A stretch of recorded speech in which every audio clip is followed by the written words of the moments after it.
What I want to do is I want to develop a community of people, like-minded people that want to seek revenge on the NES and not only beat the games that beat us as a kid, but beat them perfect. Arms are bursting with muscles. I'll take that as a PB. 30,000 likes on TikTok. Sassy McPhee has smashed her finger into a screen 30,000 times for me. Sassy, if you were here, I would kiss your nub. That sounds weird. Not happy I said that out loud. I need to filter these things more. Wow. Okay, moving on. So, Mikey, hands up, this is a raid. You have TP for my bunghole? My people have bungholes they need TP for. Are you threatening me? He sounds like a radio announcer. Welcome in, everybody. We're playing it. So I can't, you gotta watch out picking up that stopwatch. Dale! Holy cow, Beta X. 2 Dales in a row? A Dale yesterday and a Dale today? What?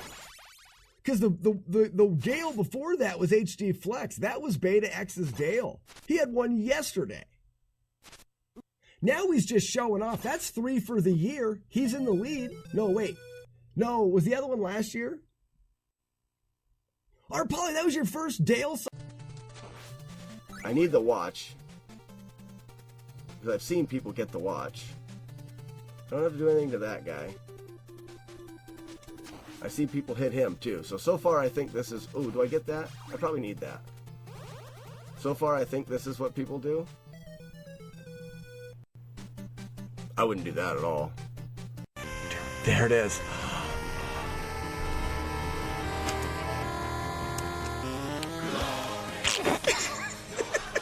I wasn't paying attention and I jumped in the wrong spot.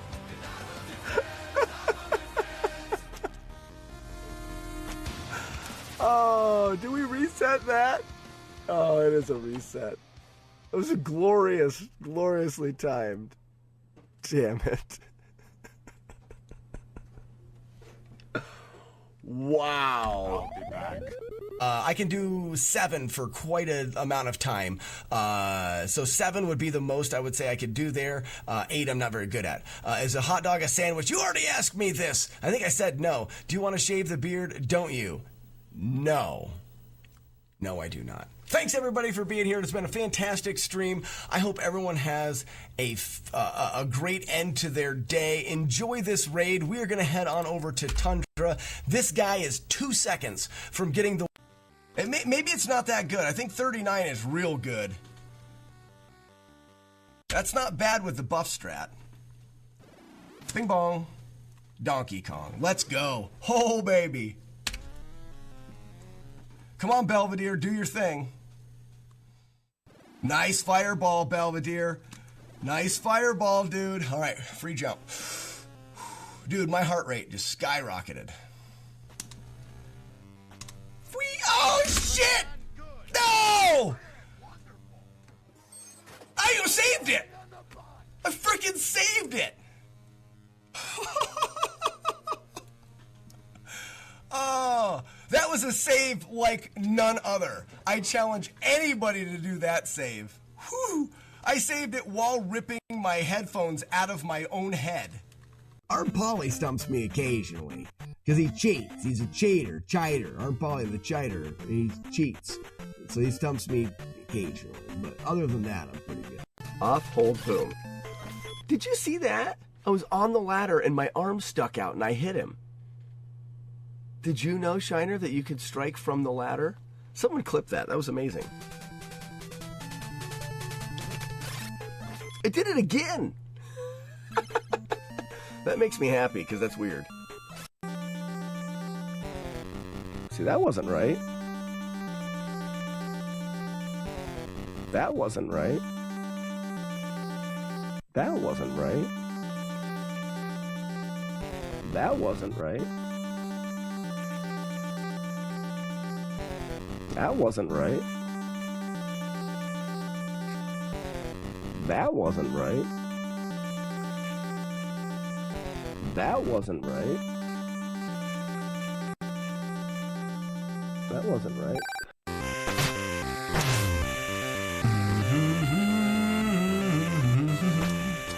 Oh, it's not notifying streamers of small raids. I didn't know that. Streamlabs, why are we being dumb? Alright, that worked. Got lucky. Phrasing, boom! There you go. I am right. That's convincing. Ruler knows what he's talking about. I want to use potions to...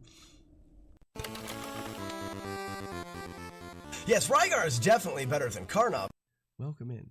Pokey's playing Minecraft? Who's Pokey? Anyways. Oh, come on!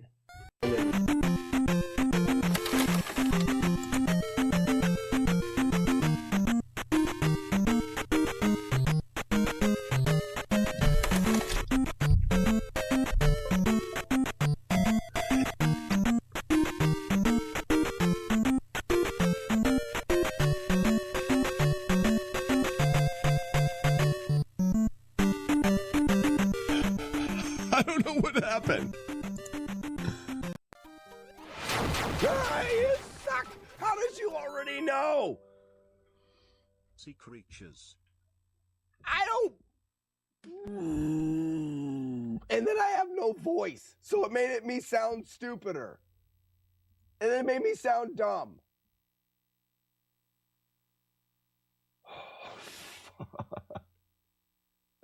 I need the heart rate monitor on. This is dumb. Moby shits. Is that 5 hits there? We're this close. We're going to finish this run out. We'll reset 5. Good morning, ladies and gentlemen. Excuse me. All right, we've got the emulator on this morning. We're going to do some tassing this morning. Oh, Ugly Owl and Clonk. Speed world record. World record.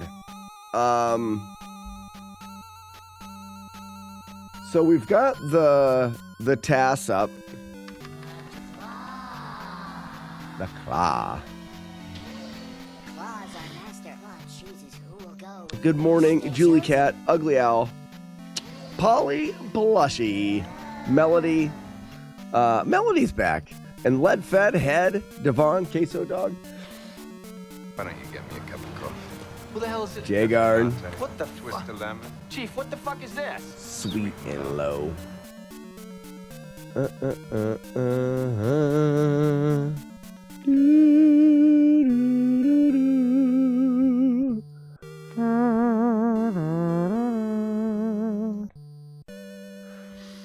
Ronjo, good morning. All right, we got to reset. Sorry, we didn't reset the streaks. My bad. Streaks have been reset. Ugly Owl, you want to put the wolf back in. Same thing with you, Ronjo. So I'm going to hide chat on the screen to give us room for... So chat and splits are hid. So, ladies and gentlemen, I'm going to try to hook up... Excuse me. I'm going to try to hook up a controller to this emulator, which I've never done because I don't emulate stuff that often. Input. Hey, brother, could you check the Discord DMs after the stream? Oh, for the... Yeah, Polly, everything's good for the thing on Sunday. I think I'm all set. Oh, I got to look into that software, but I'm sure that'll work. You're talking the software for... Yeah, I'm terrible. I am terrible at... Well, you know what I'll do, Polly? I will respond to something in my brain, be like, oh, yeah, and then just completely blank it.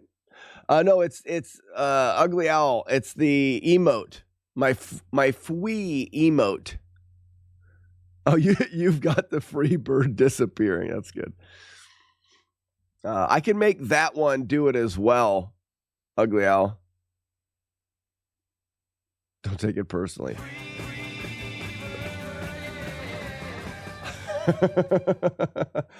That's funny. That's funny. You're funny. You guys are funny. Configure gamepad. So if I say I want to do, oh, it works. Down, left, right.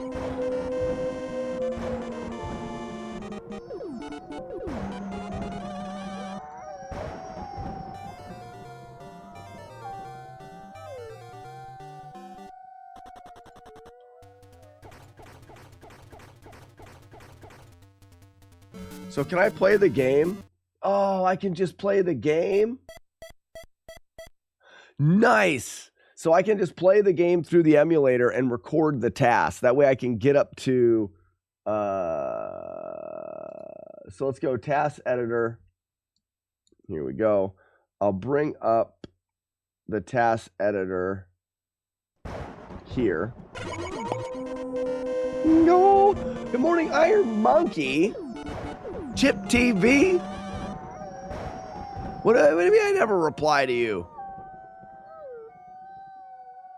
In the Discord, I reply to everything in my brain. So that's true. So if I say record, switch input recording on and off. So it's going to, movie is now read plus write, task editor. So now, oh, it works. Register name.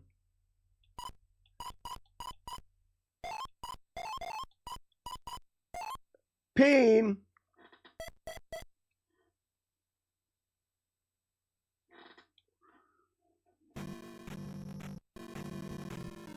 Oh, it's really gobbledygook though, huh?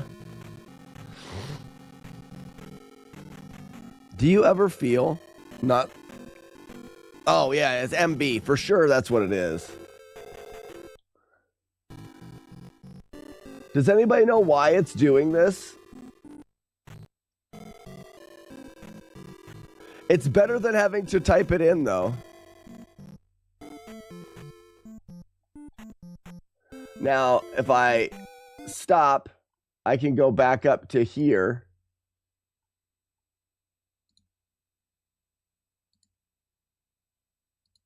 To the first time.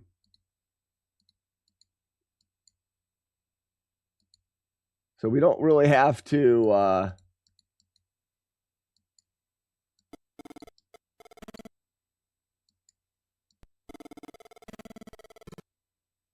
And then we can go from here and do the healer glitch first try.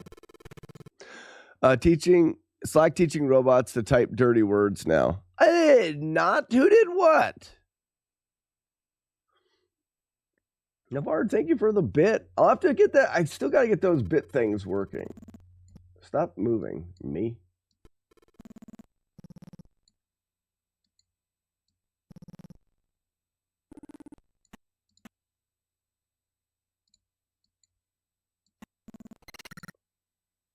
Spate. Spate. Spate again?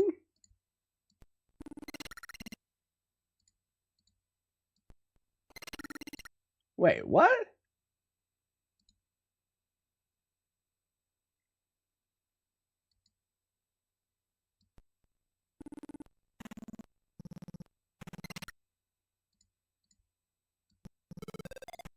Oh, okay.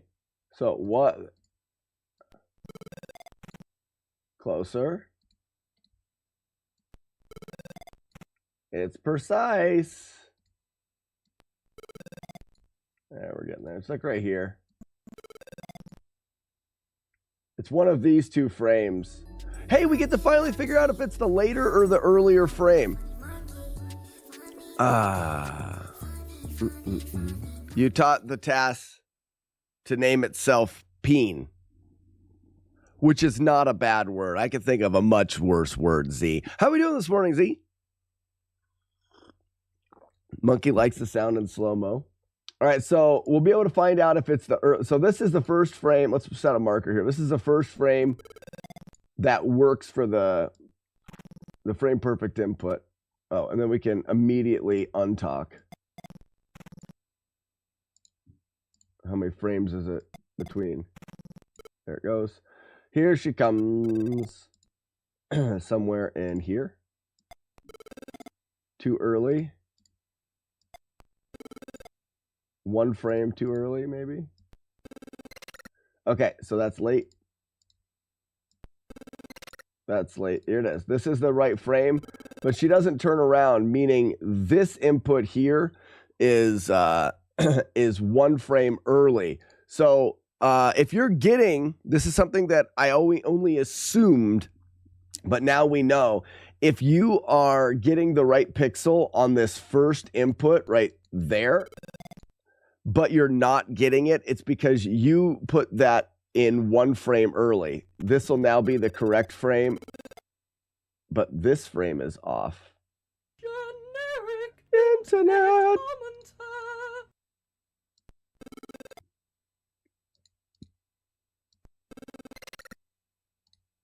Wait, what? There, yeah, that's good. So there she goes, backing up. What's up, generic? And then we need to hold up. But I can just play it from here and hold up, right?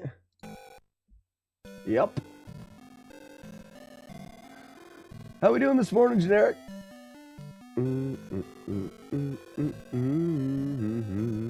So this is actually kind of fun because we get a deep dive on the individual parts of the game.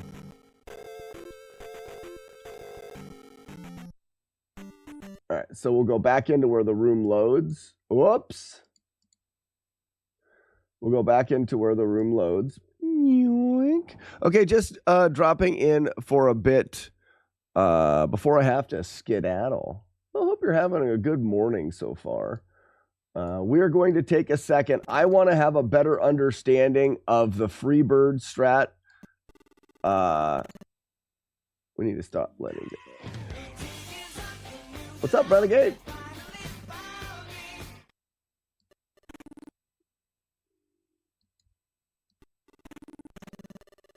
Okay. Boop. Hey, Ugly Owl, you ever want to know what this opening is? That's not it. Let's find out how many frames. So that's too early. That's going to be too early. That'll work. So you have 1 frame.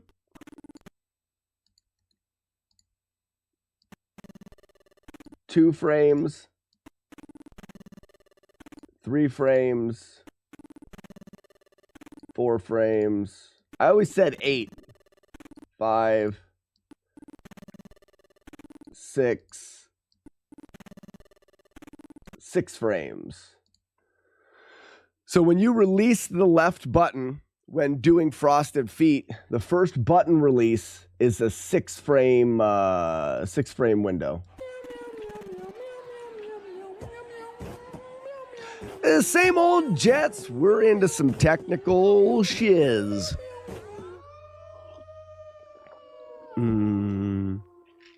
No stream today?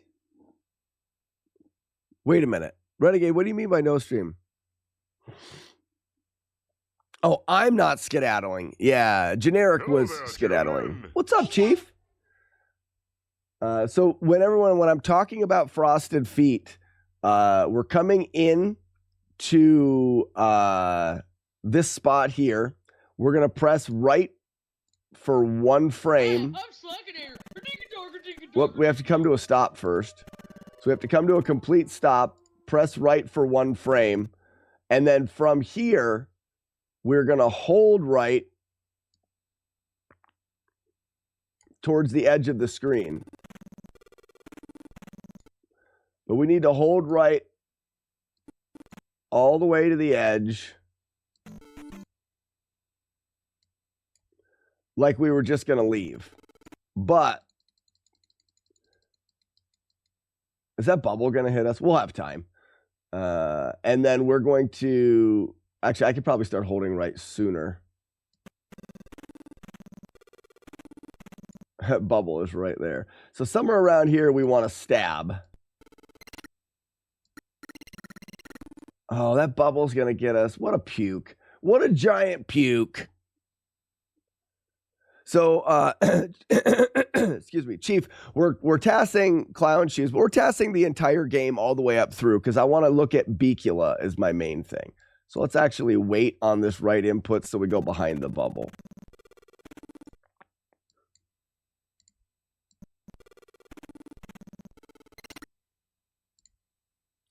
I gotta get rid of that B. Oh, wait for a while, don't we? That should be fine.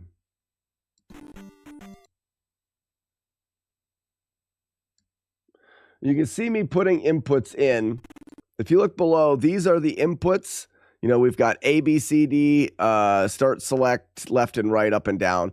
Those are the inputs, and I can work at frame advance, every frame, the next thing that happens, and I can program every button that the game presses.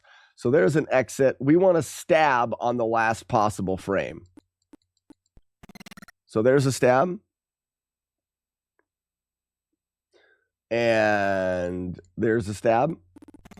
Still goes. Here's a stab.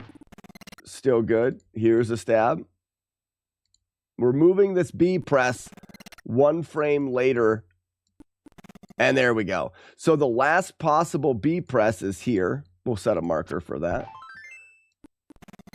That stops us on the very last frame.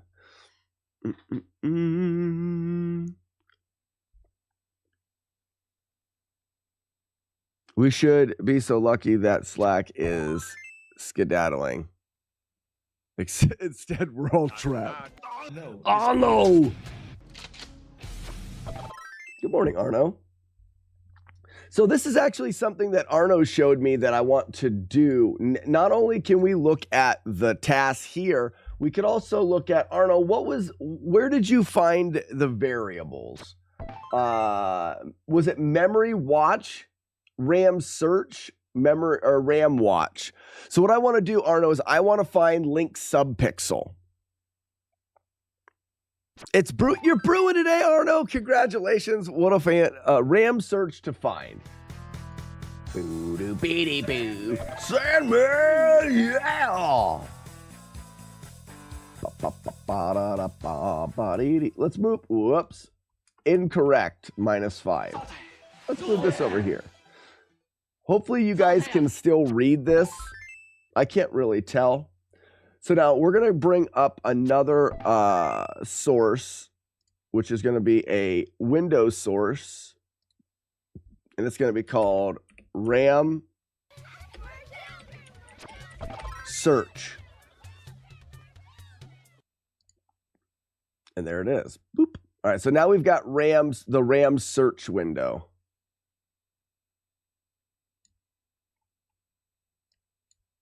I'm going to drag it down by RAM watch. Or by the tasks.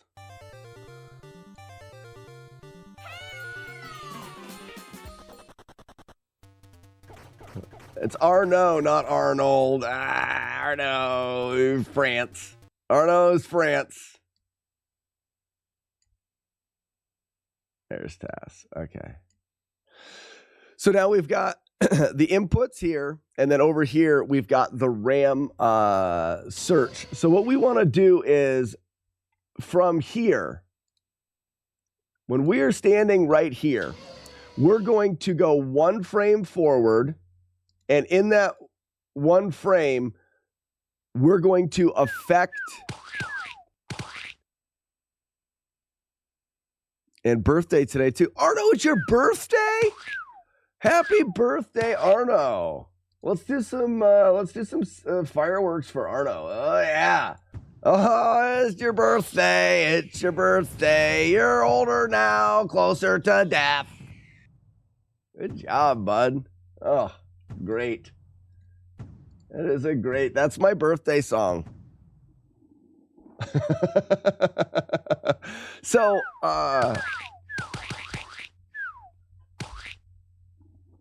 So between this frame and this frame, one of the only things that's going to change is our subpixel. So Arno, this is where I need a little bit of help, because what I want to do now, let me move this over here. Do this.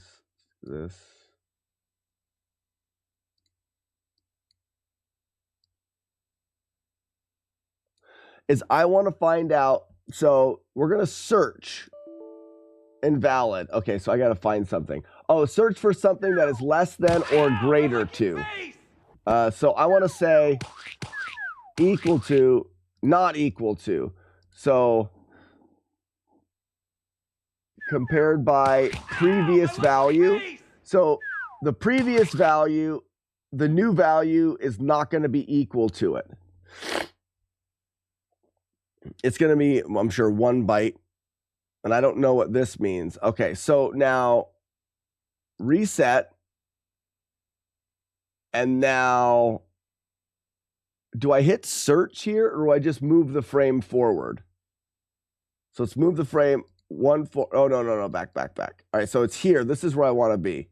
Reset. So now if I move 1 frame forward, we can see that the value, the previous value was 29 and it went to 1. Is that what I'm looking at? What I do, you reset, don't press any inputs and frame advance, and then do equal to previous, because the subpixel hasn't changed, and then move 1 frame. Oh, okay. So we'll start here, guys. And then, like Arno says, we're going to reset.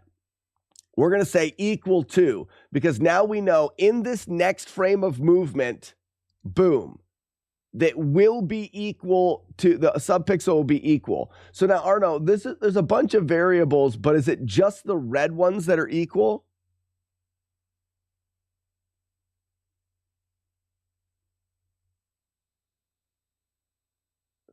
Actually, advanced. So as soon as he stops, there. So we could do it from here.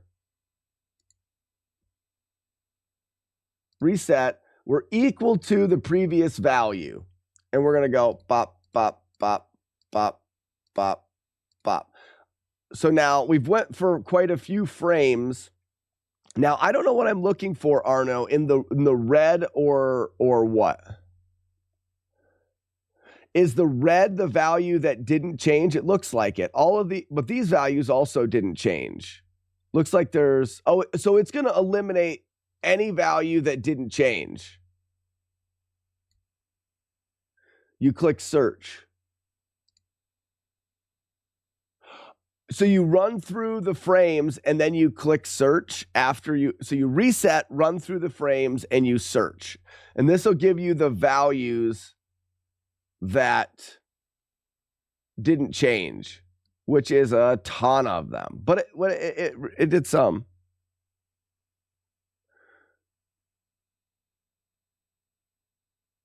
What's up, fluffy ponies? 1 finger in acid any day. You need your big toes to walk. You have to hold your 1 finger in the acid, though. Like, you have to put your finger in the acid until your finger... That's the would you rather. Would you rather dip 1 finger in acid? You have to hold it there until the acid burns it off. Or have both big toes eaten off by a camel.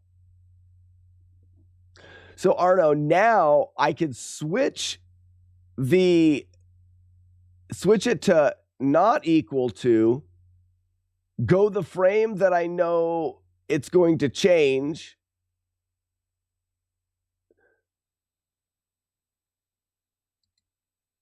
which is this frame, and then search. And now we have less. So these are the values that changed in that search.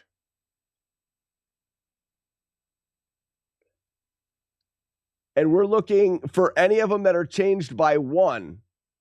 If they're not changed by 1, then it's not the same.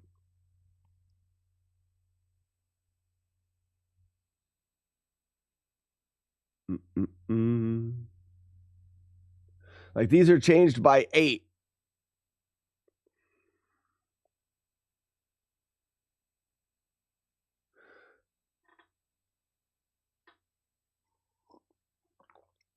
And then you stop moving and say equal. So now we're not moving anymore after this. And we'll say equal to previous value. And we continue to roll because all of these are still equal to the previous value. None of these are changing. And I can search.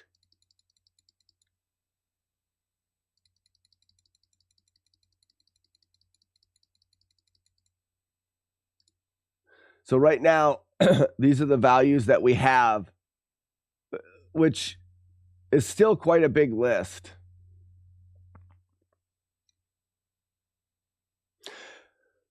Maybe you should select unsigned in the bottom right data type. What does unsigned mean?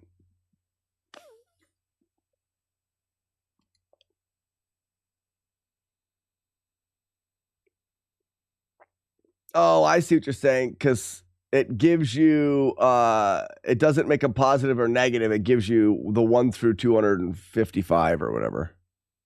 Yeah, 0 through 255. So these are all changed by 1. Now, here's something that we know, Arno.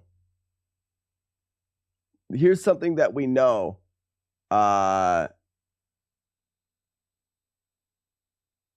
So if I walk forward, we should be looking for ones that change only by 1. So different by, so I'm going to go here, here. This is still previous value, so we can search that. And now I'm going to go different by 1.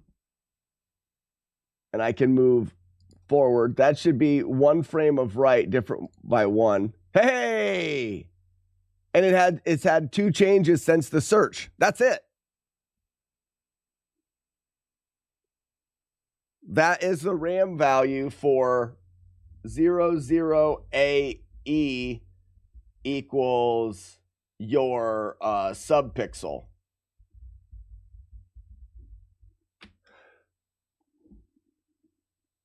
Now run the task and see if the value is correct. So I don't know what you mean by run the task and see if the value is correct. Oh, so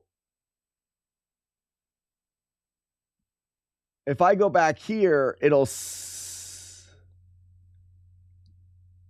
we should be able... Oh, you're saying I want to watch the value, right? So I need to bring up the RAM watch so I can watch that value? Or will it change now?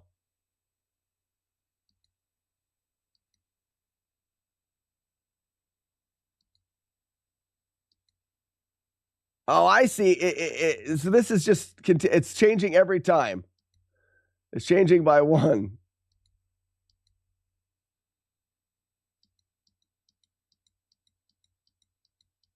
But it's not changing, not changing, not changing, not changing, not changing until we get all the way down here. Still hasn't changed. And right here, after we press right for 1 frame, boop, it changes.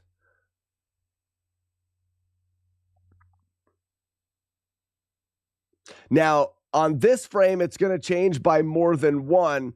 So this is this is why it goes red. It's no longer a difference of by 1 because we've pressed right for 2 frames. Now we're getting acceleration. It's correct. So now how do this is RAM search. We have 00AE. Let's reset that. That's fine. Now I want to bring up RAM watch.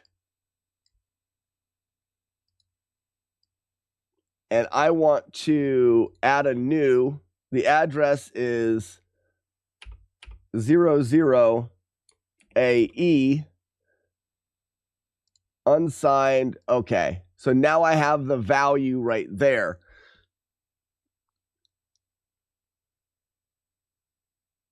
I think you can double click or right click on it from RAM search. Well, I already lost it. I already brought it up in RAM watch. So if I did... Oh. So this gives you the ability to... Can I edit it? Duplicate. Okay, so I can edit the val. Oh, no, that's editing that. What are you? I'm Jaggy, man. So, guys, this is going to be a lot of trial and error, but this is tools that we can use to understand more. The other way to find subpixel is to find the X position RAM address, and the subpixel should be the RAM address after. Okay. So what we can do, let's do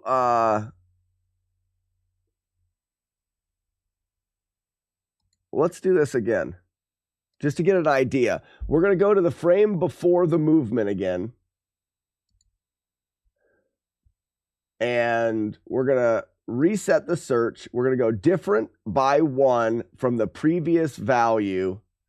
And we are going to go here and search. That gets us our list.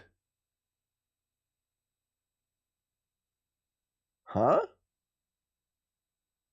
It's not in there? Reset. Go to here. Reset. From here.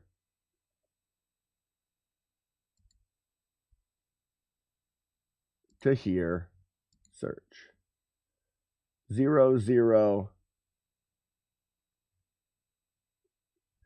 Different by 1 from the previous value. Unless it's supposed to be from here. Reset. Move forward. Search.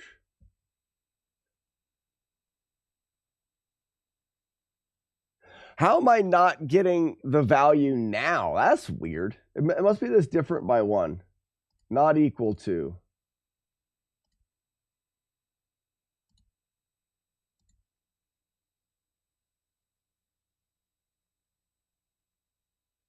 Let's do equal to first. Okay, equal to. That's what we want. Reset. Up, up.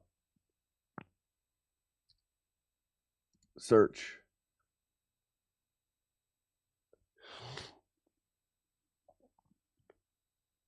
For the game to register the input. That's kind of what I was thinking. Like right now, nothing has changed. So we should search that now. The next one, it should not be equal anymore. Boom. Search. 00AE. That's it right there. So what you're saying is I can left click on it and it brings up my hex editor.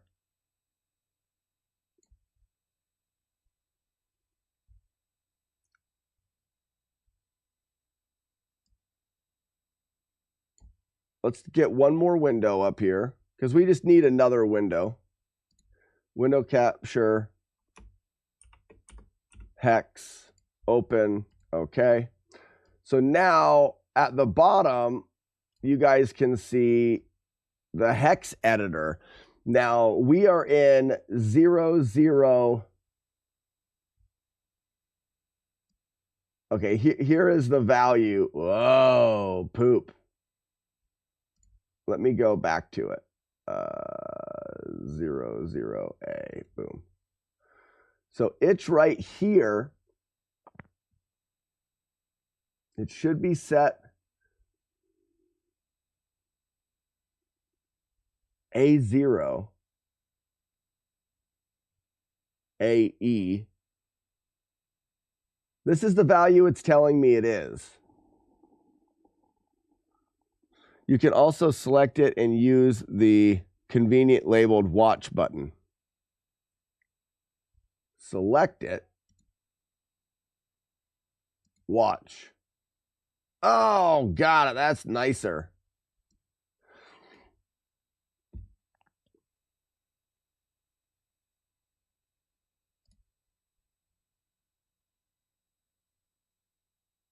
So now I've got it in RAM watch.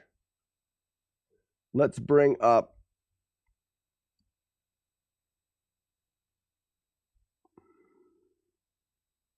we've got RAM search, we've got now add window.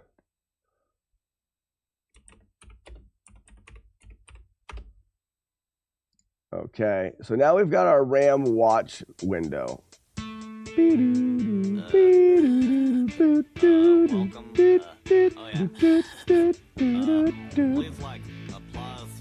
TVS. What's up, Chaser?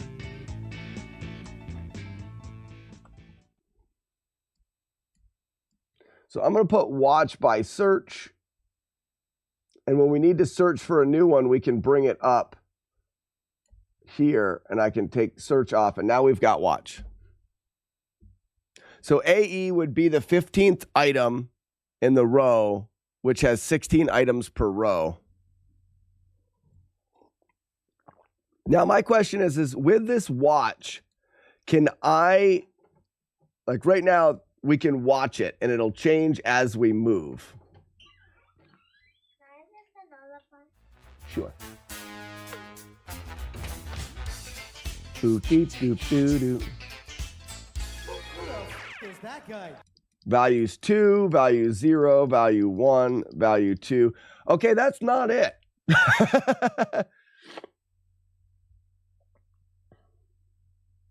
That's not it, because the value should definitely be cycling from there. We know there's 16 subpixels. So this should have 16 different values. And as we're going through here, it's just a 2, a 1, or a 0.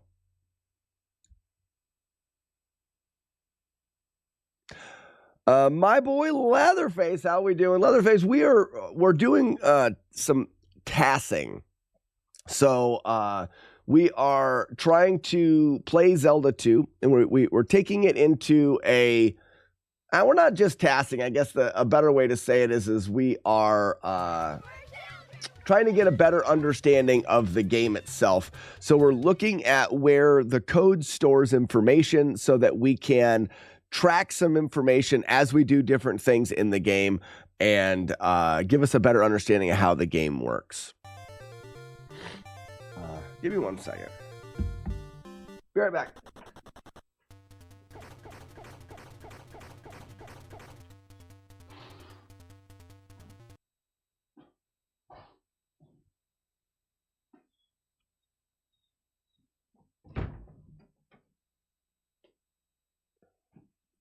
Okay. Sorry about that. Using the hex editor, you can look at the previous byte, like Arno said, to help verify it's the right one. So in the hex editor, if I go back to this, oh, this won't let me. Oh, there's the editor. No, that's that edit. So I'd have to go find the address here again.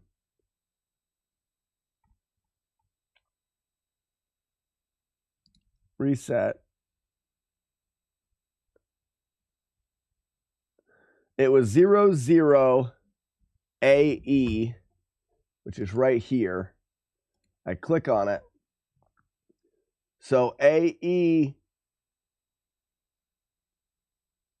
but the previous ones are all zeros. I don't know how to check. Is the 210 maybe the leg sprite delayed? You know, that's actually Havoc. That makes sense because there's different. I think there's about 3 different sprites.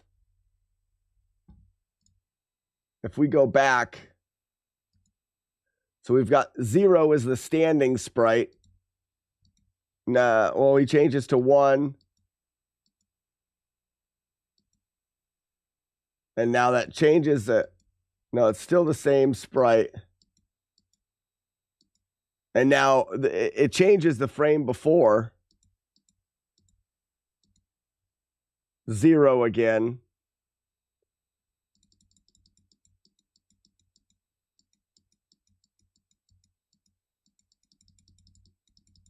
always 0 when you're standing, but as soon as you're moving, it's 1. It changes. It changes to 2. I don't know. How did Battletoads no hit go? We're taking a break from Battletoads. I still have a 2-hit PB. We've got a big event coming up called Nest Fest, and I'm gonna get back to Battletoads after Nest Fest.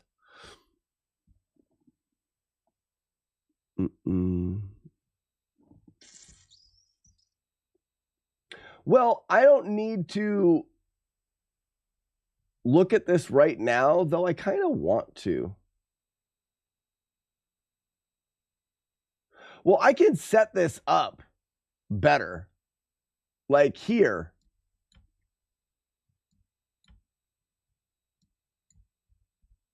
If we did right, right, right, right, right, right, right, like these one frame taps.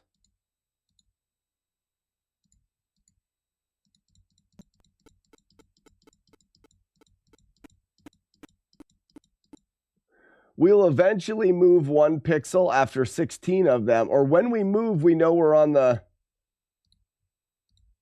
so that we can get a little bit more information.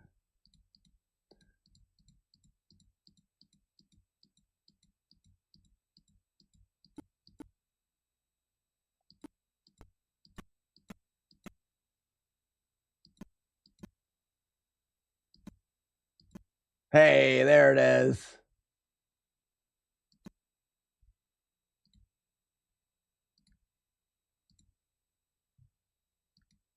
So right here, this right moves us the last one. So we've got 1, 2, 3. So right now we know we are on the first subpixel here.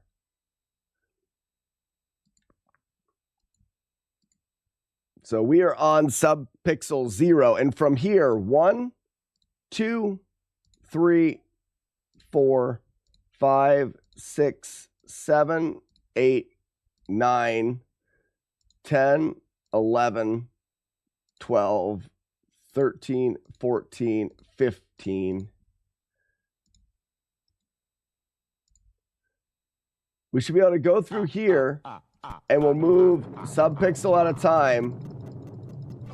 You'll know that I am called the Count.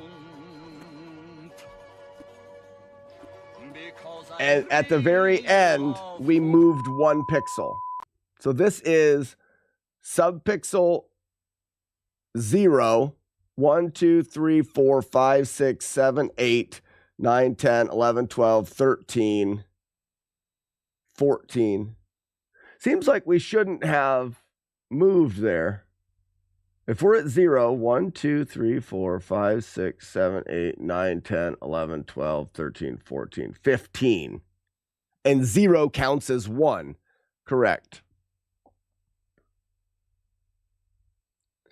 No, I didn't have the jump scare on today. I have to think this morning, and I don't want you guys scaring me while I think.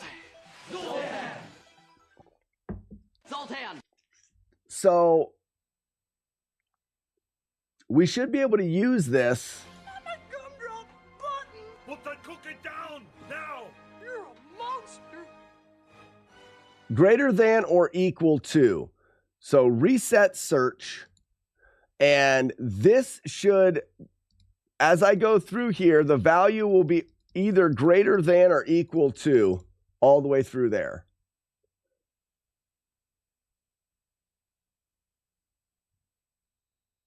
That didn't help.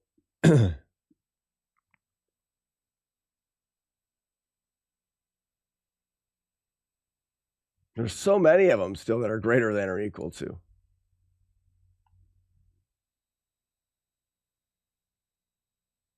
And then we're still greater than or equal to. We'll go all the way through. And then from here, equal to.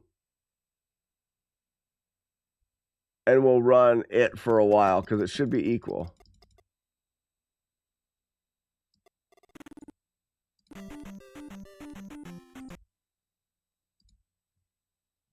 Man, it still doesn't eliminate many.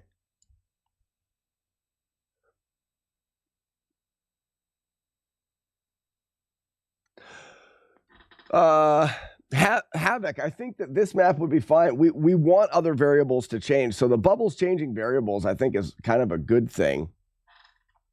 I don't have it on this computer, but I think subpixel is 0, 0.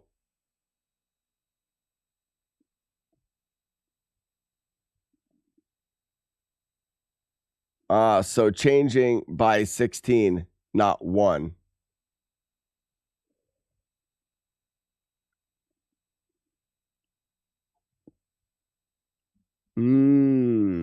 So subpixel is a whole line on the, so for example, I don't have this up yet. Where's it at? Oh, why is hex not working? Properties.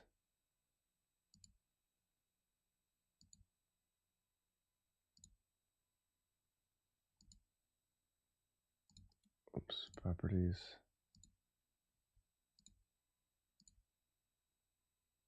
Why is it not showing hex?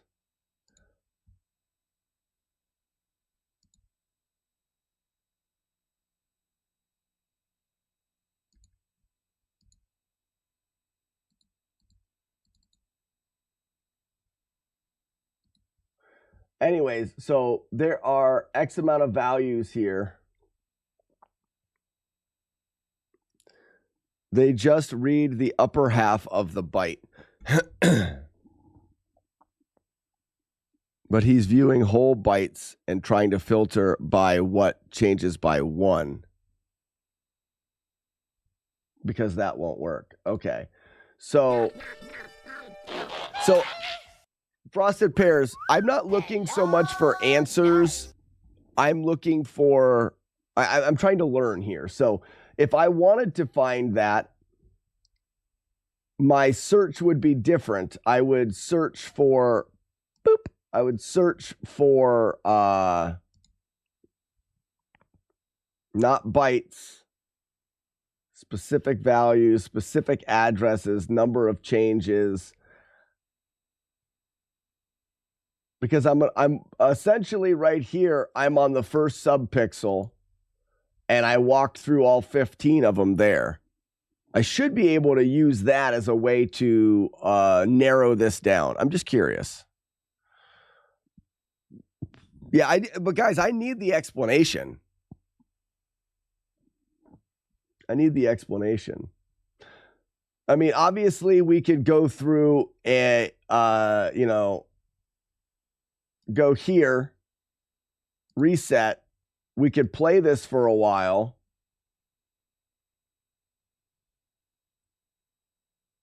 And this is all going to be, and we could search that. Now we know that we've eliminated a lot of things that, not that many things. So, and then I guess we could go here and we could go not equal to, run the frame and search that. That really limits them. So now we've eliminated equal to and not equal to.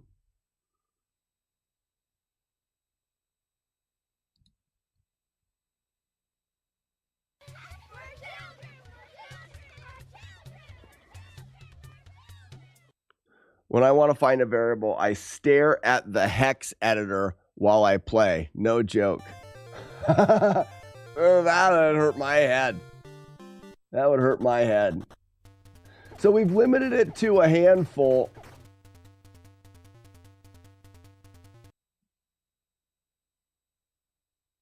Oh, so I've messed up.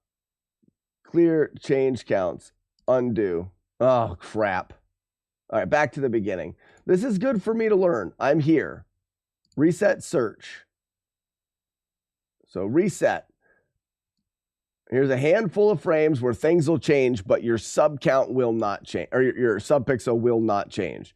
So we can search it that way. We've eliminated a bunch where things, oh, no, we want it equal to. All right, equal to. Back to here. Reset. Run it. Search. Eliminated a bunch. Now we're going to come up here. This should also be So when I make this move, it needs to be not equal to, because if I go up to this frame, the value that I had is now no longer equal to, as well as when I move to here, search.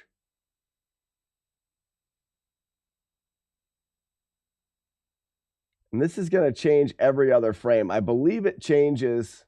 Oh, no, that should. Oh, man, this is so dumb. You should see something that changes from 0 to 16 based off of what pair says. Okay, so different by 16. Let's go to here.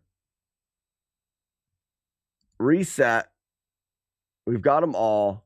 Different by 16. It'll register that. Search. Only one thing is different by 16.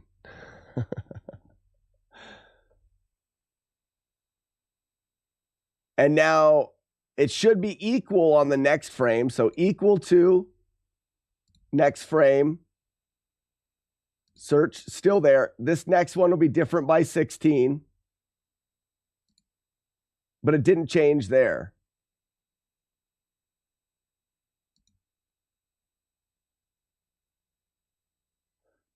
Let's watch this.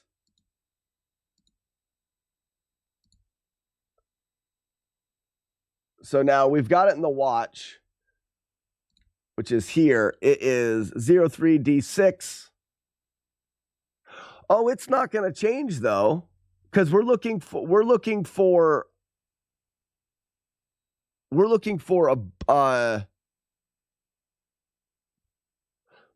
not looking for one address. Remember that you would go from F0 to 0 sometimes, which is not 16 different.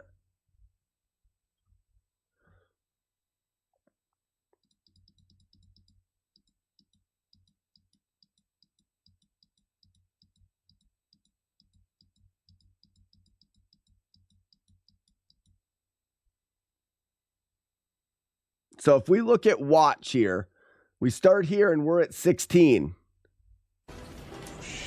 32, 48, 64, 80, 96, boom, boom, boom, boom, boom, boom, boom, boom, boom, boom, boom. Now, and then we're going to end at the last subpixel. We haven't moved yet. Or no, we did move and we're at 0. Back here, we did move and we're at 16.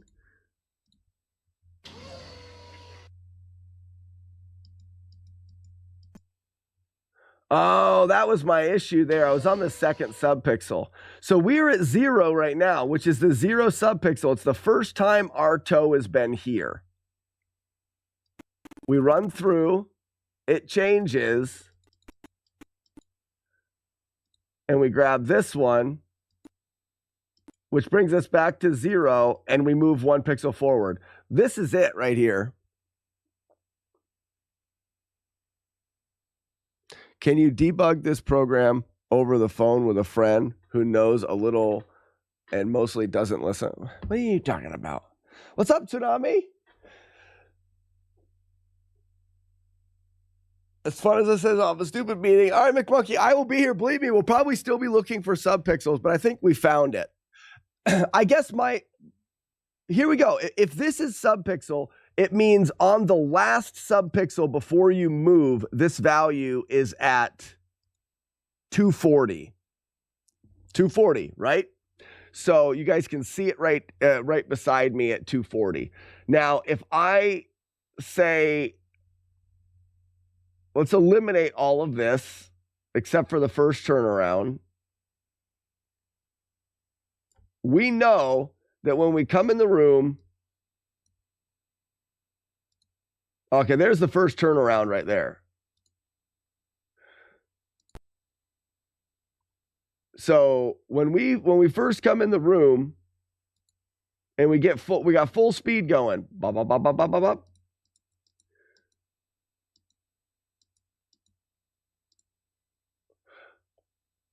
Interesting. Frosted Pears. Is our subpixel 0? When you go from you start the room and your subpixel's at 0. 244.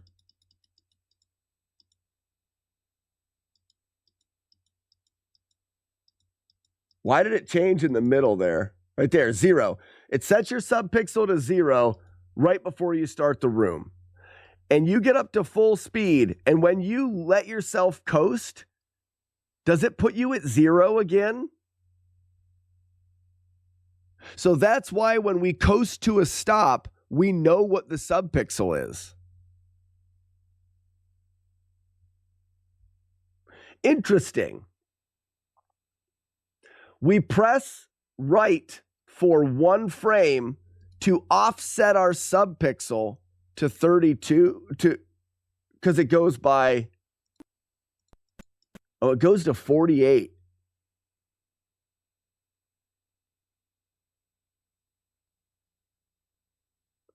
Your subpixel will be one of 2 values.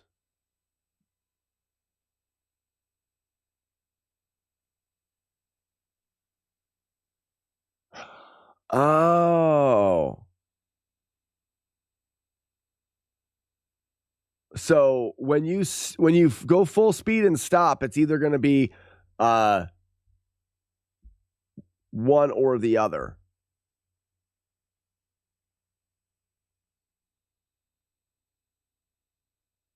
Because only one of those 2 frames makes you move. So if I go back here, and that's why you have to land with your toe over the edge. If I go back here and land with my toe short of the edge, my subpixel is 240. If I go a little bit sooner, my subpixel is, it must not have got full speed maybe.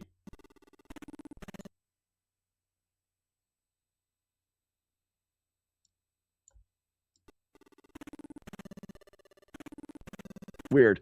Okay. Anyways, I'm fine just moving on for now. Let's go right.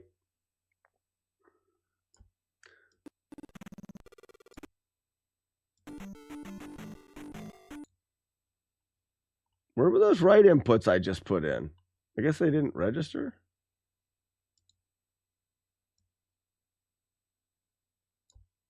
I don't need this to be marked.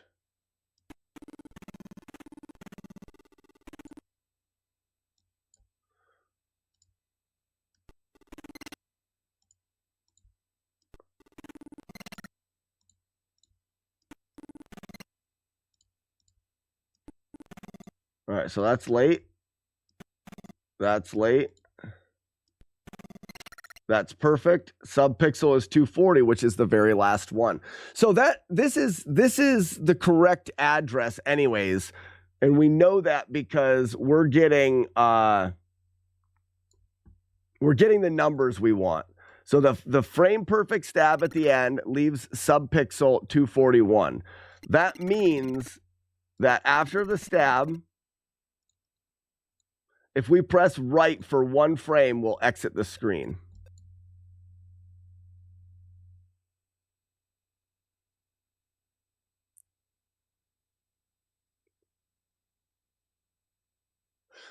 Yes, Havoc. All of them are divided by 16. Exactly. So 240 is the last subpixel that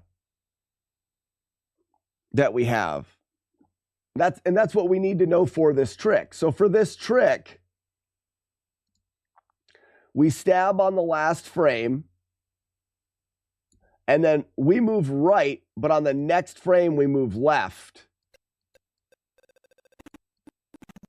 And it'll make us appear on the left side of the bridge. So for those that have watched the last couple days, the way that we've done this before is we stab here. And then we have to wait for the stab animation. So can we move right there? No. We have to wait for the full stab animation to stop.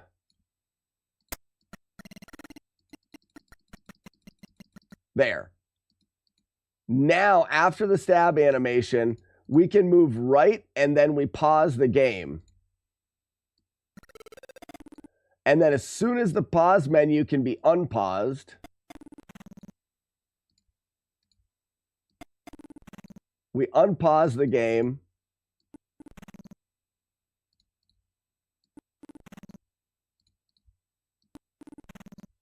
Right here, and then we hold left.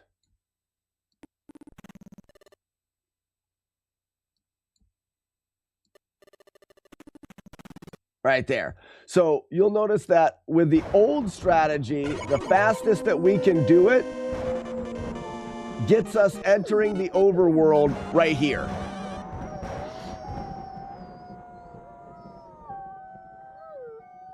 You can double check as you hold over, it will go up by 1, then 2, then 3, etc. as you accelerate. Okay. So if we're accelerating here, we're at 48, and the first frame, it goes to 48 to 64, and then the next one you're saying should go up by 32, which will be 96. 96, there it is. And now it'll go up by 64, 144. Yeah. Okay. So there you go. There's the acceleration. You're seeing that in the subpixel down here. That's cool. Corn, how's it going, bud?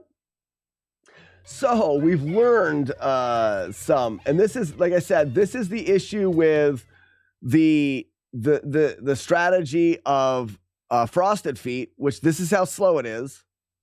This will be full speed. Oh, I took away the stab.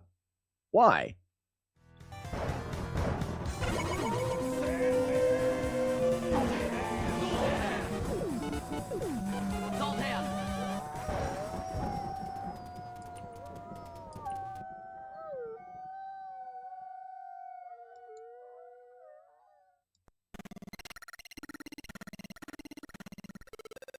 Yeah, I think this is it. No.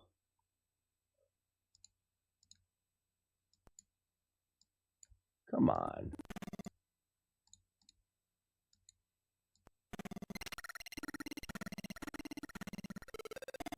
Yeah, so this is it here. At full speed, this is what it looks like. Wait, what is going on? Why are those inputs disappearing? Whoa.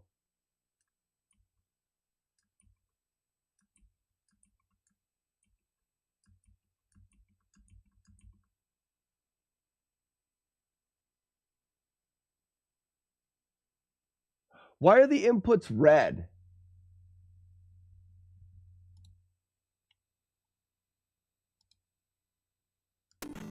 It's deleting them as I play. Oh, because it's recording. Ah, it's recording. There we go. Haha, I haven't figured it out. Holy cow. It was still recording my inputs. Okay, so full speed, stab, pause, over. Now, to accomplish the exact same thing, if we go full speed here, when we stab, we also on the next frame jump. That is going to eliminate the stab animation. On the next frame, press right, and the next frame, press left. This is clown shoes. For anybody that was watching yesterday, this is clown shoes. We're pressing B, on the next frame A, on the next frame right, and on the next frame left. And you get clown shoes. That's why clown shoes is so... You can actually simplify this a little bit more by pressing A and B on the same frame and then left, and you get one frame faster. I don't believe any of us are doing that. We're doing the A 1 frame later, or potentially 2 frames later or 3 frames later. We're rolling that. The important series of button presses is A, right, left, because we can press B and then have A, right, left down here. and it would still do it. The important part is A, right, left. And that's what we're getting when we're jumping and we're going boom, boom, boom, boom with our folding of our fingers. Well, there you go. Yeah, Pears, I've worked this out already. I know how that functions. But that's why that works out better. So now we can go back to here and I can record inputs and we get the recorder. And then does anybody know why this is so slow?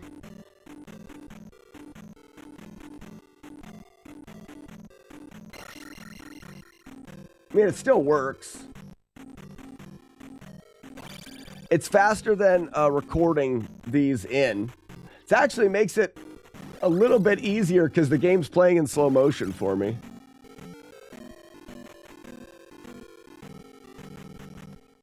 Seems like the emulator should be able to record and play at full speed, but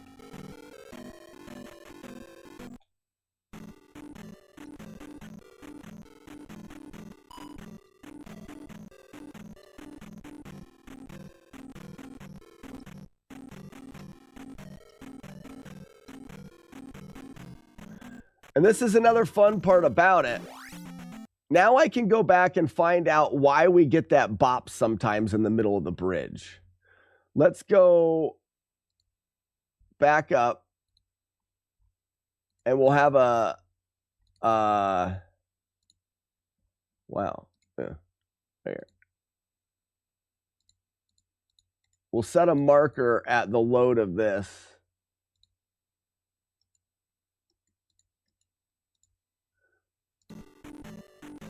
No!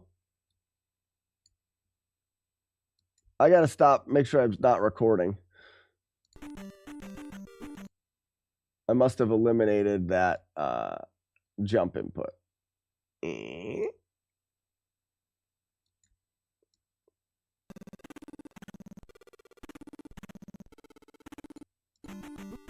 Why is that not far enough now?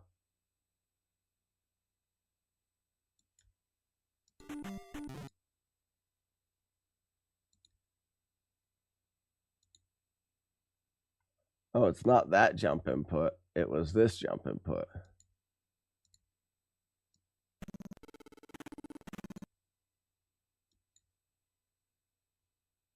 It's too early.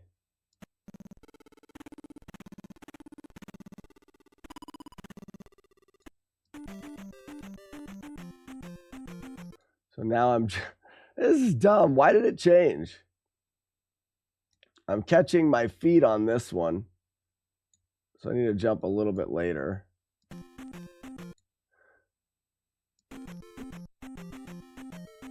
And I'm catching my feet on that one too.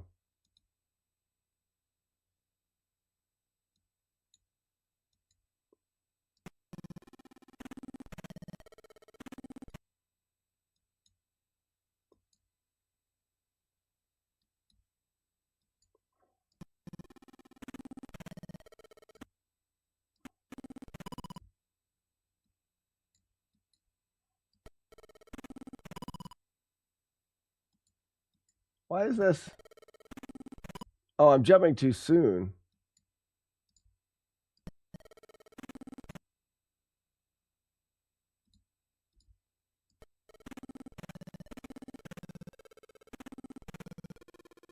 Yeah, I'm not gonna worry about this right now. Have you tried unplugging it and plugging it back in? No, I have not. Will not do that thing. Okay, so let's keep going through record, play.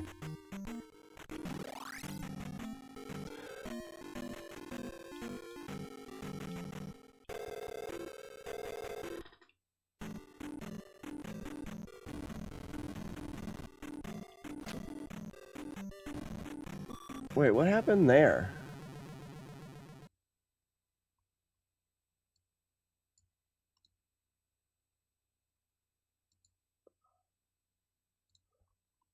We're just going to segment it into, holy cow, the beginning of stuff. So if I set markers, now I can jump back to the beginning of the cave, and then I could jump forward to the beginning of this cave.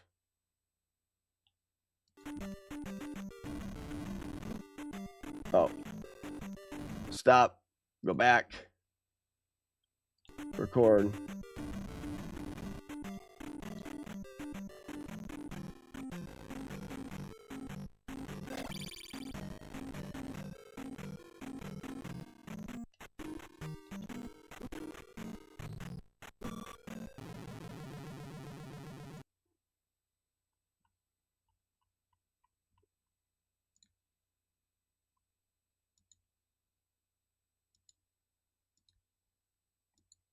Okay, going forward, we jump. This is a neutral jump. Land, neutral jump again. Land, hold forward a little bit, neutral jump again, and there is the bounce over. Exit. I should be able to after this exit, I should be able to be here.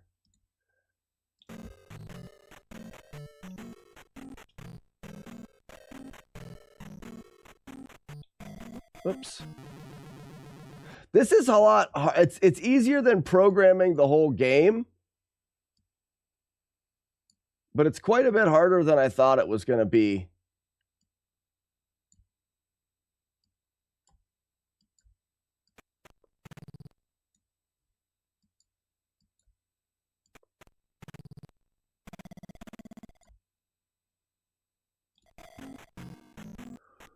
What is the goal on this run? I wasn't there at first. So Phil, the goal of this now is we are tasking, we're building a task file that'll allow us to test different things in the game. I don't have a task file for Zelda 2 any percent. So by doing this, we're giving ourselves a task file. So the one thing I don't have here is how can I press? I have to be able to configure second controller here. Is it in here and I have to make this wider? No. Because I've got to be able to up A. So file, let's save this as a recording. This is Zelda 2. This is in desktop, NES, ROMs, NES. No.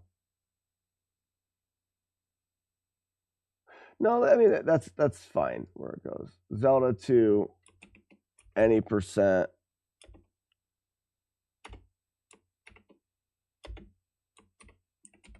Task, save. All right, view,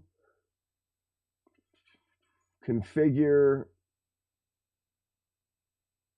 use one player keys for all recordings.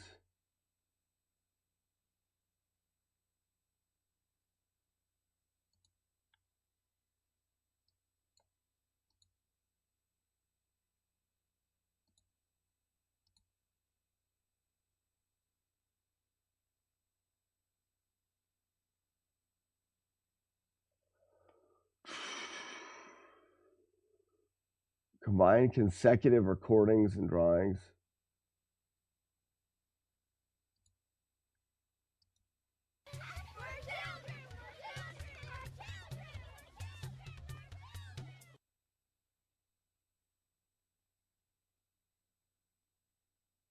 Can I configure, I can do that. So we're going to configure,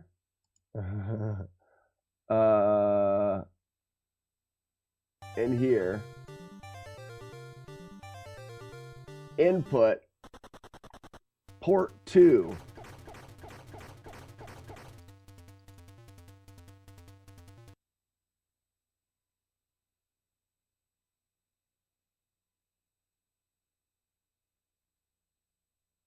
It won't let me configure port 2.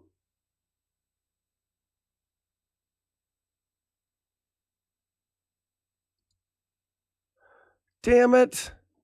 Are we having fun yet? No, so this is the pain. There's a certain amount of this that is, that's kind of painful. There's a learning curve to everything. And like right now, something as simple as I just want to have in my task editor, I want to have, recording, and then there's player 2, all. Like, why can't I do player 2 with this emulator? If I go to configure and go to inputs, it says NES style input ports. I've got gamepad for port 1, and then it says port 2, none, with a configure button and everything, but nothing works.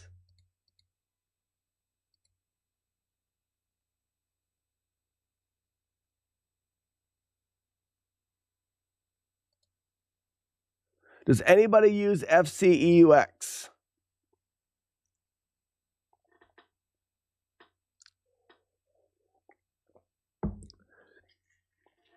Phil, back. I don't know if I answered your question. My brain is going to be kind of stuck on what I'm doing right now. Hopefully I answered your question, but we're tasking out any percent. The main thing that I want to look at today is I want to look at the despawn of Becula.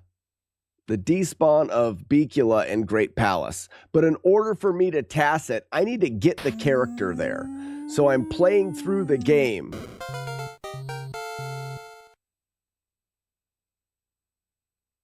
I have used it for that, but I would just be digging in the options the same as you.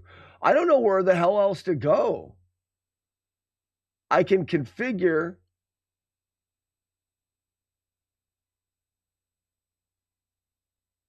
display, no, region.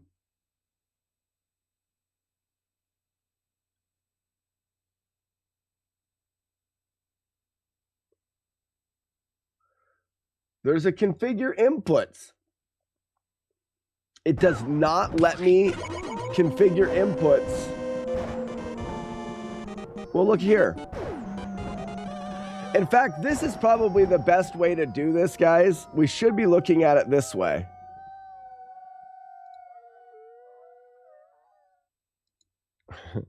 This is what I'm looking at. This is probably how we should be playing today. It makes more sense. I've got configure inputs. I've got gamepad. I can configure the inputs here. Oh, wait. Is this what it would do? And this is the second one? Oh, maybe that's it. Virtual gamepad 3. Let's just say this is up, and then we'll use Y as A.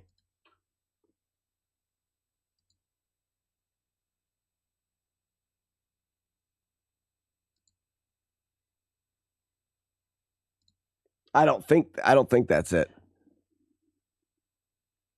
Those are for playing the game, not recording.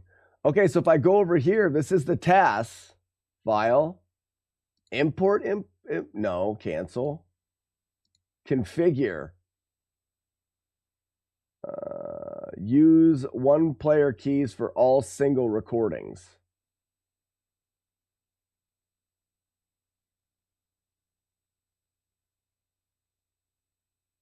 Use input keys for columns. Combine consecutive recordings drawn. I mean, this maybe we need to have off, but it doesn't.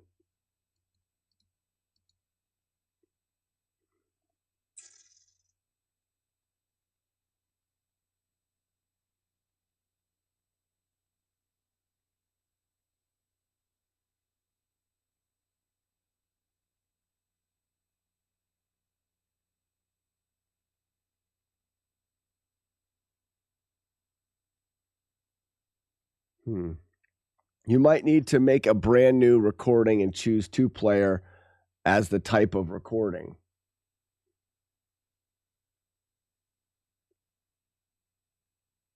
New. Oh, shit. I didn't know that was a thing.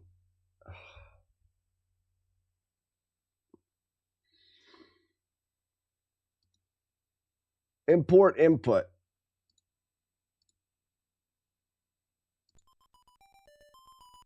Nailed it. All right, so we're still able to import the input. That's fine. Why is this going so fast? I have it set up as fast.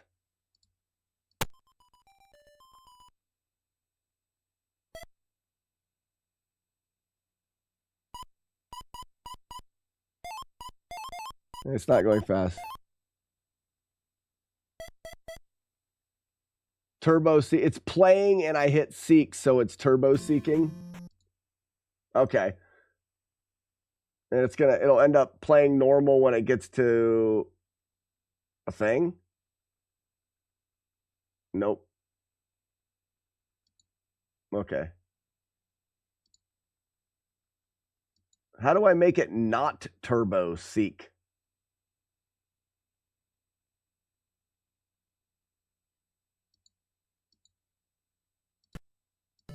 There, just do that. Okay. I'm learning.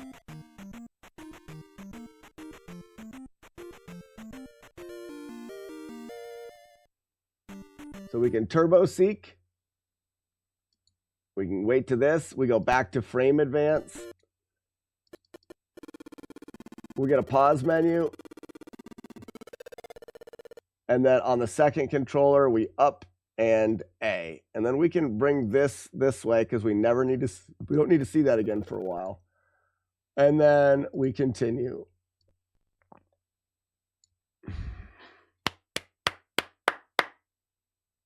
Thank you, everybody.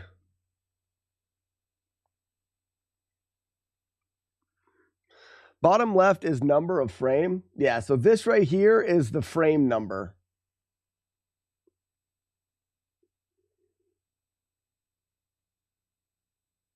Oh, we can change marker names too. Oh, that's kind of cool.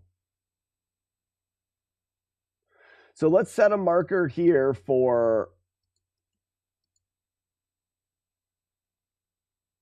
I think that's marker 1. Yeah. And this is jar of blood. Let's see if this works. So we've got jar of blood. Now, if I go all the way back up,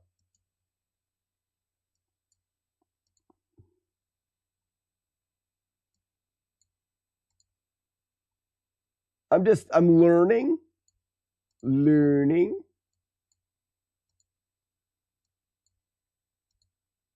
Here's the right for clown shoes. So this is the load of the bridge. Right here. Set marker. It still says marker 1.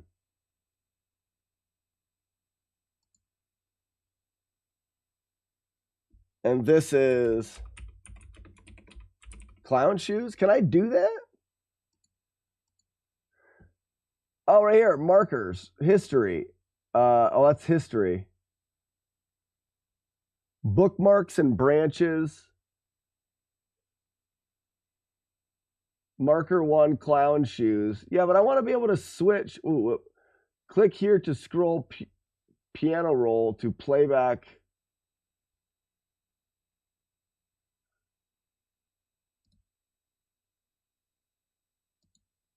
Oh, I don't want turbo seek on. That's what I want. I want it to jump to stop. It's not working the same way as it was before.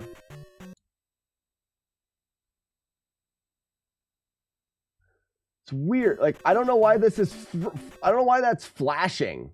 Oh, it's because I'm doing record. No, I'm not. Ah, man. This isn't functioning the same way as it was last time.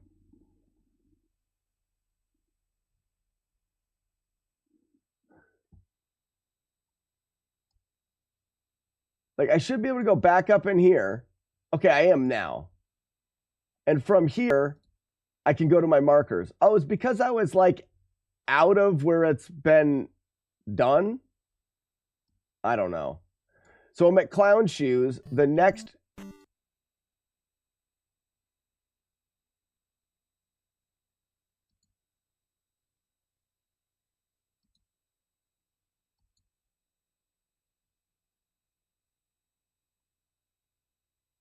Okay, so I'm messing things up with markers. So we have the beginning of the game. Send playback to next marker. Boop. There we go. Now we should be able to send the playback to the next marker. But why is this white now? What the hell happened here?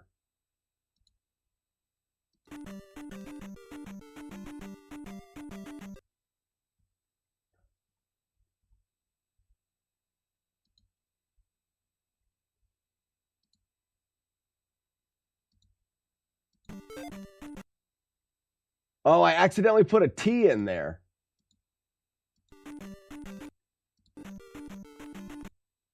I'm getting these stray T's. Because I'm accidentally pausing the game. All right, let's run it.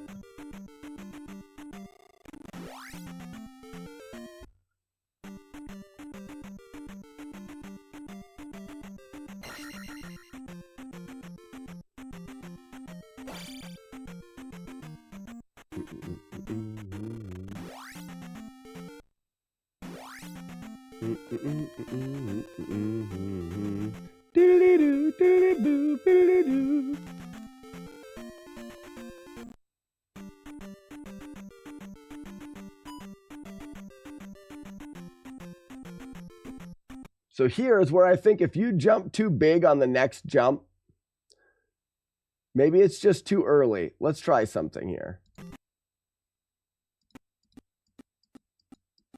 Because I think there's a ball in the air, but we can't see it. Where's it at?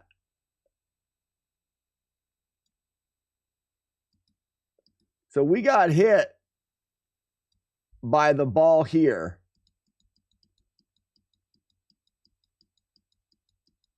Right there. We're getting hit by this ball. But this ball back here still exists. And we've got to avoid that one. If we jump too soon again, we miss it.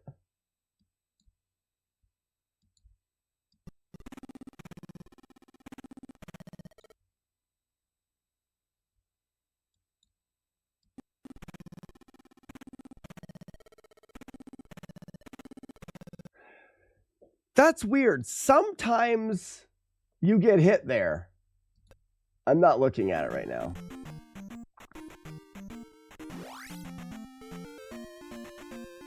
Not looking at it right now. Also, people already got the quote of the day, right? Yeah, people got the quote of the day. All right, so here we've got Hammer Cave. Set marker. Marker 2. Now it's marker 2. Okay.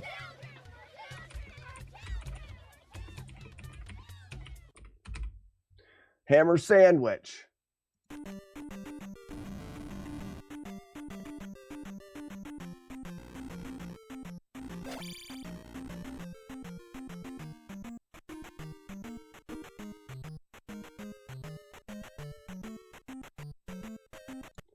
Just had one of the most satisfying sneezing. Oh, all sneezes are satisfying.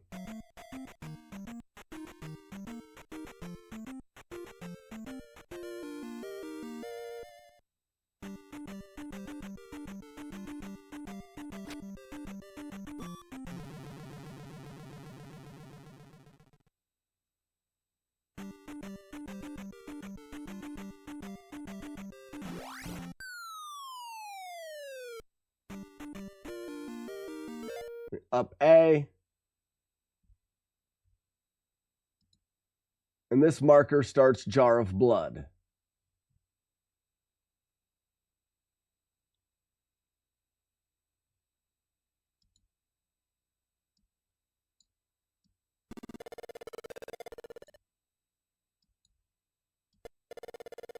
Oh no, I definitely need to pause.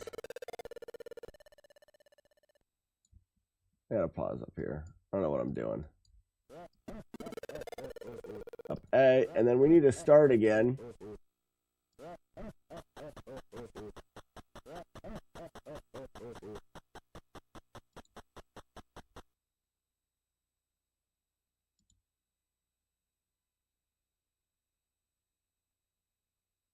I don't need that marker.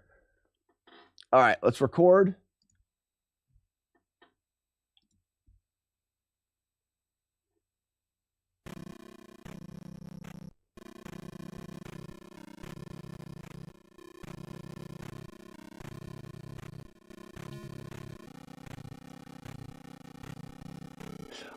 There's got to be a setting.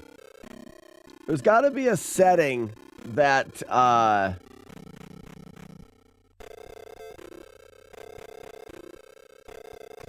that is, sorry, my brain is dumb. There's got to be a setting here that is causing it to not be able to record. There's no reason why my computer can't record the inputs and run the tasks.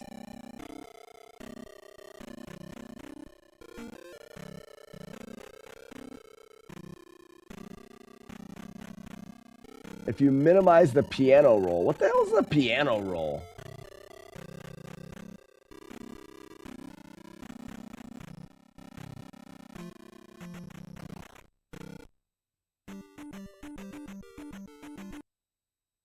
This thing here? So if I hit recording and then minimize it, well, that'll stink to have to do that.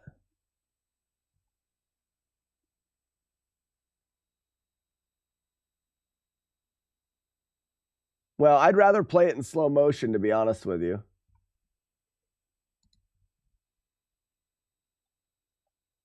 I think. Okay, pause and unpause emulation, mouse middle button or hotkey pause. So if I can unpause it and pause it with a hotkey,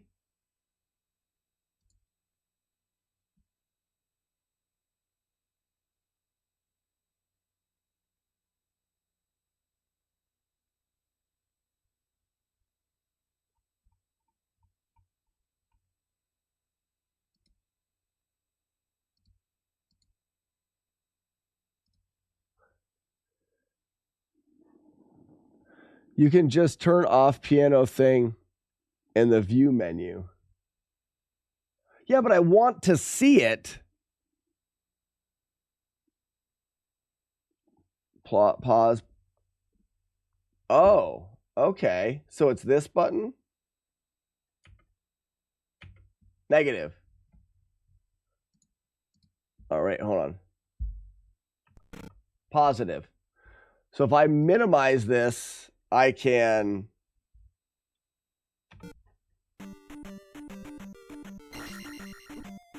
okay, and I can pause it. But then I've got to go back to it. Where is it? Now I have to go back to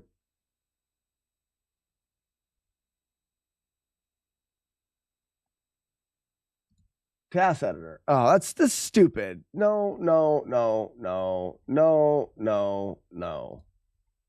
I'll do it in slow motion because all that other shit is dumb. Set marker. It's not marker 3 though, is it? Oh, it is. Yeah. Jar of blood. Got it.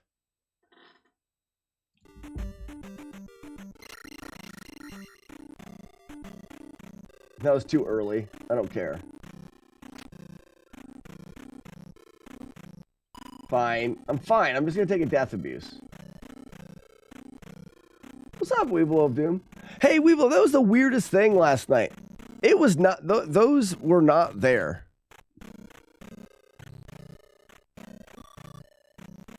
Those shows were not there last night. Super weird.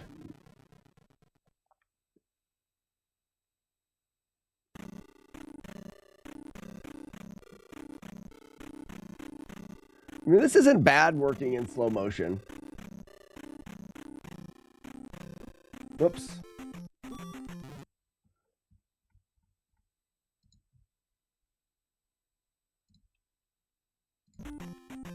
Oh, then it plays fast because the inputs are already in there. Oh, you know what I do? It's because it's generating new inputs.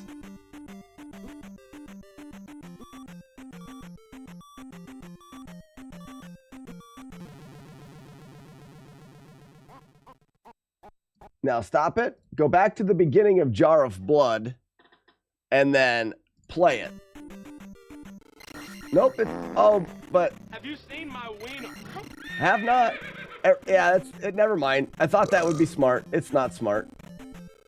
It's already over. It's all right. Anytime you generate new inputs, it lags. This makes it worse.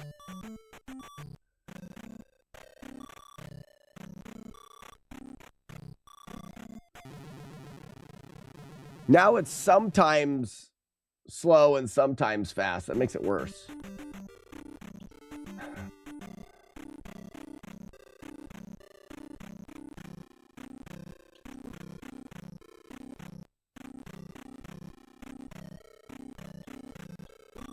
Damn it.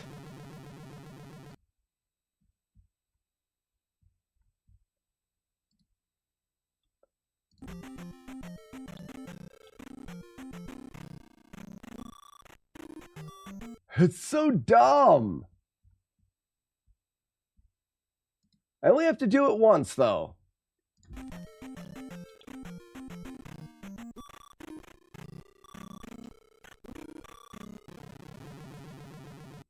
Now I can fix the inputs here.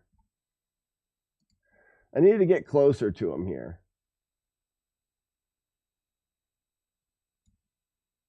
So I could jump a little bit later.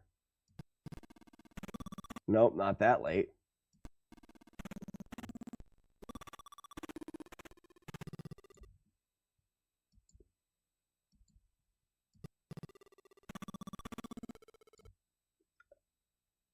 That's so stupid.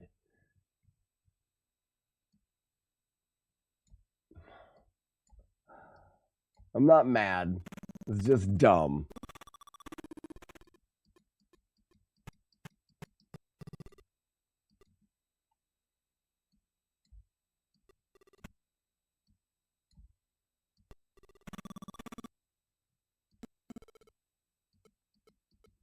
Look at this hot task action.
Set marker 4 to that old bitch again.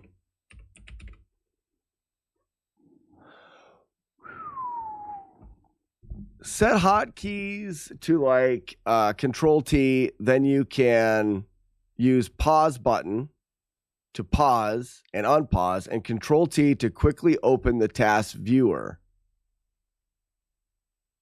But I've got a controller and I'm unpausing and I'm using Control T, and by the time you Control T takes it down, I have to unpause and then get my hand back on the controller. No, thank you. I prefer the hard way. Yes, because it's not, here's the thing, it's not harder because you still have to do it with the input lag and a stinking Xbox controller. It's already hard. I will learn to do it this way efficiently.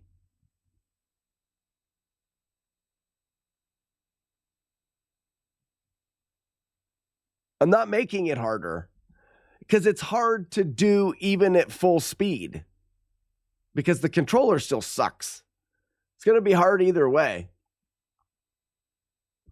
Okay, from here. Hold left. You keep using that word. I don't think it means what you think it means. Efficiently. I do. Well, in this case. So you're saying in this case. So, all right, fine. Fine. Configure. Map hotkeys.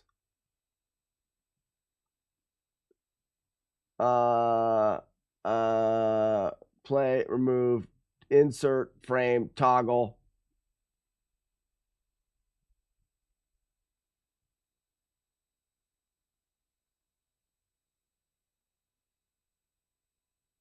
Open task editor.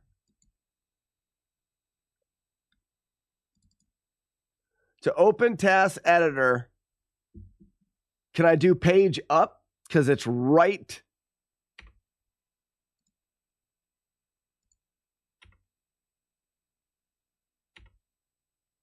No, because page up does something in the task editor. Piss.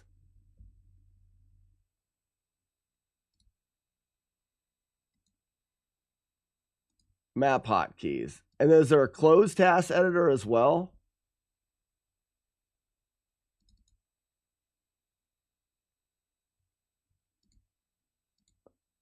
Because that just opens task editor. I can mouse over it to close it. Where's the close? There are no close. Maybe it's because it was something else.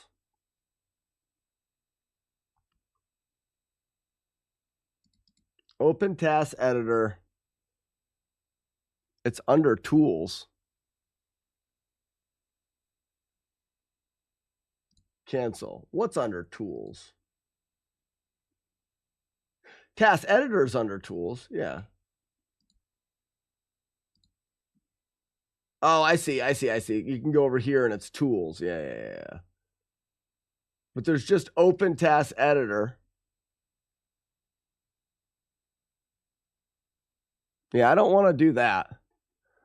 So I can close it. See, now I have to close it using the mouse. I have to open it using this. I have a weird button to press to unpause. Fine. Either way, I'm learning one or the other. You're probably using your mouse in the task editor anyways. Correct. So we just need a button for the task editor. How about this button? Because that scroll, keyboard scroll lock. No, because then it's going to mess with the keyboard scroll lock thing. Because that's actually another thing. I have to make sure that it's not another thing. Can I use can I use a button on my thing, my stuff? I can use the stupid controller.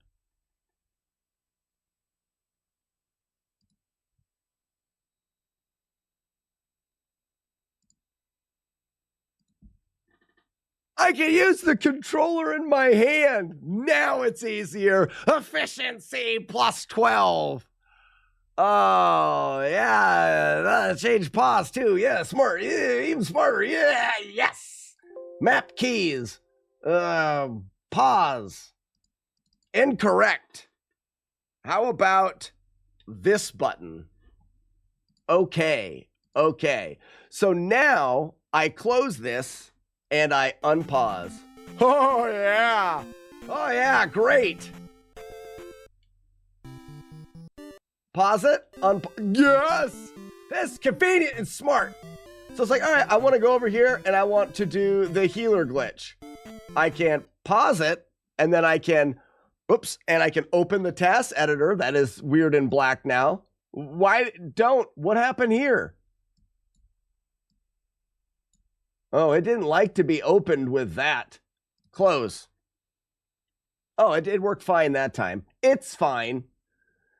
And now I can do healer glitch inputs. Frame at a time. Yeah! Oh, see, McMuggy, the thing you said before, stupid. Not even close to anything that would even be smart. This, the thing that I just did, smart. I did do it because of what you said, but I'm not. It doesn't matter. It's what I said is the thing. B. Was that too early? B. B. Got her. Ooh. So now we can tell if it's the first possible.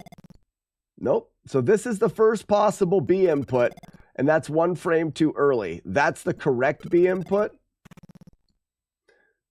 On talk. Followed by this B input, maybe. Too early.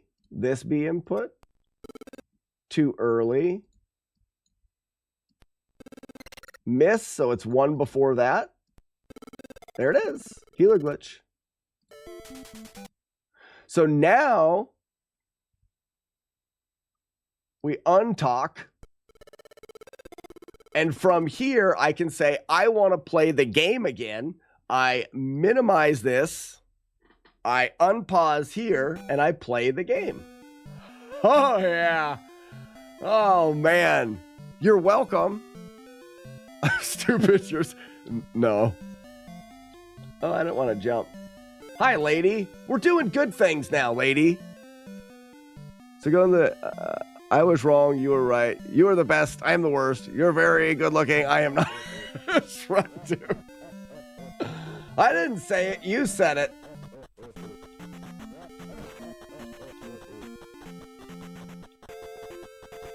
Oh. It's fine. Look how great this is working. Oh, here, let me pause it so I can read chat. Oh, I can unpause it with the controller. Yes. Whoops, that's the pause button.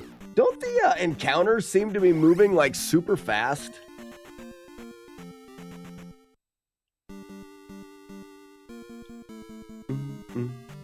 And then we turn around and we walk through. Well, we have to jump right here. And we turn around again, turning around again. Turning one more time. Walking to the glove, holding it above my stupid head.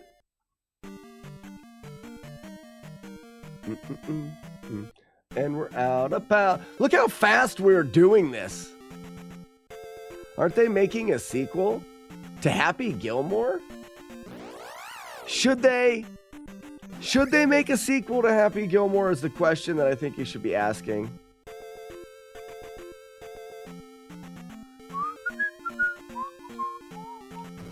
Those spawns were great.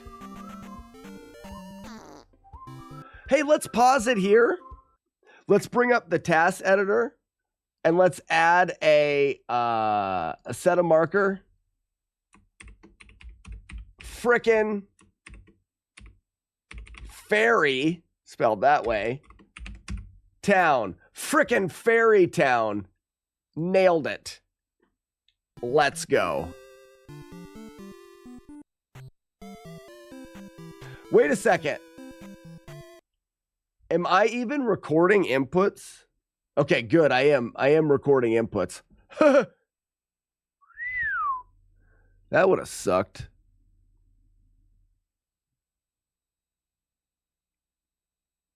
Weeblo, the answer is negative. They shouldn't make one. I don't think they should either.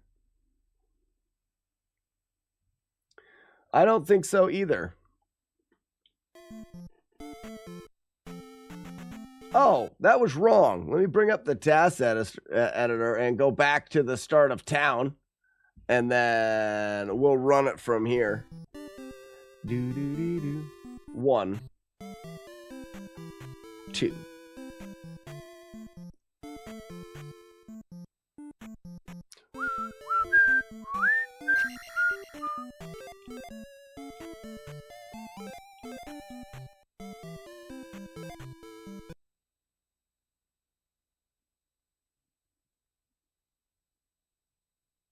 What?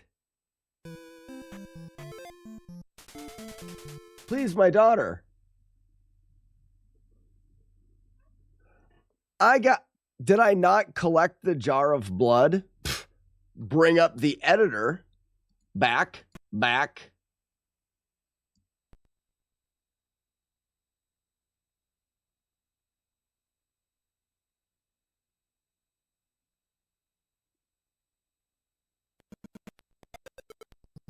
Look at this. I pressed start before I collected the jar of blood. What a loser. Jar of blood.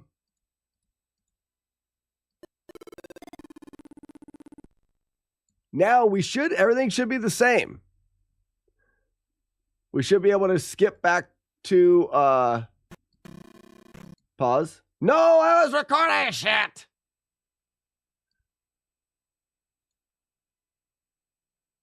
Not recording. Skip forward.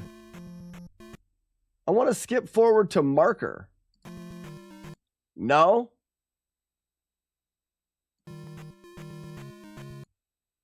Follow cursor. Turbo seek. Auto. That's what I want. No. Auto restore. No.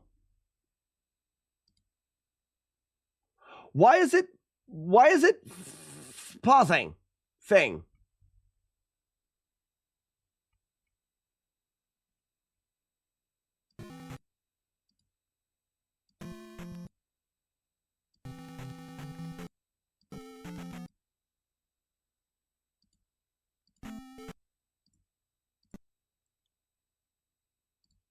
So there's a marker.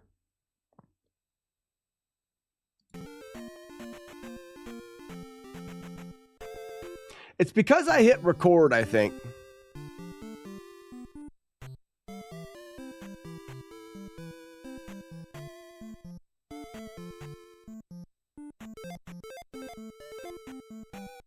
It's all right. We're learning. It's all learning. It's okay. There's no reason to get mad.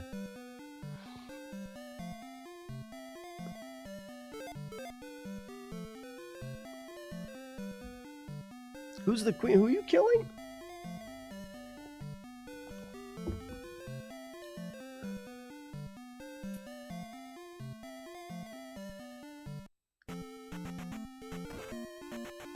Yeah, for some reason it's forcing it to play through it because of the way I re-recorded things, I think.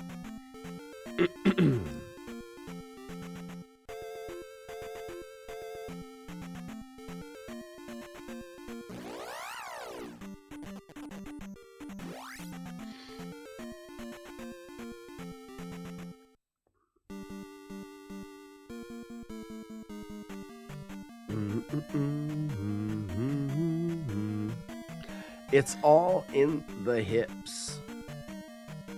It'll burn your house down, burning your house down. Burn it down again. Burn it one more time. Burning it while you are lying in your bed. Stop it, everybody. You can turbo seek. Whoa.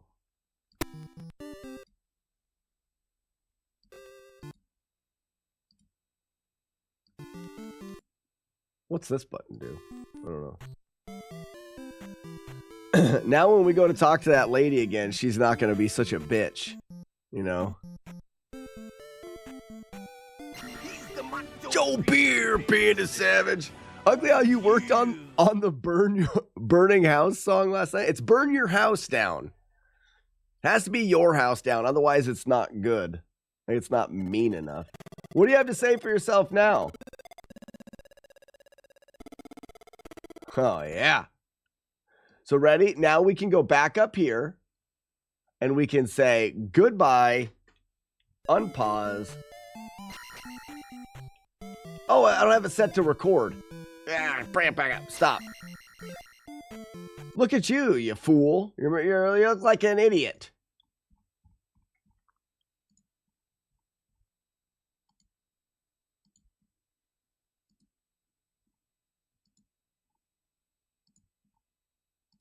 There's the lady. There's a lady. Record. Close. Got it. Play. Let's go. Okay. I'm sure Matt D's fault somehow. It is. Panda ad. You killed the old lady. I didn't kill nobody. Leaving your kids inside. Leave the cat in too. Ooh, bad. Bad. Oh, the musk of wisdom. Leaving your kids inside. Oh, that's terrible. Wow. Hello, lady. Do-do-do-do-do.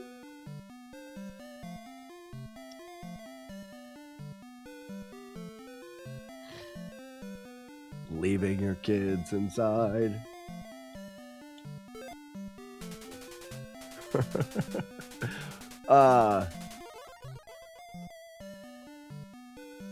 That's a terrible song. We should never sing that. Jump up the gym, jump it up, jump it. Do do do do do do do. 1. 2. 3.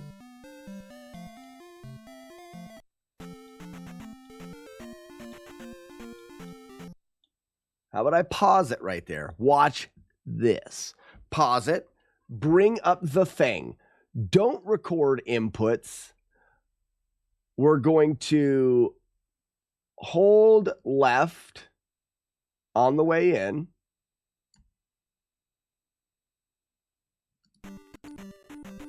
All right, we had to do that a little bit. Hold left on the way in. Yes. Let's let go of left right there and see where it takes us. Not even close. And out we go. Too much. Out we go. Out we go. Out we go. All right, less than. One more. Out. That's it. Boop, boop. Actually, we could have calculated using our variable here for 0. So, for example, if we go too far, or if we don't go far enough, we're at 28. Oh, but we're at full speed, so that would be weird to try to calculate. Oops, a little bit farther. One more time. Beep, beep. Final. And we are at 0, knowing that's correct. Next frame. Oh, next frame, single right followed by left. Oh no. Oh, we gotta come to a complete stop. Boop. And then single left followed by right. There we go. We're gonna record, close, unpause. Look how good I am at this. Efficient, too, McMonkey. Whoops, hit the wrong button. Shit. I was on the wrong buttons. Well, that's fine. I paused it first out of smart. Unpause.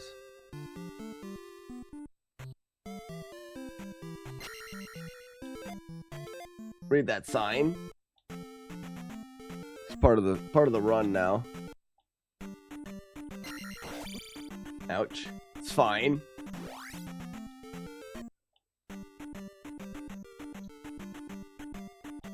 Also fine.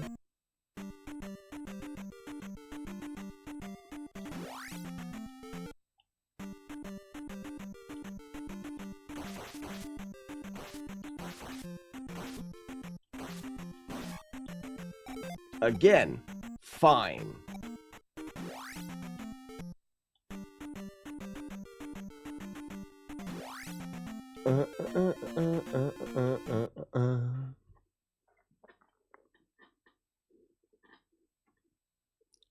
We found your burnt severed hand. And your cat's head too. I like how you guy had to tell how to downward strike so your character could actually start downward striking. Ugly or not ugly. Another happy panda. We call him Pete the Pogo Stick Mechanic, and that's our pogo stick. You can bounce on it like a pogo stick.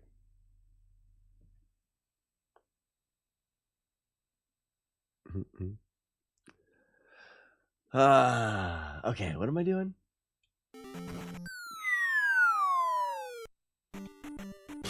Two-minute time save.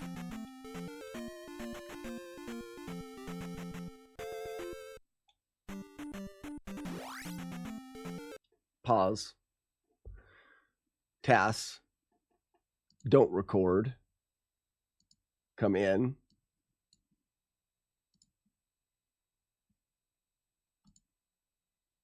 Held left too long.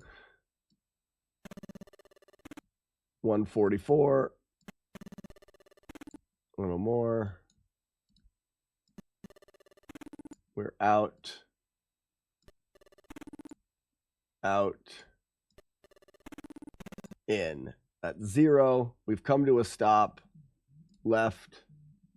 Right. My wife is calling me. Give me 1 second. Joker's back in town. Hello? Good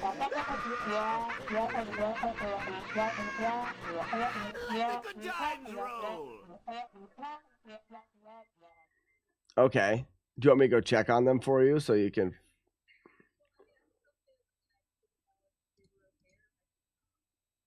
Okay. I will go... 1 second, everybody. Important stuff.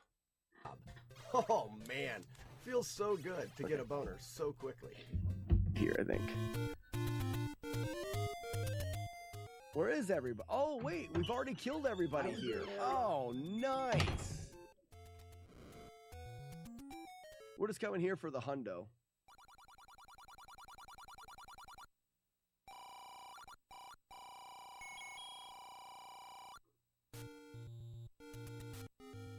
Then we go up.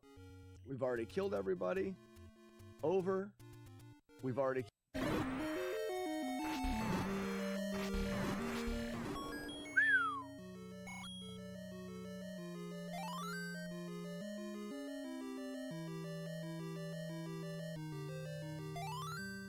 Wait a second. Did I accidentally give myself an extra heart when I cheated?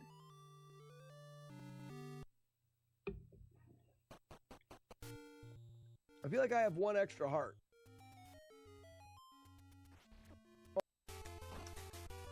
Hey, the whip is stuck in the wall. Can I pick it up? Well, shit. You know something that's not right here? What the hell am I doing sitting down?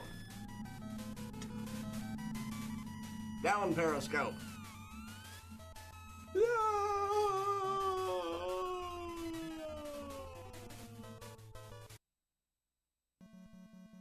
Comes Matty. Here comes Matty. He ruins it all and we don't like him. That's it. Mm-hmm.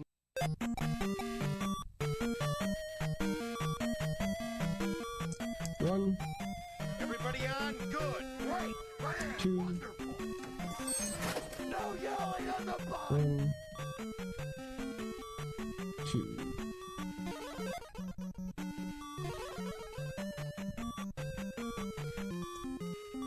Alright, this is clean. No bus ride needed. No damage.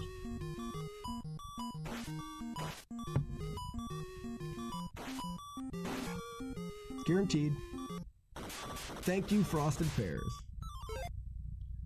That fight will forever now be free. The 59 still in here. You saw the setup. Dump up the gem. Tubin, gross. Immediately delete that. How do I do this? I don't want to pin the message.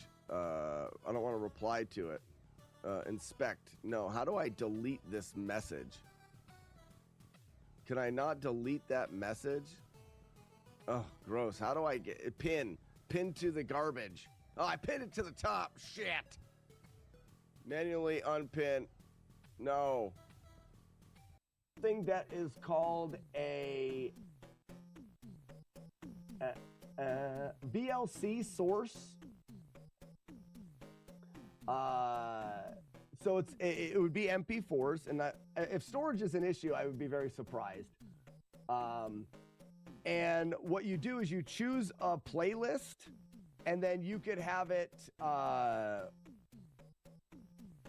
I think you could have it set up to only play one, and shuffle the playlist. You put all your clips in here, so you put all of your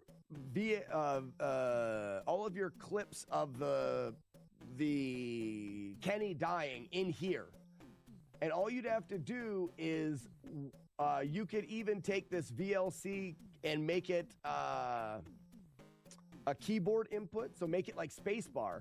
So when someone redeems it, you could look at it, you could press spacebar on your key. Yeah, PDG. No, I'm down with PDG. Honey, you should get down with PDG. You know what? What's the actual thing? What's that? Pico de Gallo? No, you know what? Yeah, you know me. What is it? It's funny.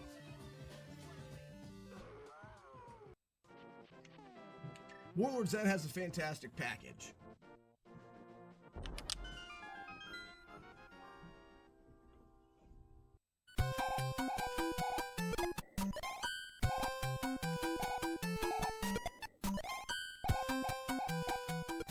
Hey! Did it! So it has something to do with lining that pixel up. Sorry, I'm completely ignoring chat. You somehow ended up holding a phantom shell. No, we're straight until you get to the ledge, then move left. So on the edge. Yeah.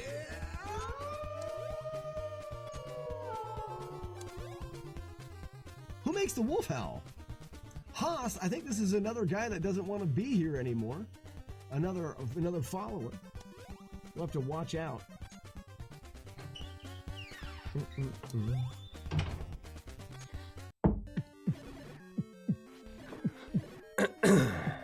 Oh, I can't hold my breath that long.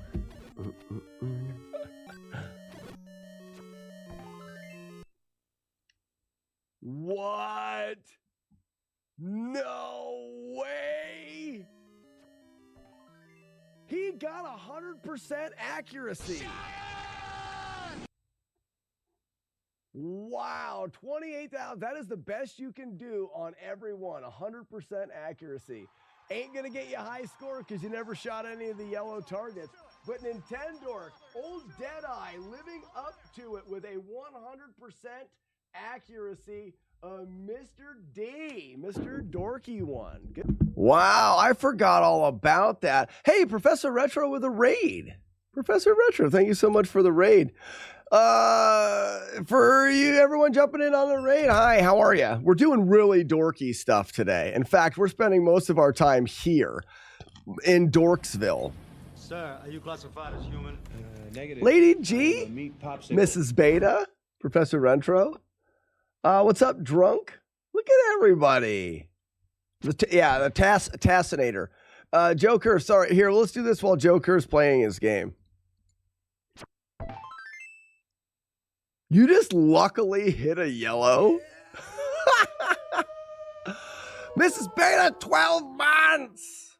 You know what this means? I need to go get my shots. That's what it means. Because you've been around for 12 months, and exposure alone is a great risk for me now. So I'll go get my shots. Thank you for the reminder.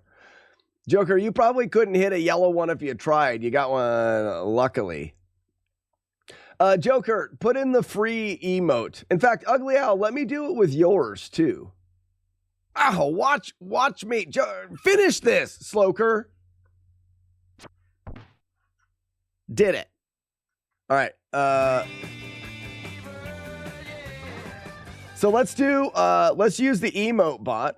If you guys didn't know, this is multi-bot. greatest greatest tool for Twitch streamers there has ever been. So we're going to take Ugly Owl's free bird emote. You know something? I haven't had YouTube chat up. YouTube is probably wondering why I won't speak to anybody. I am such a jerk. So this is Ugly Owl. No. Ugly Owl. Like that.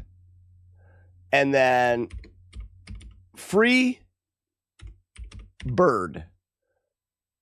Add the emote. Didn't it add it already?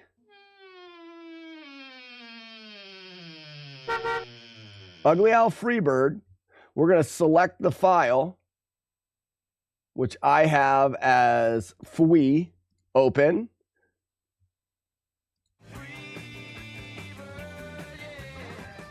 Actually, that's pretty good sound right there. I got to take mine and bring it down a little bit, I think. Mine's a little bit loud.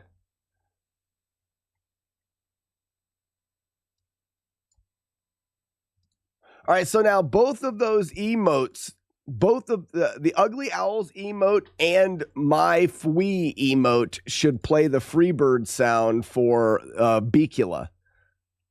Thanks, Multibot. You're the best. Turn on jump scare. Did it.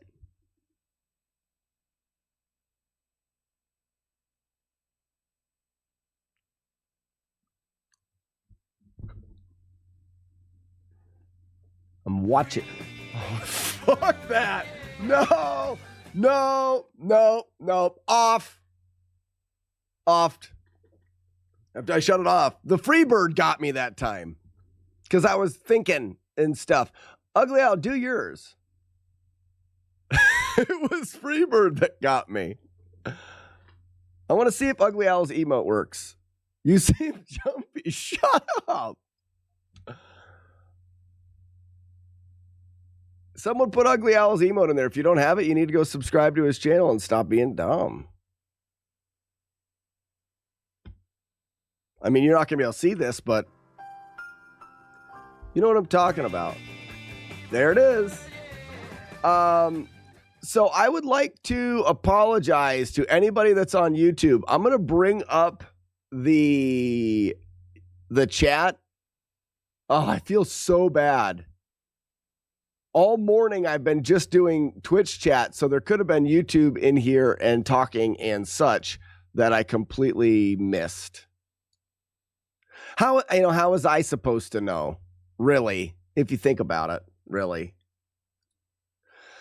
ChiliCon, good morning. So what was I doing here?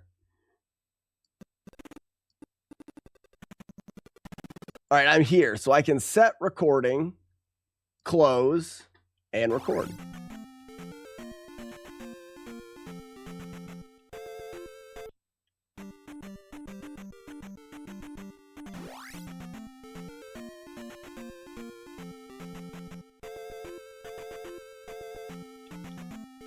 Backspawn. Gross. Huge gamer. I'm not that big. What are you talking about? Scroll. So I'm not tassing Joe Kerr. That's what she said. That is what she said. I'm not tassing to come up with a task. I'm tassing the whole game so that I can look at specific spots that I want to look at. All right, Pat, pause it here. Bring up the task. Stop recording. This is fine anyways. So right here, we can set marker at great fallociousness. Got it. Record, leave, and go.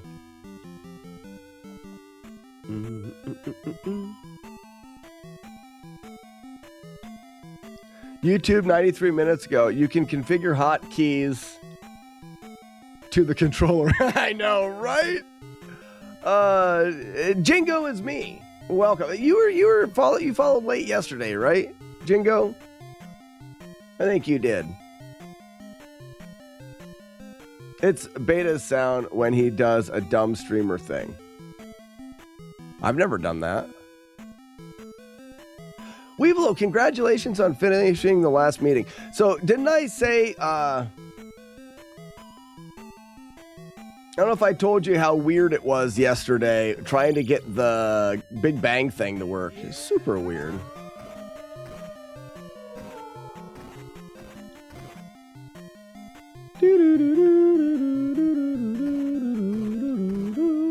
Look at this room of suck with the bad controller. Oh, man.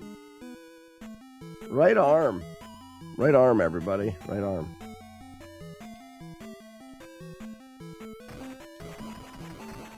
Oh, damn it. It's really not too terrible. Well, Jagard, thank you so much for the gift sub to Jingo Is Me. Jingo, welcome in and enjoy your complimentary bag of nuts. Jingo, you got yourself a complimentary bag of nuts. Congratulations. Love tap. Good enough.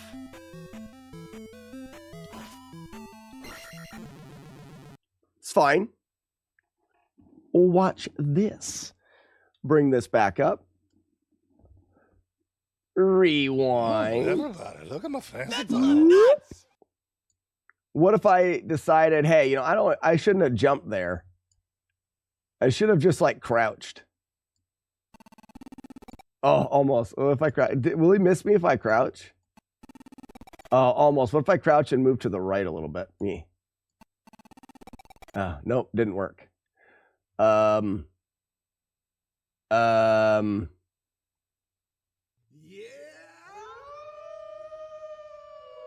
So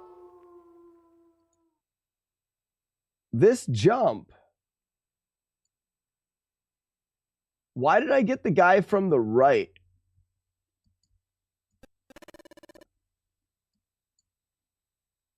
It was this jump was late. And it needs to be a neutral jump.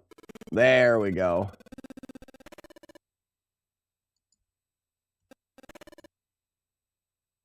What? Who makes the wolf howl? Who was that? Weevilo with 5 gift subs? No friggin' way, man. Hey, man. No way, man. Why is he jumping straight up?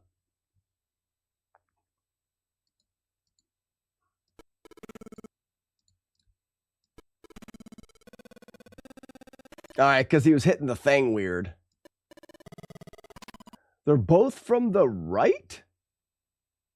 They should be both from the left.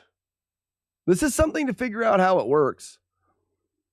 What is the limit on the jackhammer? Like, would every other frame get the fastest jack? We will find out. I've never tested. I love how I to Slack gets. I love how I to Jodosh gets. Me too. Oh, wow. Jodosh, you and I both love how each of us I to get. That's cool. I think if you're in replay mode, you need to uncheck recording. Oh, yeah.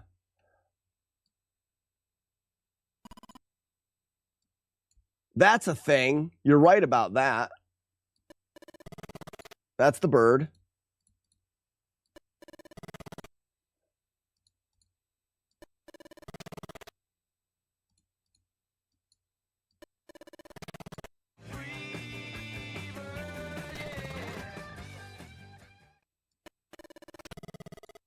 So I think that I need to be holding right here again. And that's what causes them to go the other way. No, but there's a jar.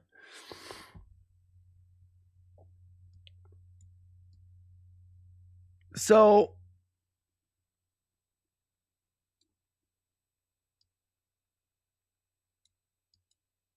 that's early. What if we jump later here?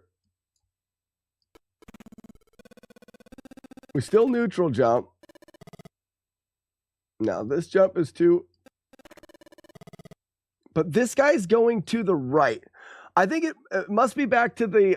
oh, you know what it is? It's the timing because of the... It's the timing because of the hot tap.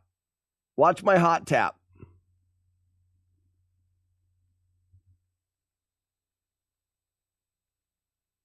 I've got a bad hot tap. And that's because of where I jumped from. So I need to jump right there.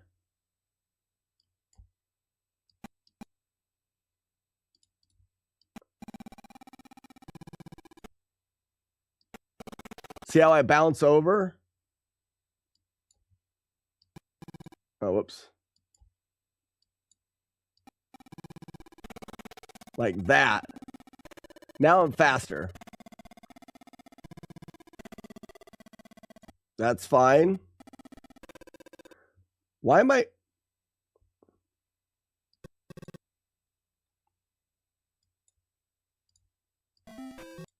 I guess you do land.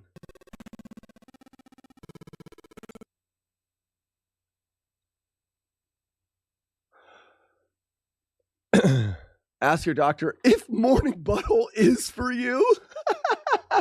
Oh, like it's something we can ask for now.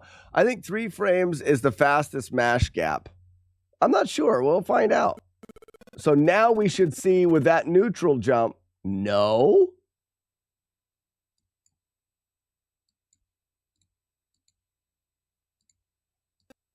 Oh, this jump is going to be way off now. Stop moving forward. Yeah, this jump needs to be way back here now. Oh, no, not way back here, like way back here. It's supposed to be on the tile after this broken thing.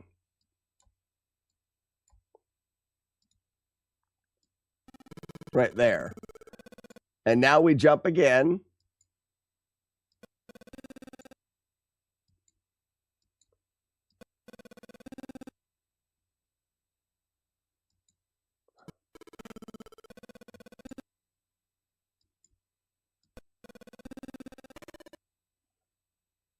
And we stab here. There's the jar and both guys behind you. Now we jump again.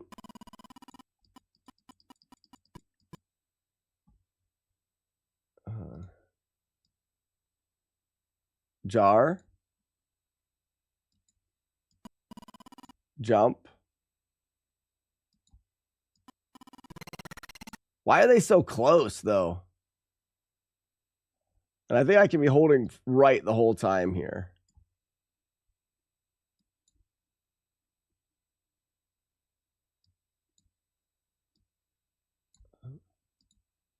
Whoa!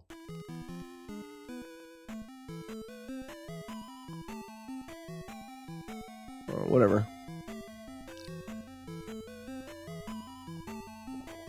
Well, I'll probably do the whole thing right now, guys, because I've never been able to task certain aspects of it.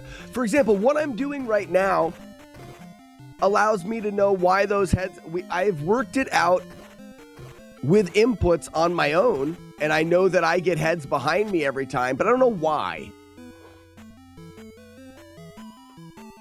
There's small little things that are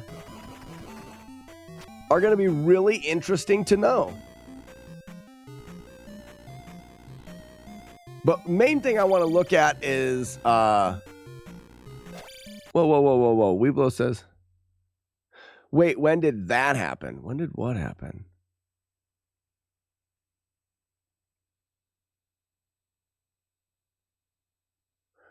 They raised the price of subs? Did they really? I think I knew that. but I'm not sure. Man, I pay way too little attention sometimes.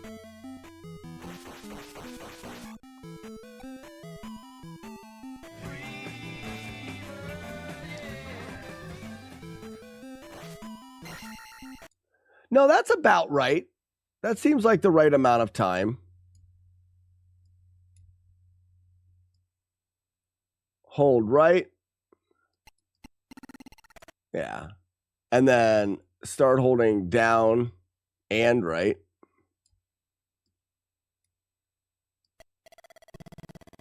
It gets us all the way to the edge.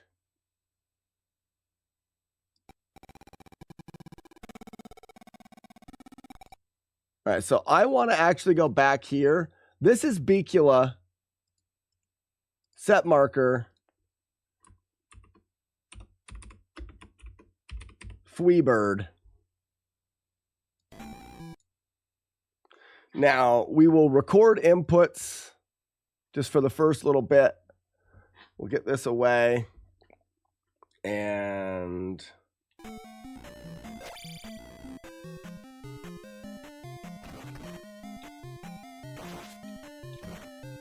oh.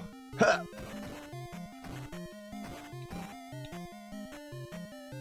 I want to see if I can get the despawn there, but we can't. Okay, that's fine. Bring this back up. We're going to not record inputs, and we're going to come back into the room. Whoa, that just went way too far. That's what it is. Well, we can go to Freebird. All right.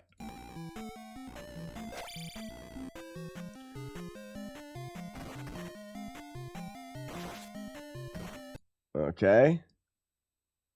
I want to change this for this Crash and the Boys Street Challenge.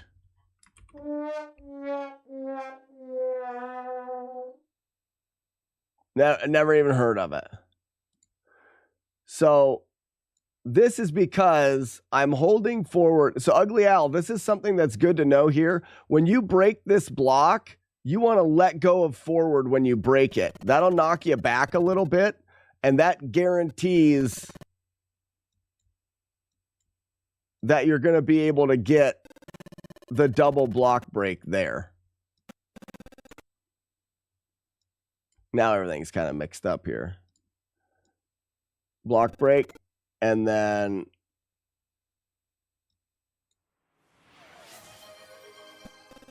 oh, not A, B.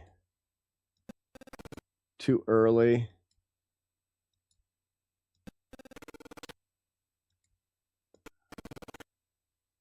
This A can be sooner, so the B can be sooner. And this B can be sooner. No. I still have to be holding right here, though, the whole time.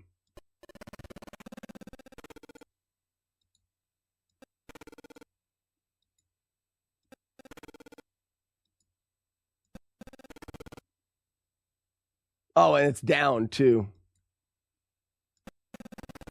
Oh, okay. So that's what allows me to do that hit. There we go. Wait, no. I'm not hitting. You stupid idiot. You're dumb.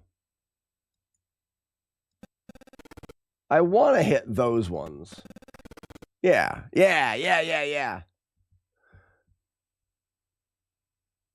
That was the NES version of Leisure Suit Larry. Really? That's funny. You're funny. Continue to hold right.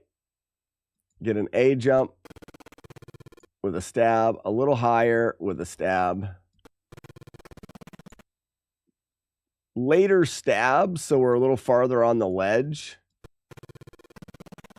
There we go. Now we're going to immediately jump again.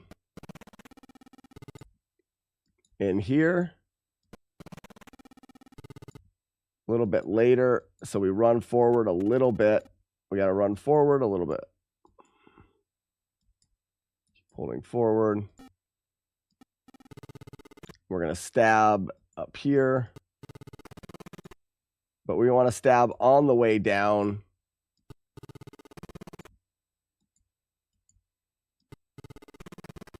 there's the 2. And then when we land, we don't want to be holding forward anymore. And as soon as we can, we're going to just stab again, which pushes us backwards. And then we're going to hold left.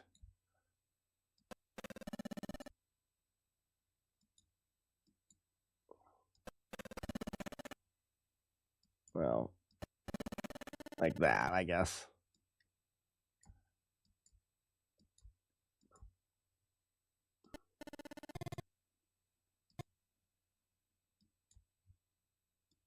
So a couple things. Ugly Owl, how long do we have to... Well, here's the thing here.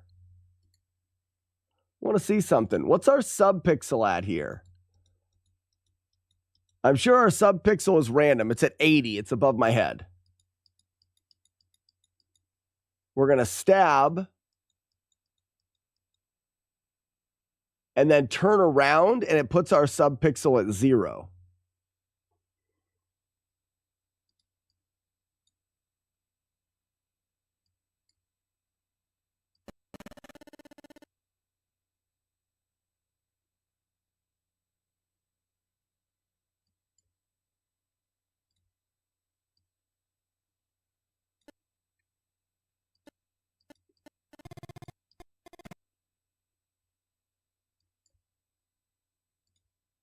So stab, but during the stab, we're going to turn to the right. Oh, sorry, turn to the left.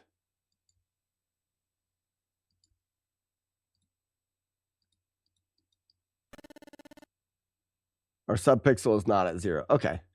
So that's not a fixed thing. Subpixel is at 32. Subpixel is at, our first change. Nothing we do with that. Okay. There's the fall. There's the turn to the right. 0. So that's probably our advantage, Ugly Owl, is by zeroing against this wall.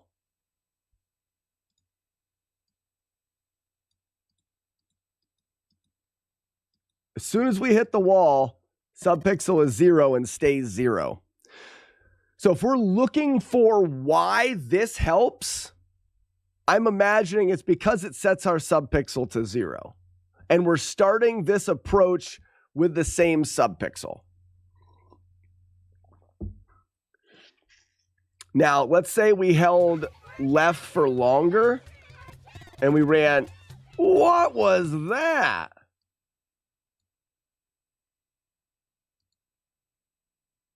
Oh, it's allowing left and right. How do I stop that? Oh, you just don't press left and right together. Oh, no. It's 16 now. We just got lucky that it was set to 0. Oh, we just get lucky. Okay.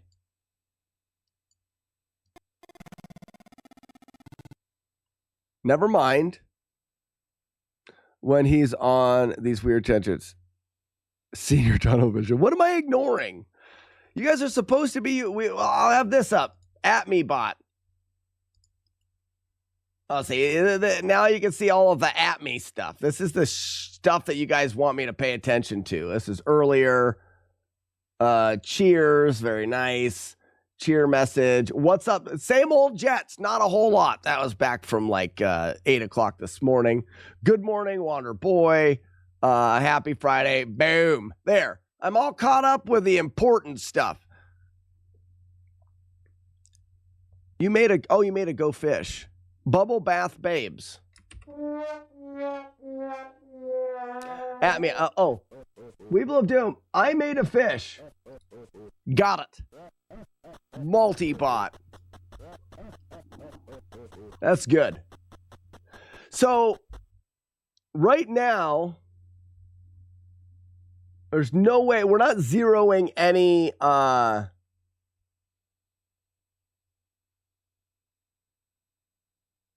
None of, as far as the subpixel goes, none of that matters. All right, we're running against the wall. I'm going to set this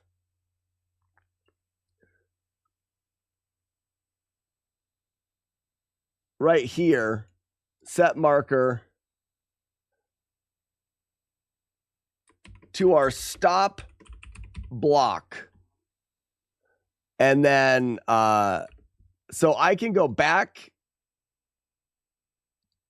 to the beginning and I can jump forward to the stop block. So we can tweak things from here. My wife is calling again? Yes.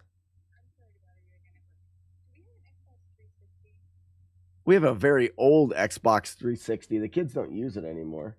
Why? We use an Xbox One. Why? Game stuff? What kind of game stuff? What kind are you looking at?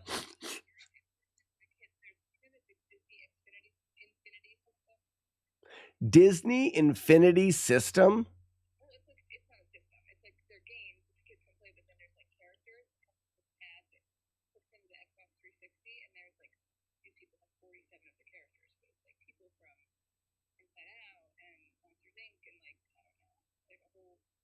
Weevilo says Disney Infinity was pretty cool. Hey, is it cross-platform? Can you do it?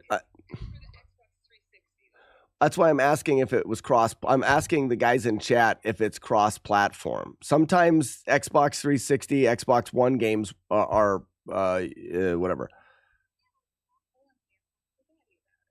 But it's got lots of figuriness.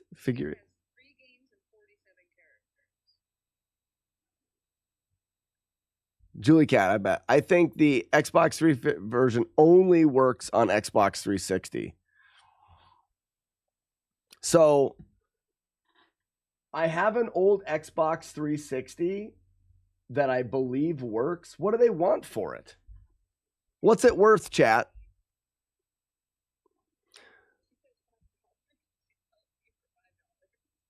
For $5, we'll hook up the Xbox 360 and we'll try it out. Is it worth it for $5, chat? I think they may say yes. Depends on how many figures it comes with and the pad. It comes with 45 figures and it comes with the pad. I think Weevilo is going to say it's probably worth $5. Yes, 45. So yes, get it. They say get it. I'll be outside. No. Because, all right, that sounds, all right, bye-bye. I can't have you guys outside without me outside. What do you want to do outside? I was just going to, stay by the porch. You're just going to play around on the porch? Is Asher going out too? Asher isn't going out. I'm going to work on the bench, so. Oh, you're going to work on the bench outside? All right, promise me something. You're not going to go anywhere near the driveway or the road, and not down by the creek. Yeah. Okay. Would you send Asher in here real quick, please? Yeah. Send Asher in. Yeah, could sell the figures for more than $5. I would take it just for the figure. Oh, the figures are physical figures?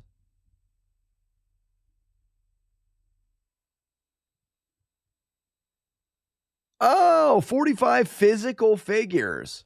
Well, then, yeah, it's worth it just for $5. It's worth it.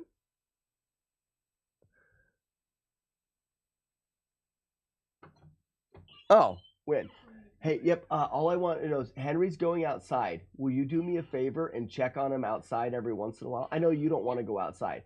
Just check on him outside every 10 minutes or so, just to make sure he's still hanging around the porch. He told me he wouldn't go to the driveway or the road, obviously, and he wouldn't go down by the creek. But I want him to be where we know he is. So just check on him every once in a while. Awesome. High five. What are you doing? I'm just watching the show. Cool. You guys are being great. Yeah. So Sharon is garage sailing, and a couple of the older boys did not want to go. So they're hanging out inside unsupervised, essentially, I'm here, so they know if anything goes wrong, they can come out and get me. But I'm a little bit concerned with my Henry 7, or will be 7 very soon, with Henry being outside by himself. But he's building this thing on the porch, which is just outside the house. So garage sales are the bomb when you're a kid. So, Julie Cat, my wife goes to a lot of garage sales. The kids have been to a lot of garage sales. They've got a bunch of garage sale things so far this year. So I think that they're not liking them so much because now they're going to them and Sharon's not letting them. Well, you got something on the last one. Like, they're not always getting stuff now, so they're less fun.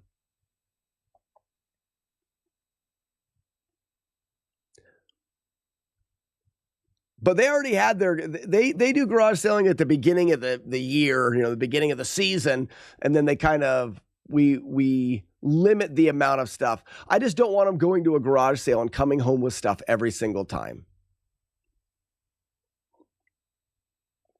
I found every NES game sealed at a garage sale for $75. Old lady selling her grown son's game collection. Did I get a good deal?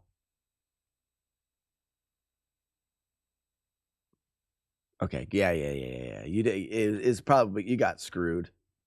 You got screwed. 75 every game, screwed.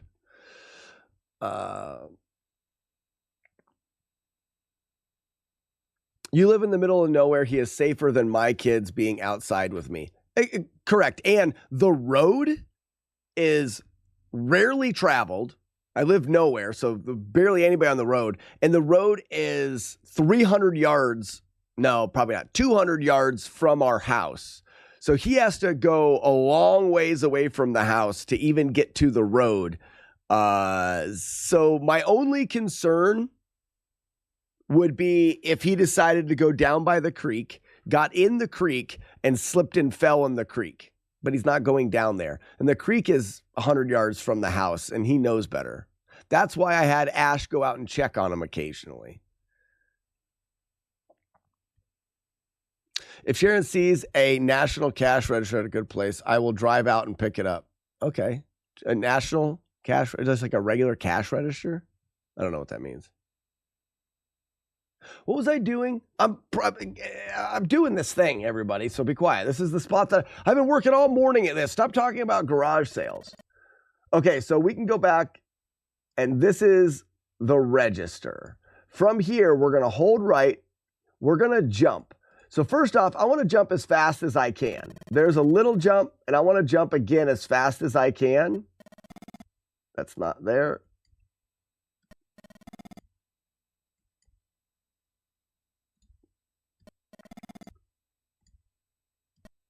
There it is.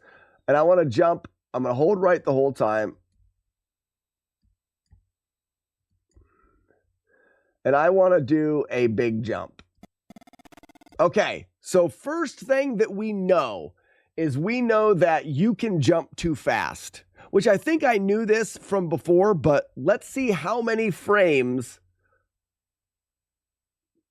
If we're going off of the smallest jump, how many frames delayed? Oh, this is a one-tap jump. We're never going to get a one-tap jump. But a one-tap jump is different than a two-frame jump. So if we hold jump for 2 frames, we can jump again there. If we hold jump for 1 frame,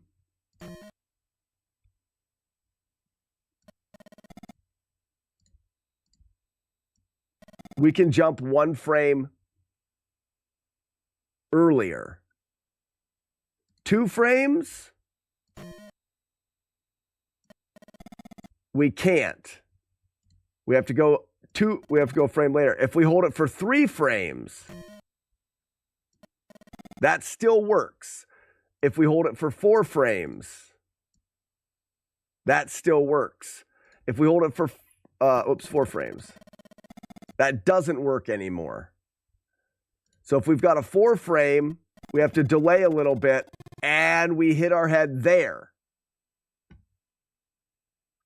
So if you're hitting your head, Busted Bandit, thank you for the follow. Slacktopia, the last refuge. If we have a post-apocalyptic thing, then you guys can come hang out with me. Just saw your Ninja Gaiden perfect game. That's insane. Congrats. Busted Bandit, thank you so much and welcome to the stream. One of the things that we do, Busted Bandit, is what you see now. Right now, I am taking Zelda 2. We're working on, we're working on this game for speedruns at the moment, but I have done a no damage playthrough of this as well. But we're looking at the code in a sense. We're looking at it in a task editor where we can program what the game does on every single frame of input, and we are trying to figure out how it works and how we can do things in it. This is similar to how we realized that the demon's head was able to be killed. Julie Cat says, I want to pee in the backyard. My backyard?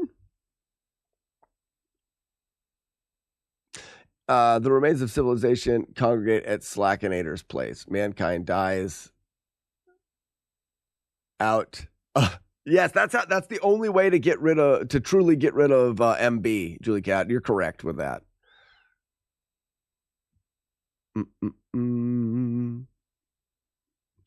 Okay, so back to this.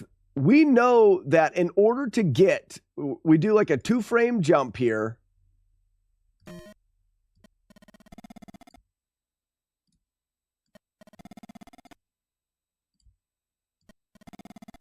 And we get our head here. So if we get our head stuck up in the air, it's because we did not jump big enough. So let's actually look. Let's go back to the game. Hi, how are you? We'll remove tasks. Oops. Here. We'll use the other controller. Oh, I had it on. We'll go Zelda, any percent, Bicula. Let's see if we can replicate that scenario on the actual card.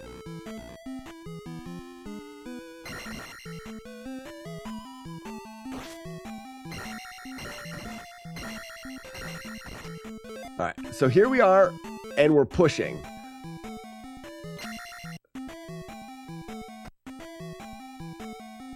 See how I'm getting my head pushed up against the block? There it was. So right there, that means when I jumped here, this initial jump, I'm pressing for not there, not there, there. That initial jump, I am pressing for less than 3 frames.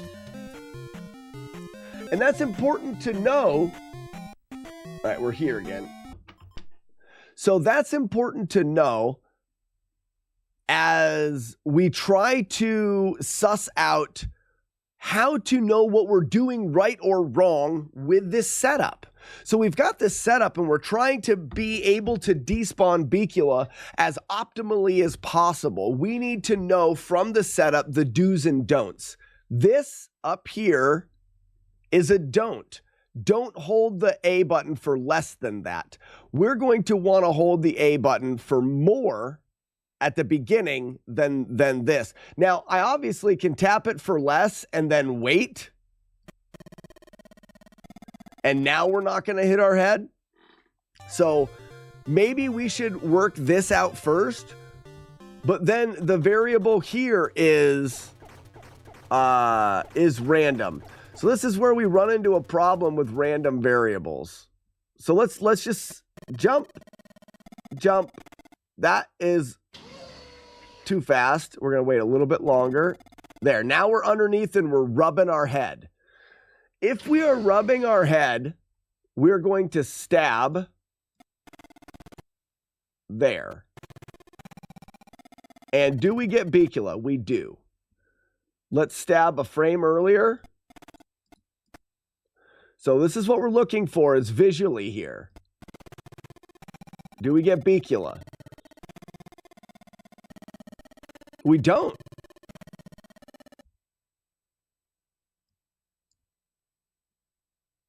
Let's actually set this up so he finishes out. So from here, we're just going to go stab, down stab, and then run. And out we go. So we kind of stumbled on the frame.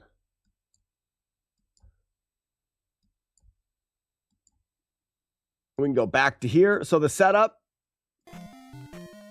boom. And Bicula is gone. So going back. That's rather, well, that's just one frame it works. So boom, right there. Let's move that B to one frame earlier. Bicula's there. Let's move the B. We know this is frame perfect. Let's actually just set a marker here for now. We know this one's frame perfect. Bicula's gone. Now let's move it one frame later. Bicula's not gone. So by the looks of it, this is frame perfect right here. Visually, let's see what we can see that's different.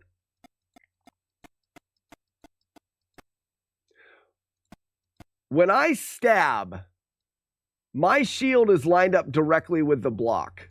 If I'm early, my shield never reaches. You see how my shield never reaches the block? If I stab, is this still early? Yeah, that's still early. So this actually isn't right because my shield reaches the block on the early stab. How about on the perfect stab?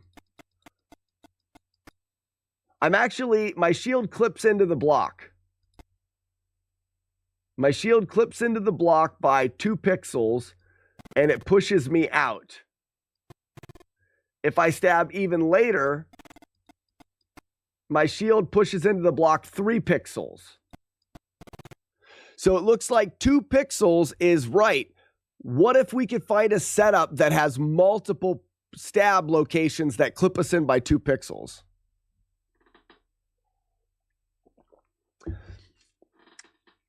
Is it X frames after hitting? Okay, so let's go back and adjust the jump. Because right now we have this jump setup where we're just jumping sometime in here. We're hitting our head. Okay, without the B, we're jumping and we're hitting our head and sliding in. So let's jump a little bit earlier. We're still sliding in. Does the frame still matter? There's the 2 pixel clip and the despawn. Let's go earlier. There's no clip, no pixel clip, no despawn. Later, 3 pixel clip. So the amount that we're clipping into that block is going to be based off of our speed. Our speed can be adjusted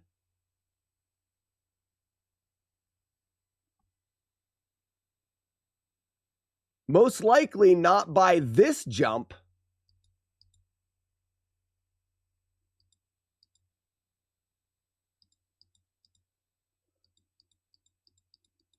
but potentially by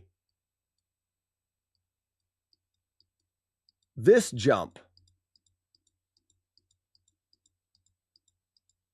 Right? What if we hold jump for a couple extra frames here? So we're getting a bigger jump. We're still jumping up the same. This should line us up by, that's the exact pixel.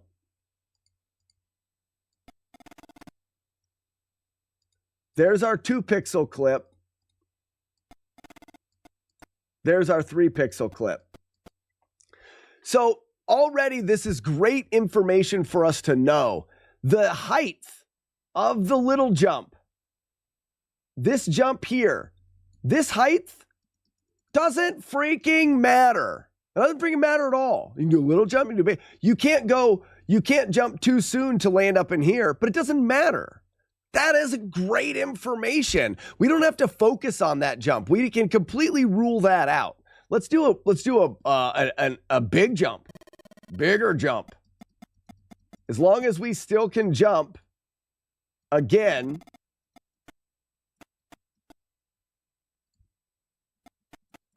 We hit our head.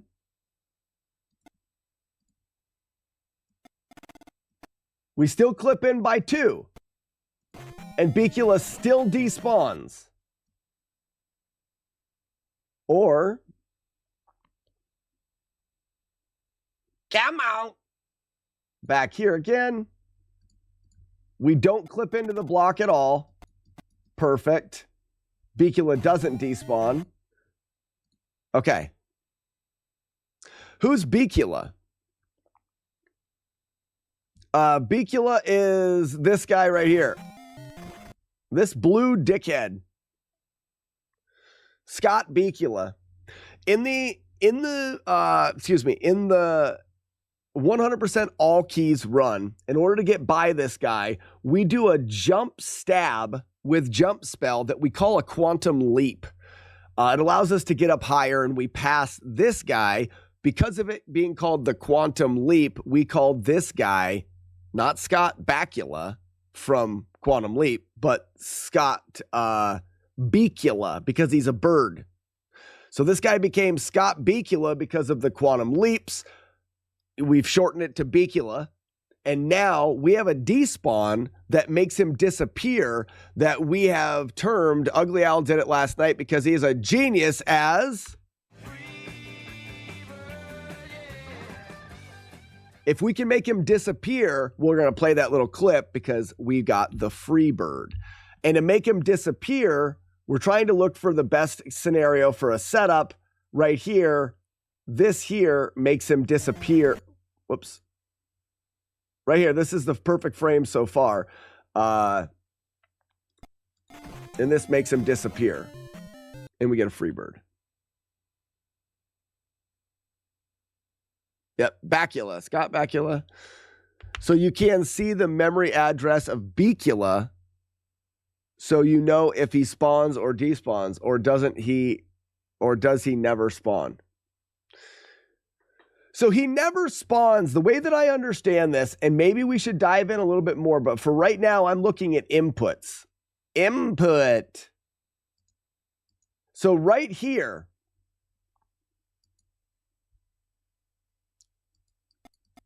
on this frame, I believe Bicula, or no, it's earlier than that. It would be when we start moving backwards. So let's put it correctly.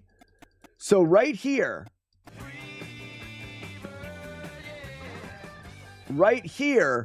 we have moved far enough to spawn Bicula in. This frame, the code says, you've hit a spawner.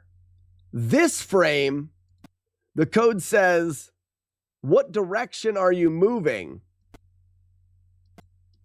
And you're moving, I wonder if it has something to do with this.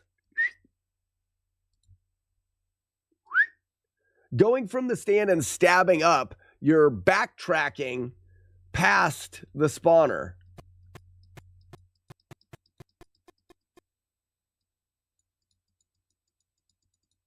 Is your hitbox different based off of this? Because now you're like here or whatever. And boop, now you're back. And is that why a stab matters? So, Ugly Owl, have you been here for the whole thing? I can walk you through what we've got so far. So, what I've noticed now, Evan, how's it going? Okay, for science, can we look at more memory addresses to see when he pops into existence? Okay, for science, we have to find out where his I'm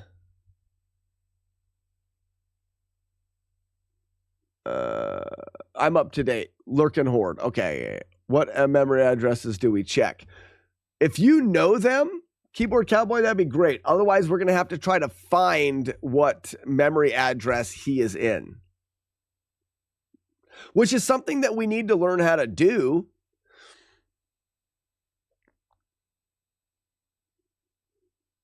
So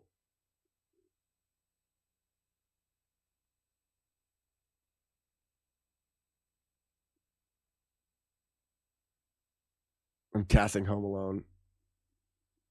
Weevil, why are you canceling your plans? No. No.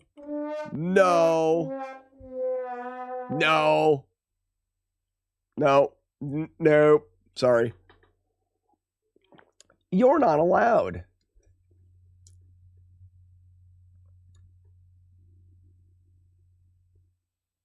Not allowed. Navard's got it. Not allowed.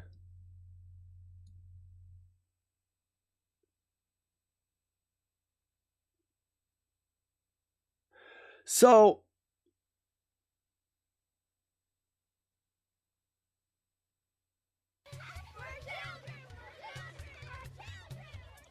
can only go for a couple days, and guitar couldn't get stuff I wanted to do squared away in the window. I'd be there. Not interested in GDQ itself. That's fair. So Joker says 0051.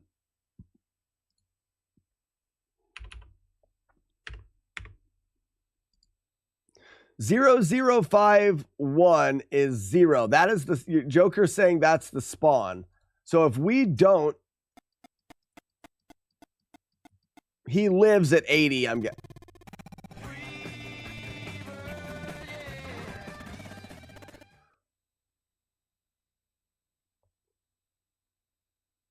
Zero 0050 is enemy 3's X position. Okay, so this is his X position, and it's going to be something when he spawns in. So it's still very useful for us. Because right now, his X position is 0 because he doesn't exist. He still doesn't exist.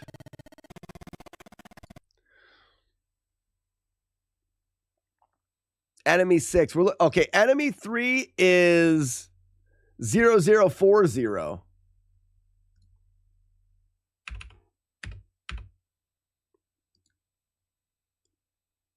Is 1.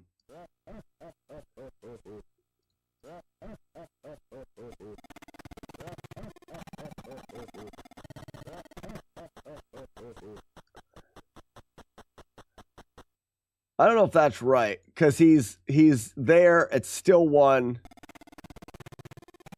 It's still 1. Not sure which way it counts. He may be enemy 4. 00F3. Can I rename these? Edit. Notes.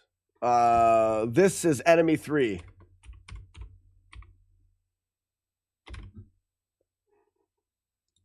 All right, enemy 3. Oh yeah, bring me on this shit. Enemy 4. So enemy 6 is 003C. New. 003C is enemy 6. Okay.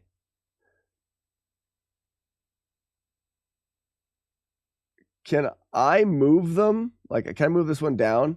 Yep. Nice. New. Enemy. Oh, current map page 003D. 003D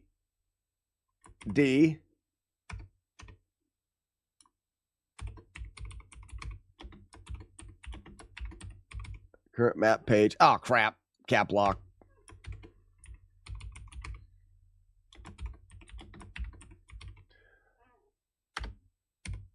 Okay.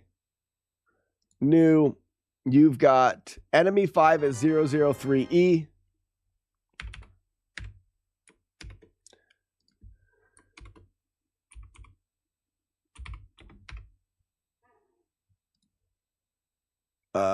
New. Oh, you're scrolling it. Enemy 400. Whoa. This one goes with that one. Current map. Oh, you've switched. And then enemy 5 is E. Enemy 4 is 003F.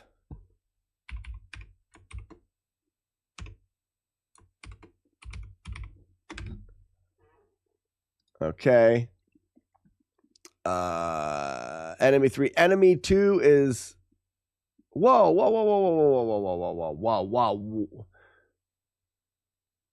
In there too. 003B, player current map page. I have that one. That's no, you say 3B and not 3D.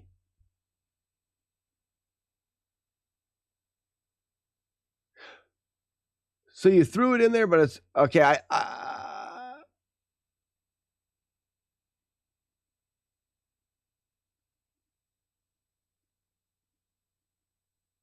How does the task command handle RNG? It doesn't get stuck. Moto Beats, I'm not sure what you mean by RNG. When you're working with the task, there will be no RNG because the task is doing everything perfectly. It'll always be the same. There will be no randomness in a task. There can't be.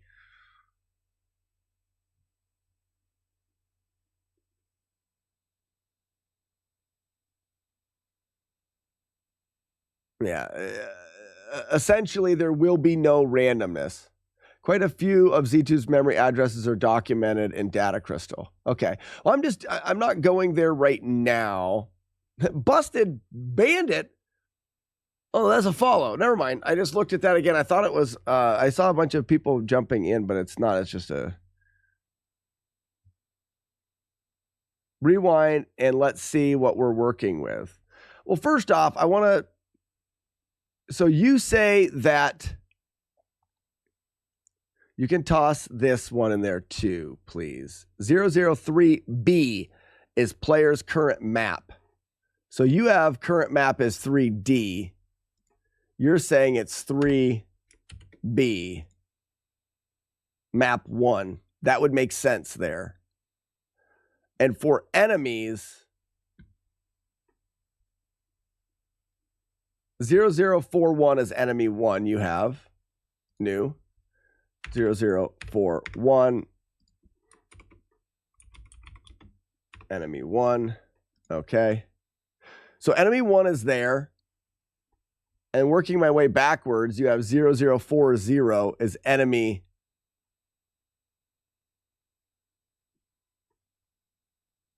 I think you wrote them. Yeah, because I want to see 003B. Player current map page. 003F. Enemy 3's current match page. Oh, I don't want, I want to get just the enemies in there first. Enemy 1. I don't know where enemy 2 is. Current map page.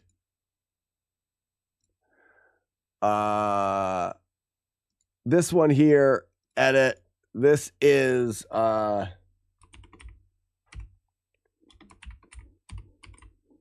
damn it. This is subpixel. I don't know what 5.1 is. We're just going to move that up for now. I have subpixel, boom, 3, 4, 5, 6.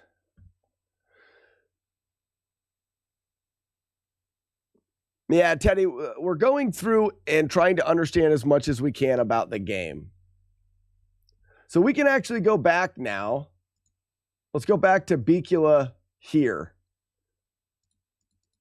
When we enter this room, in the loading screen, you'll see all of the enemies are 0 now. There are no enemies.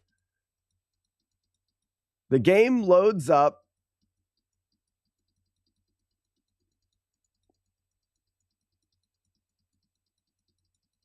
right there. Enemy. So this has got to be enemy 2. Because right now, enemy 1 and enemy 2 are the bots. The bots do exist. Edit. This has got to be enemy 2. Okay. We've got a current subpixel of 0, which is true. Did I get a down stab in there? What the hell is that? For a second, you're falling? For 1 frame, you're falling?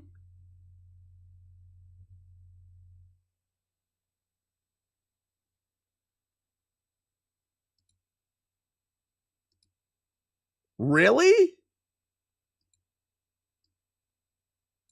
No, that can't be. That can't be every time.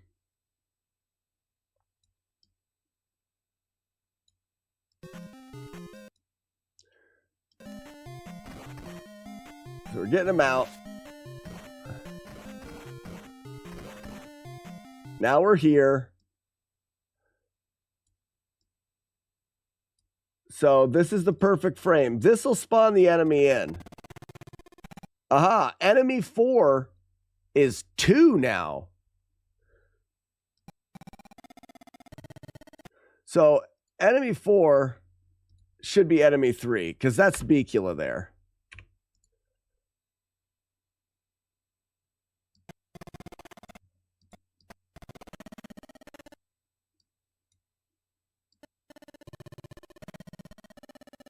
And then 5-1 is enemy 3 position.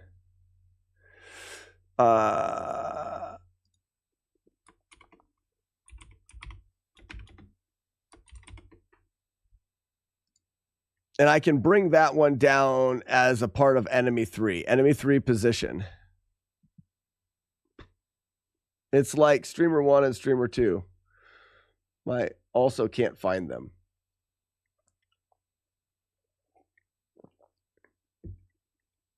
Oh. Cheer 100 fun fact. The streamer known as Slackinator is actually an advanced machine learning algorithm and AI personality that must periodically feed on task data to sustain itself. That and raw stupidity, he loves that crap. What?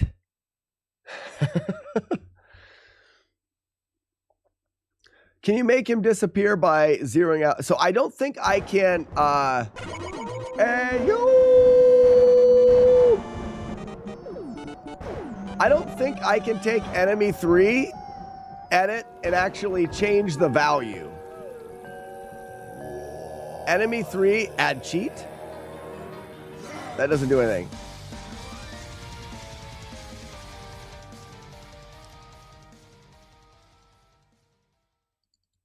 So, edit, can I grab this? We'd have to look at it in, no, will height, we can, but we have to look at it in a different thing. We need to look at it in,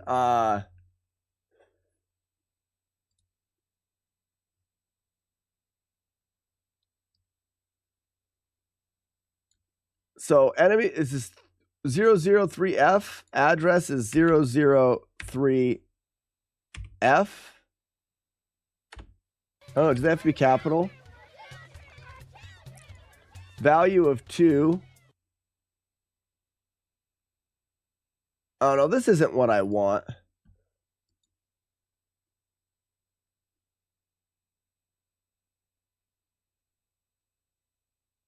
Hex editor right here. So we want hex editor here. Oh, wrong thing, guys. You don't want to see me here. Why am I here now? You want this. Sorry.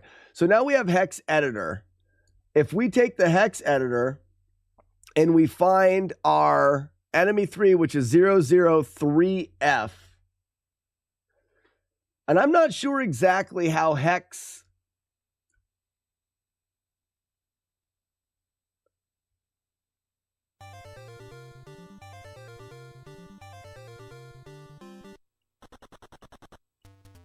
I need to learn how to find stuff in hex.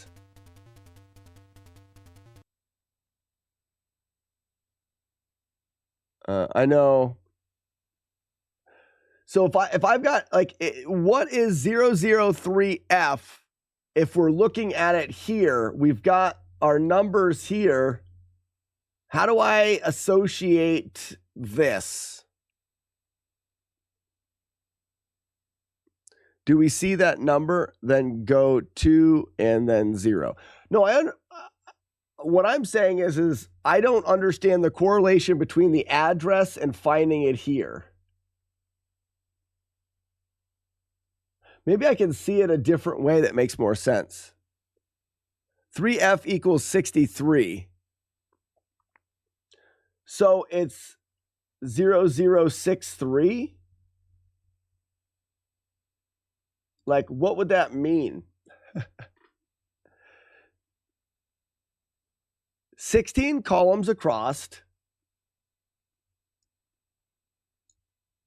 1, 2, 3, 4, 5, 6, 7, 8, 9, 10, 11, 12, 13, 14, 15. 16 columns across. That's 0 through F. We're going streaking! Yeah! Up here! Up here! Up here! Who said hey? Should be the last value on the 4th row from the top. So, but explain to me how that works. So 3F, so 4th row from the top, that's the 3, and F over here. There it is. Why is it highlighted? Because it's one of the ones I'm watching.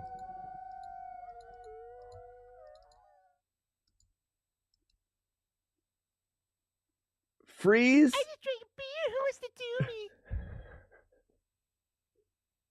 How did that happen? Oh, you guys did streaks. Sorry. Exactly. Okay, so 3. So if I wanted to find enemy 2, that's 4, 0. Enemy 2 would be 4 here. 0 being the first one. So this is enemy 2. This is enemy 1. If I go to enemy 2, oh no, what happened to the watch? There.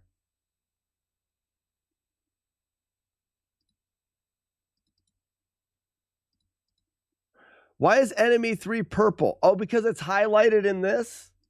I'm just learning, everybody. Please be careful. So enemy 2, boom. Now we're highlighted that one. No, I don't know why this is purple now.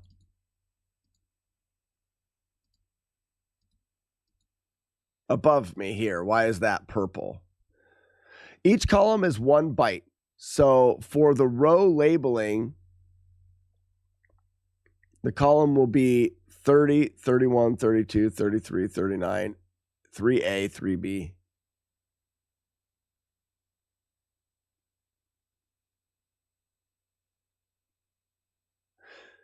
RAM watch vid up and down. Oh, I'm moving that up and down.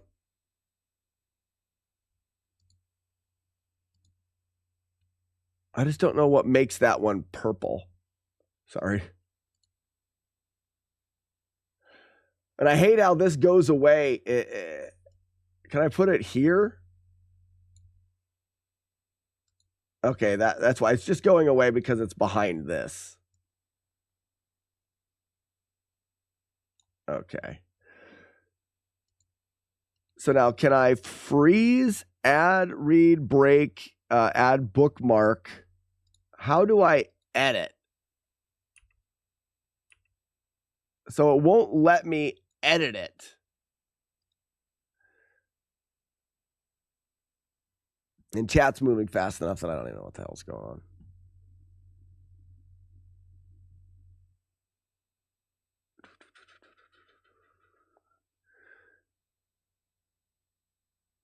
Like add cheat. Oh, okay. So maybe it's a add cheat thing. Yeah, add cheat. So how do I not add cheat? Edit.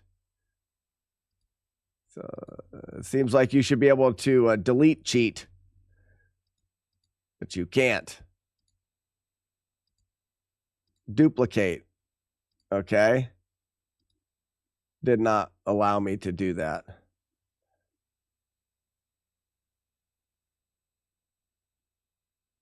duplicate, enemy 3D for duplicate.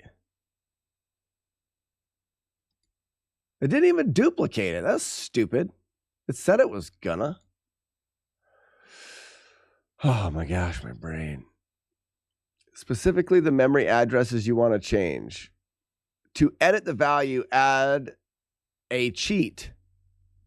Oh.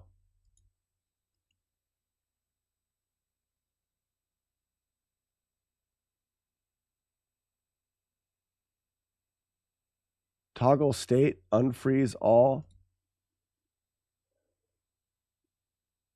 So I've got enemy 3. I added a cheat. And I go to here and it's lit up. And I could say 0, 0. And it doesn't allow me to change it. Maybe it can't be 0. Maybe it needs to be 1. No.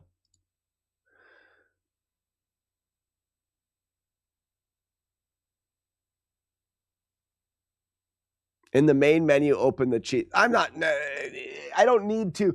I've seen people take the numbers here and just change them. Yeah, I've watched paired. I mean, people have just changed numbers right here. It's something to do with freezing, I think.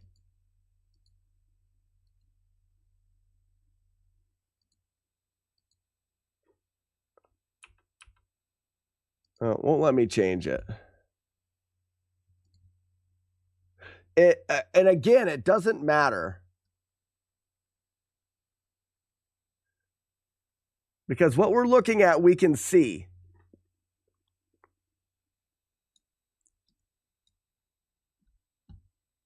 So why is enemy 3 still 2?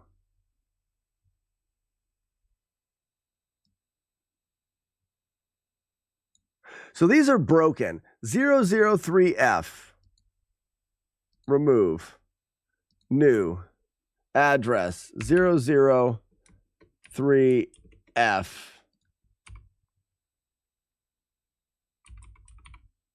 Enemy 3.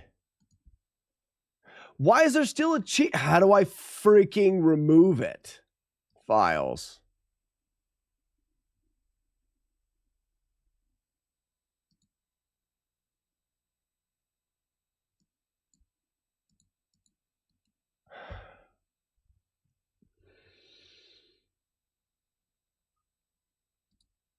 Okay, that's why it was because I put a cheat on it, it was frozen. I unfroze all, and that's better.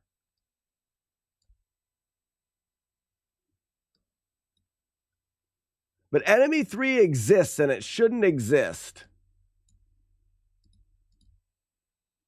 Oh, I was too far forward. Okay, so enemy 3 does not exist. Good. If we add a different break, we're getting back there. Enemy 3 exists. Okay.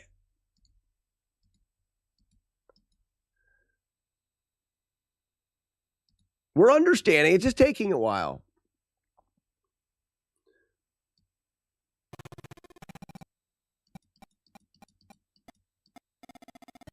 So enemy 3 is right there. Now, if I go to RAM watch and I take enemy 3, which is not 2, it's 1, which I would have made more sense. 0, 0. And then we run.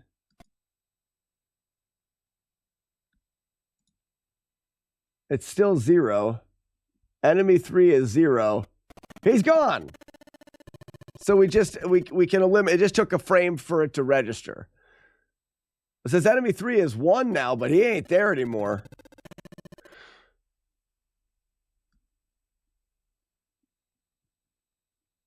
For a little bit, we made him 0, which made him disappear. And now he's behind us for a second.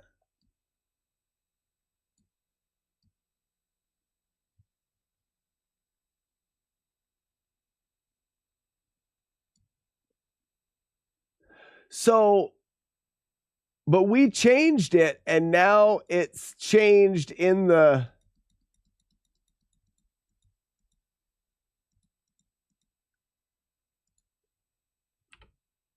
0, 1 on that frame. 0, 1 on that frame. 0, 1. So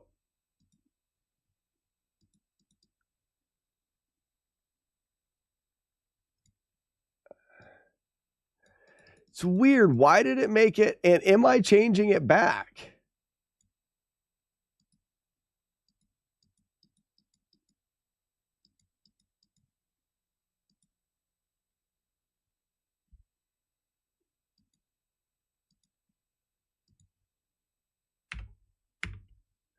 So this is frame 31.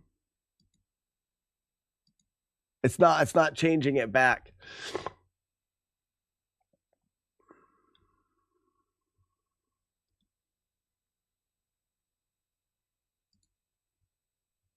I'm so confused.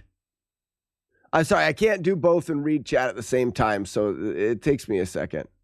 If you freeze, it takes whatever value is currently in memory and freezes it that way. Go to the cheats menu off the menu. So you're saying go to cheats here.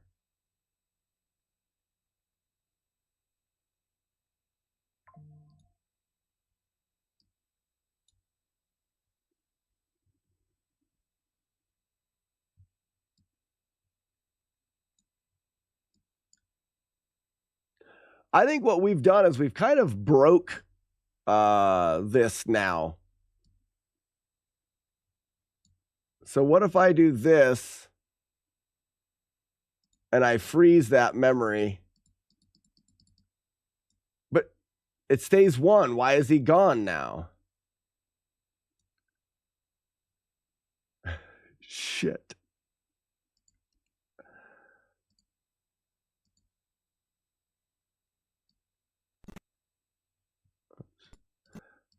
Oh, what I need to do is go back to this room and play it from there. Because it reloaded enemies.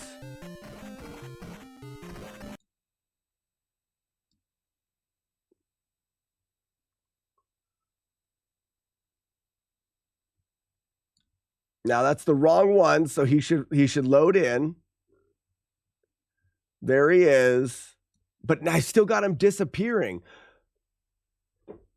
I messed it all up. He spawned on the map 2. He spawned on map 2, and you moved the screen, so he's on map 1 now with the bots. He's behind me now.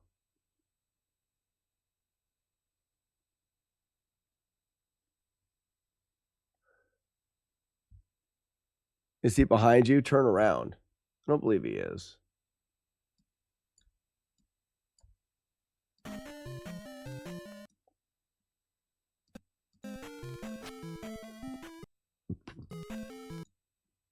He's there.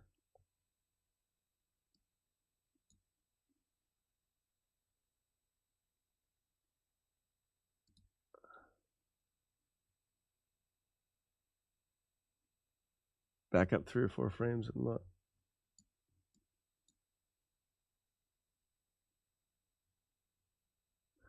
Enemy is on. This is.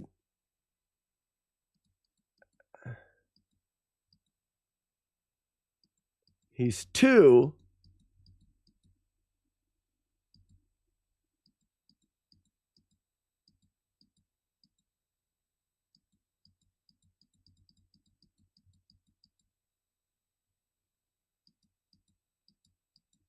He's on the right.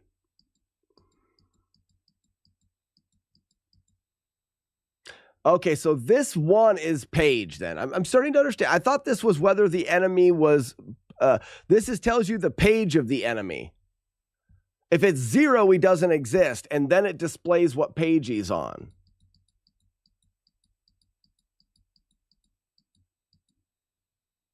And now I set it to 0 to make him not exist.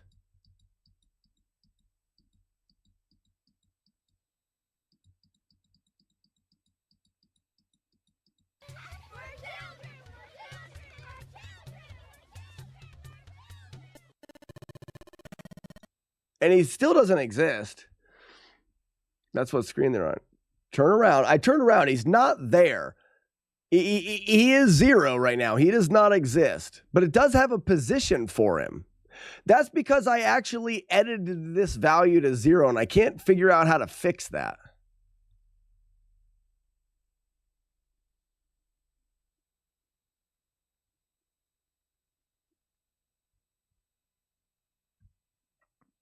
So let me be clear.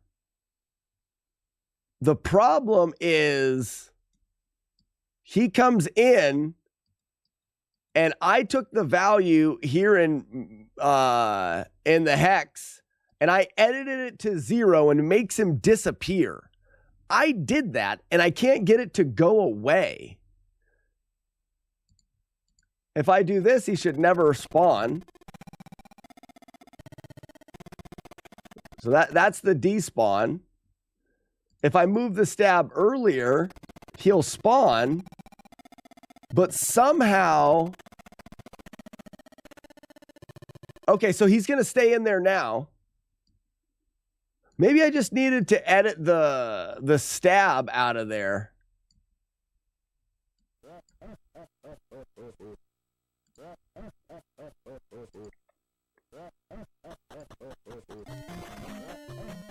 So he's functioning properly now. But if I take it back to this stab, will it still have him disappearing?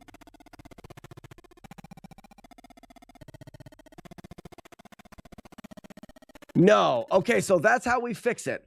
That's how we fixed my edit. So I can jump in here and change this value to 0. I'm just going to test it. I change that value to 0, and I can run the game, and that will make him disappear. I have removed him, but that edit will stay there. So if I run it again, it doesn't stay there. Why did it stay there before? That's so weird. So weird. I have no idea. Despawn. Okay, we're just learning. I still don't know what happened. The problem is every time I played that, my edit was there. Okay, Keyboard Cowboy says, okay, here's my theory. See, Bicula's sword is on the left edge of the screen. That is a odd or a peculiar thing that happens in Zelda 2 is screen wrapping, yes. Link bounces backward. That moves his map from 2 to 1, so his X coordinate put him on the left side of the screen. This is a new look. Victor, we're looking at how games work.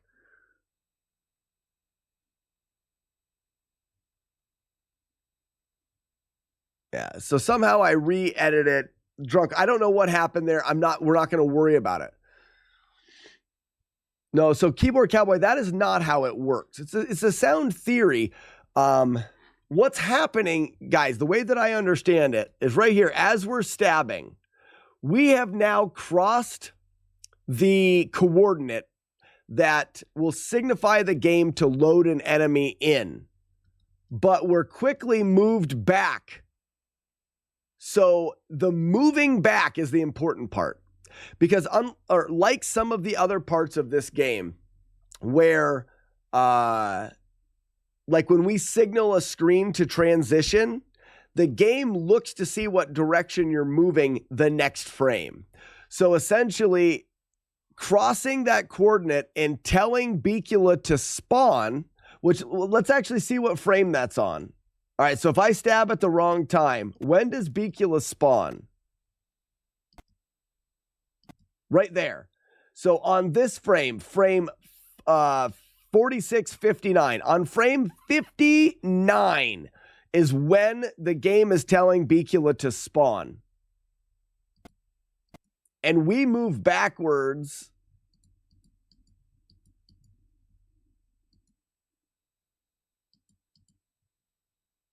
We're here. We are on this when the game is telling Bicula to spawn. We're at this position right here, And now, while the game's reading, we aren't moving backwards. We need to be moving backwards when the game looks to see who to spawn in. And I wonder if that's where the difference here is. So here we are. We know that the next frame is when the game is going to say, spawn the character in. But we on that frame are moving backwards here. So when the game says, which way are you,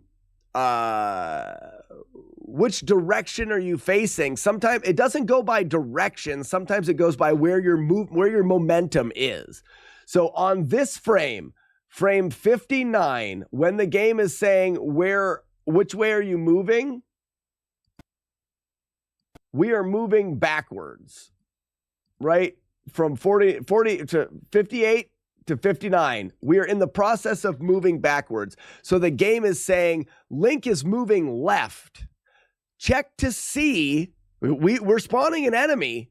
Check to see which enemy on the left of the screen we can spawn. And there's nobody over there to spawn. Bicula is not getting despawned. We don't ever see him spawn in.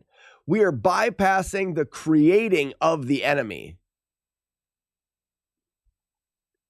Now, if we go here, if we know right here, frames 58 to 59, this transition, so it's actually frame 58, I guess that it's starting to read, but let's just say set marker here. Now, we're still moving. If we stab here, we're moving backwards there too. So why is it different moving backwards there? Because now we spawned in. Frosted Pears has looked into all this and he knows how. We are not breaking the mold with how he's despawning. We're looking for a better setup. Give me one second.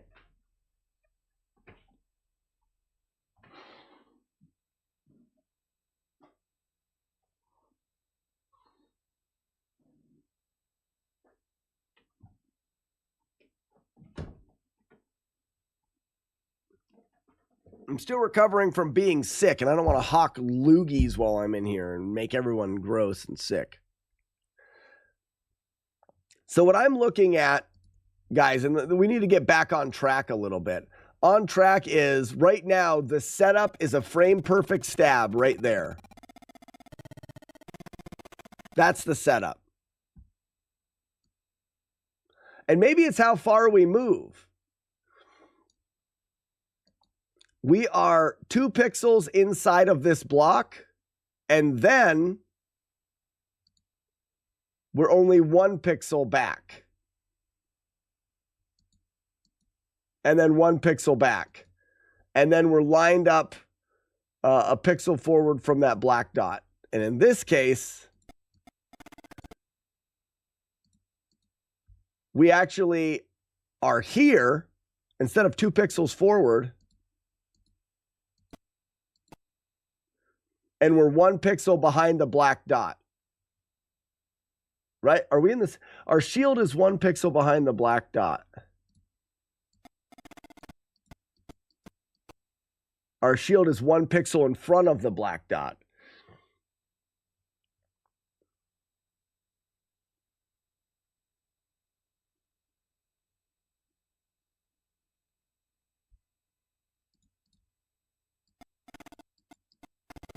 Our shield is 2 pixels in front of the black dot.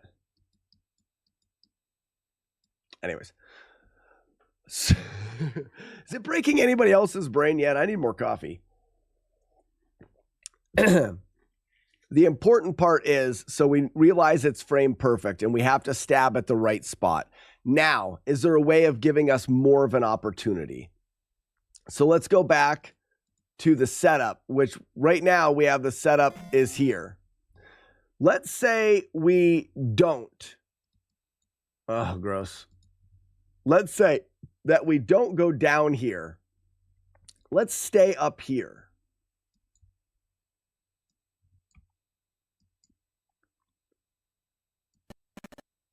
Let's just move right from here. We're going to move right and jump. We're going slow there. We need to move left a little bit here. So we go back a little bit. Wait on the jump. We want to get full speed. Oh, I didn't get the stab.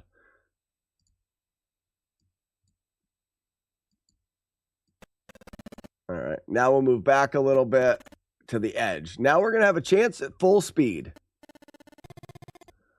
And we're going to jump. We still want to hit our head. There's the head hit.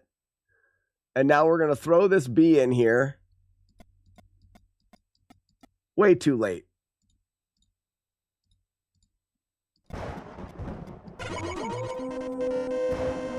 Oh, look how far we clip into the block there.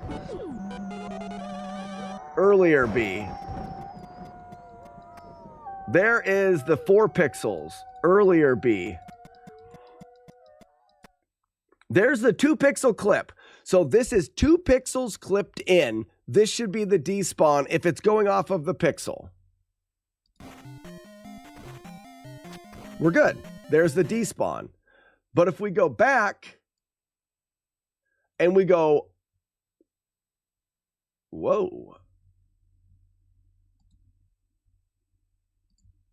If we go back and we say 1 frame earlier, we're right on the edge.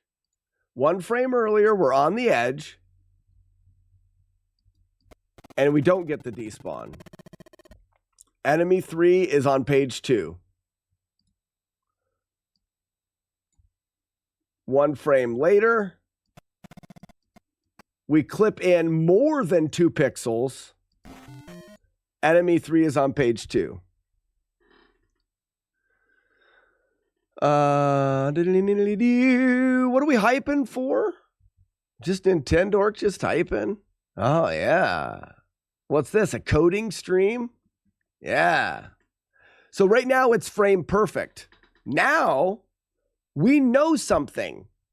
We know that the pixel lineup here is not 3 pixels in the block,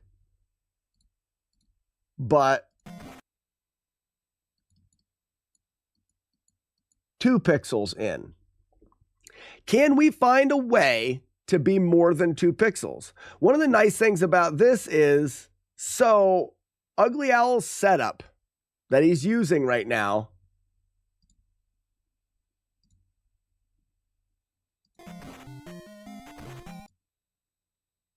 why does it feel easier?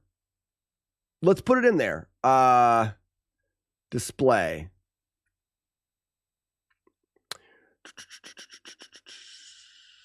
I want to go.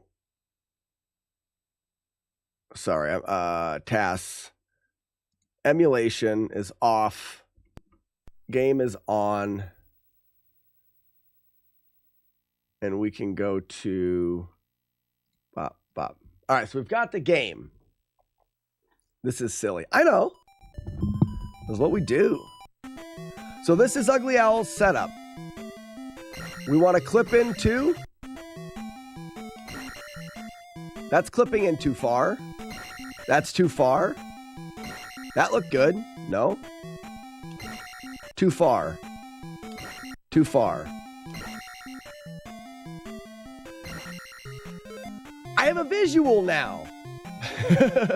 Now I have an idea of what's too far. But we also know that we can be here.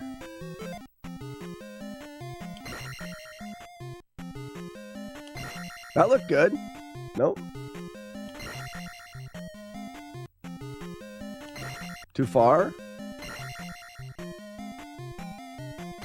Despawn.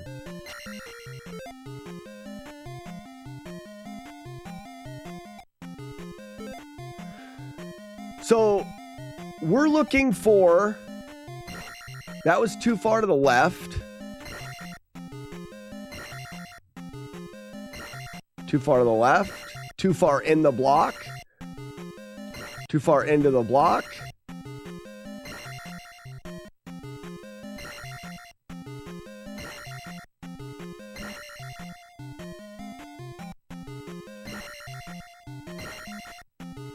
So now knowing that, can we take some of the, so some of it is when you press B and when you press A. Now, let's go back to the task. If we eliminate the block at our feet,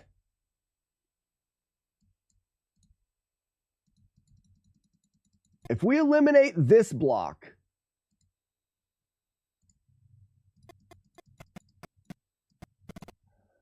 and we turn around,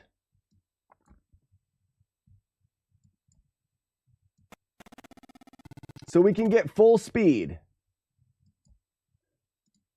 can we run forward and press A and B at the same time at a perfect time? Now we're reducing the amount of inputs that we have to do. We're just running forward and pressing A and B at the same time. Will that work? Let's turn around quicker. Right there. So now we are, in fact, we could do this.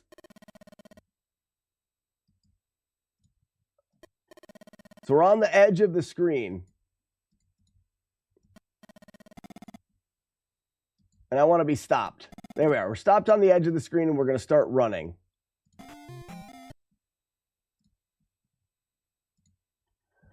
And as we're running forward, we're going to press A and B at the same time.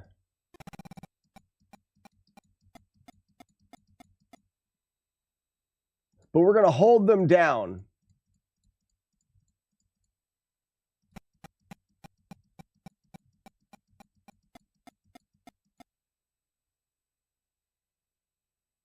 You need to press A slightly before B. Yeah, you have to press A slightly before B. Look how far we're clipped in way too far.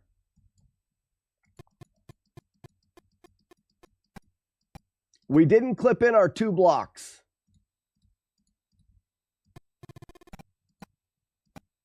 We did not clip in our 2 blocks.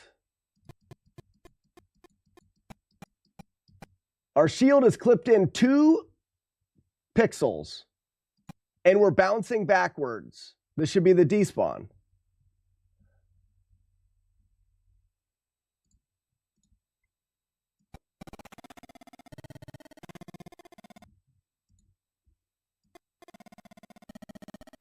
No bird.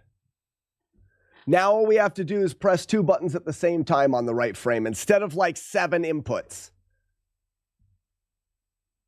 that make sense?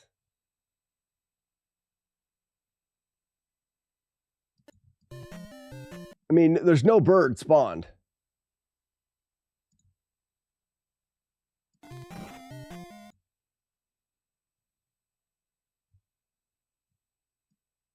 So now what we have to do is we are looking for this timing for the jump. Like you say, about at the crack. We're pretty much trying to jump right there. High.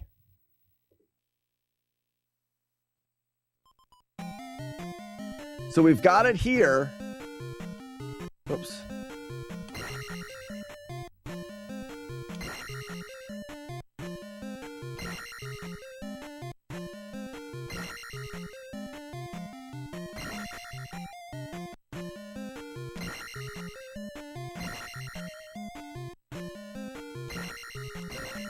That's 3 in a row.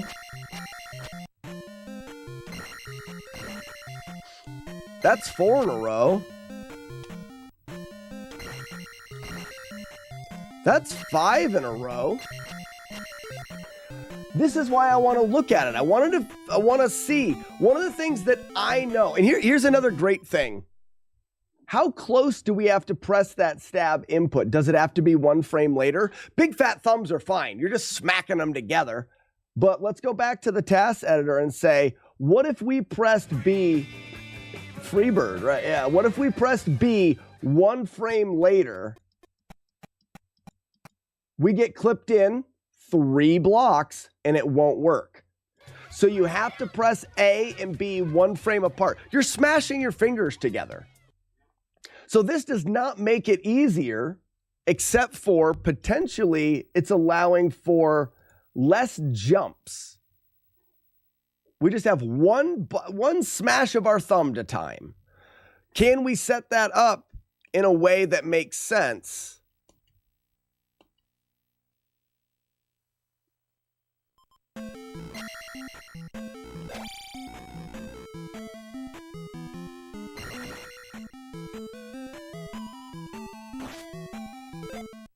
So stab. And then we're going to run forward, stab, stab. Actually, we don't even need to do that. We're going to stab. Do that. Stab there. Stab, stab. Oh, no, no. And then, so stab, stab, stab, stab, stab, and then stab. Go back. First try.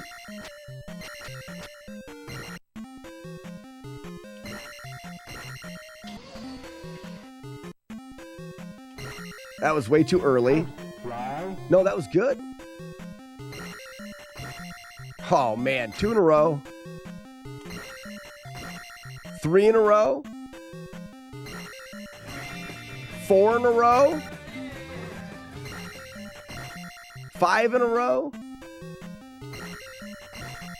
5 in a row ain't bad.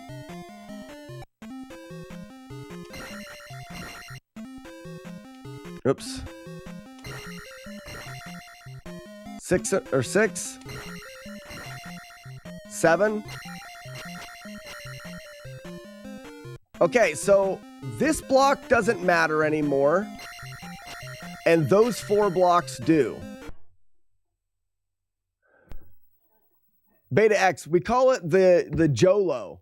Yeah, when you're going like YOLO, only with Joker, so it's JOLO strat. You have the JOLO backup. So we need to be able to break these blocks quickly and then turn around. I would like it if the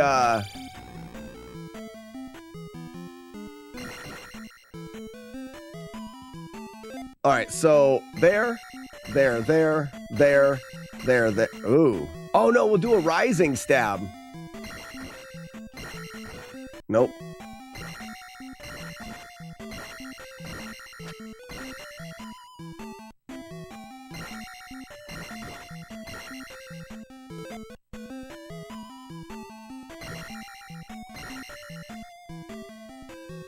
Way too early. Well, I can do this.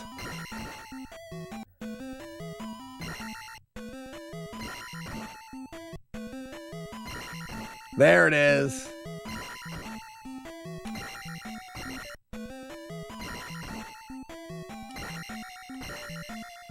Oh, I thought I got it that time. We're going to wait a little bit because he's spawning far away. So we want to rise, fall. Can I do it from here? No, I wouldn't be able to. I'm not going to get enough speed there. So rise, no, rise, fall, back. And then from here,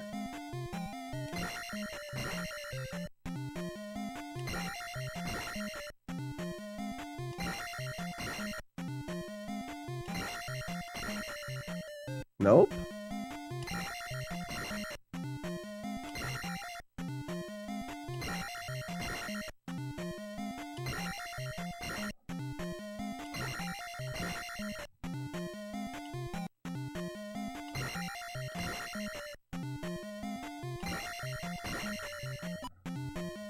Wonder if it matters where we start. So, will we have a different subpixel depending on where we start? Now we're back to, or not a different speed or something. Now we're back to Ugly Owl's foot. I want to figure out a reason. Ugly Owl's was always a better setup or seemed more consistent. So now the question is, when we're here, like I've got my foot on the edge. What if I was to walk less far? So, hold on. And my visual cue for the AB is like, oh, maybe the problem is what we're using for a visual. I stand by consistent setup equals consistent muscle memory.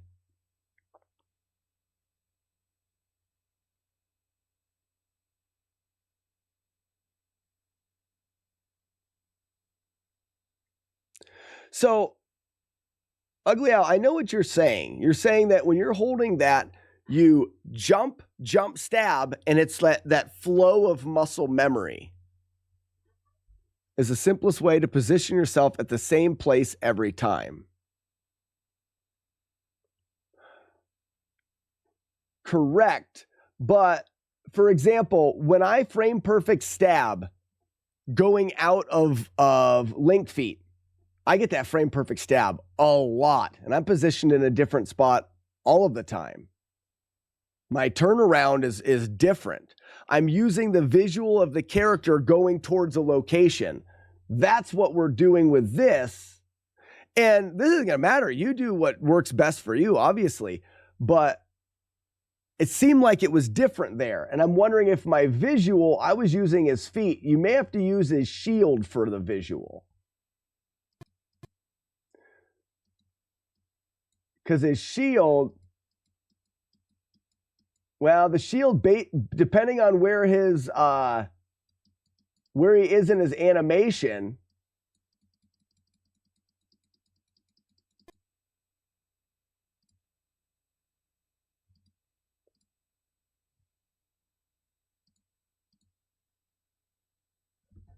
I want to go back to it again. And this is where, so with Ugly Owl, let me see, back to the game. Oops, just do like this.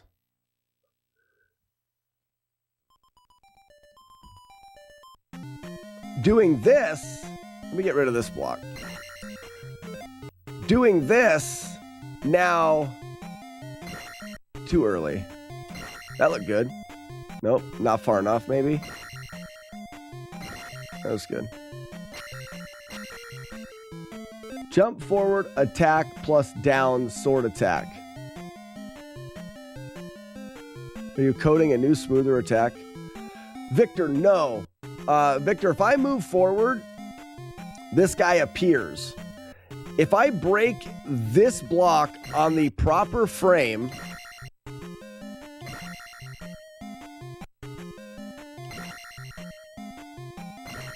that guy will not appear. I have to break the block on a proper frame. What we're looking for is a way for a person, a player, to hit that proper frame the most often.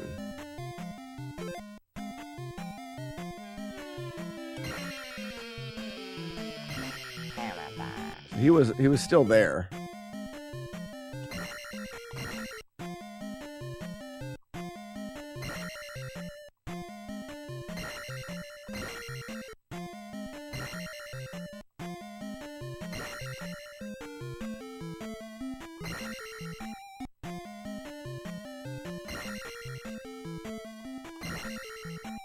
No.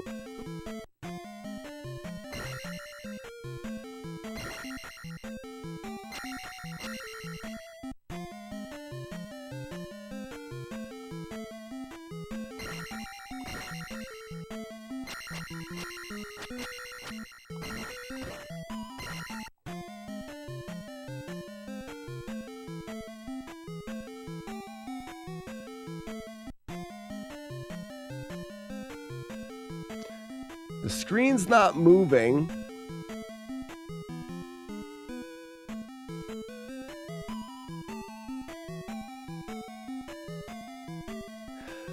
So here's a problem that I've faced with other strategies.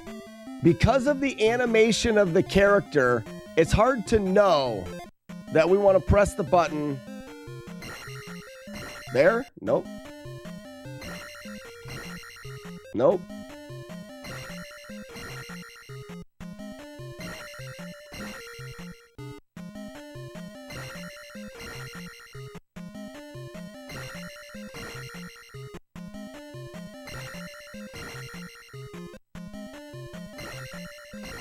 That's not clipping in. That's not clipping in.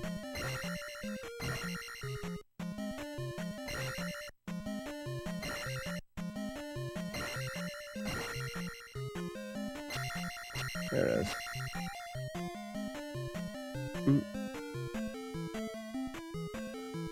Call him Owl. That owl that isn't pretty.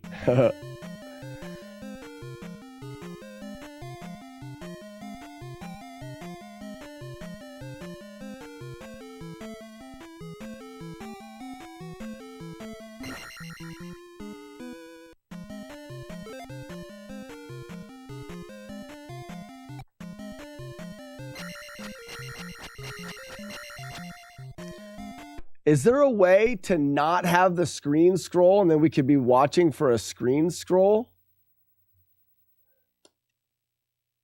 Oops, that's the wrong button. So if we hit those blocks from far enough away. Oops, I hit the wrong button.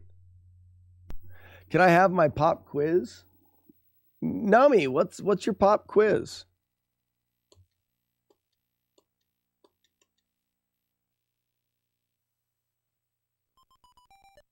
I fail to see the problem with everything being covered in chili. Good call.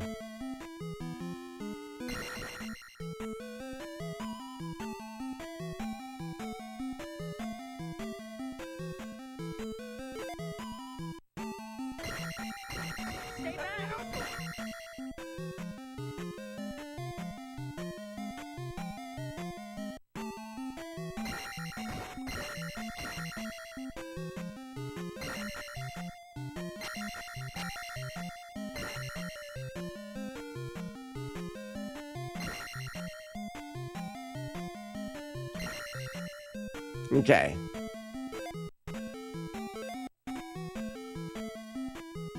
All right, so now the screen is going to scroll.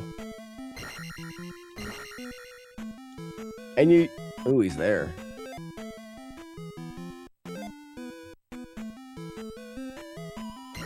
No.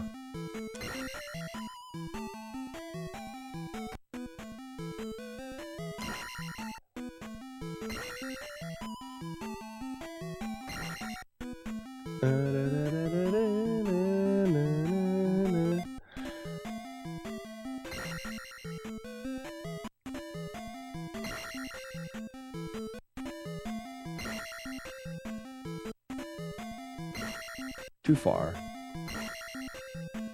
Still too far.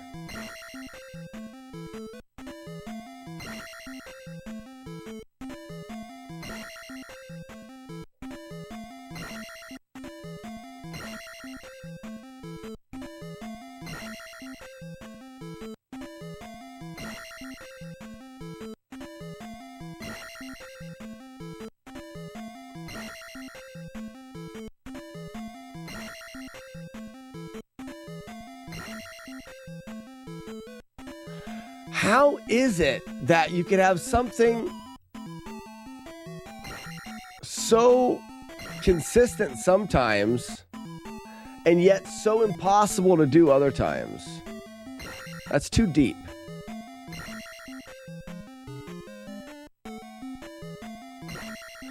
I'm rolling too much. That's what it is.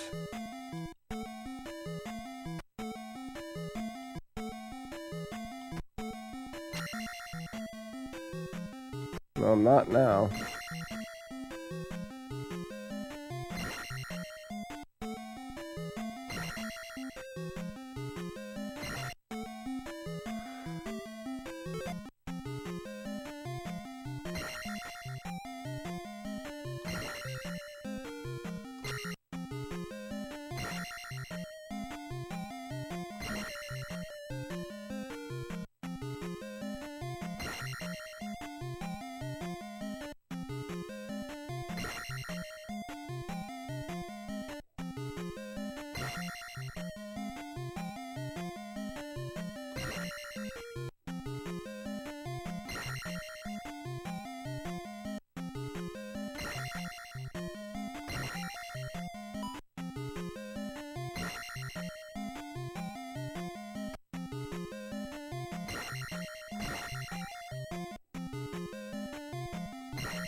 Can I choose the acid? You can, but you have to hold your finger in the acid until it's eaten away.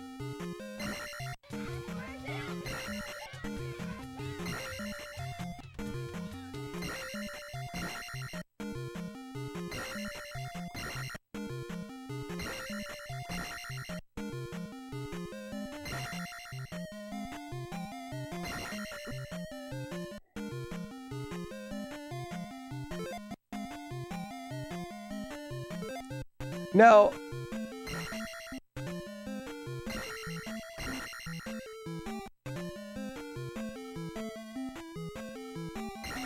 I have something to test. Ugly Owl, remember, or not Ugly Owl, but Frosted Pears, remember when you were working on this before? Isn't there sometimes it just doesn't work?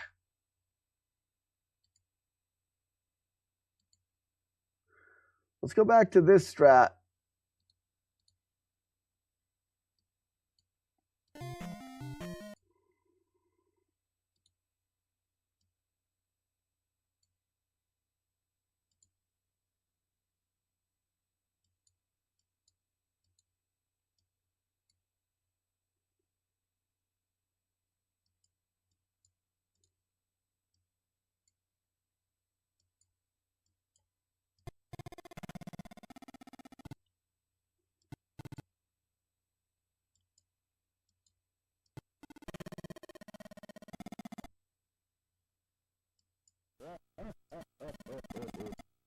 Okay, and that's what this is.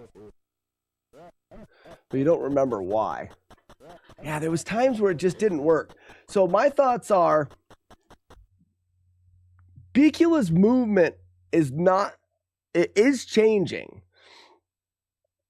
Or the RNG value that governs what Bicula is doing is changing. It is now. Because otherwise we would get the exact same Bicula movement every time. It's similar to, the Doom Knockers?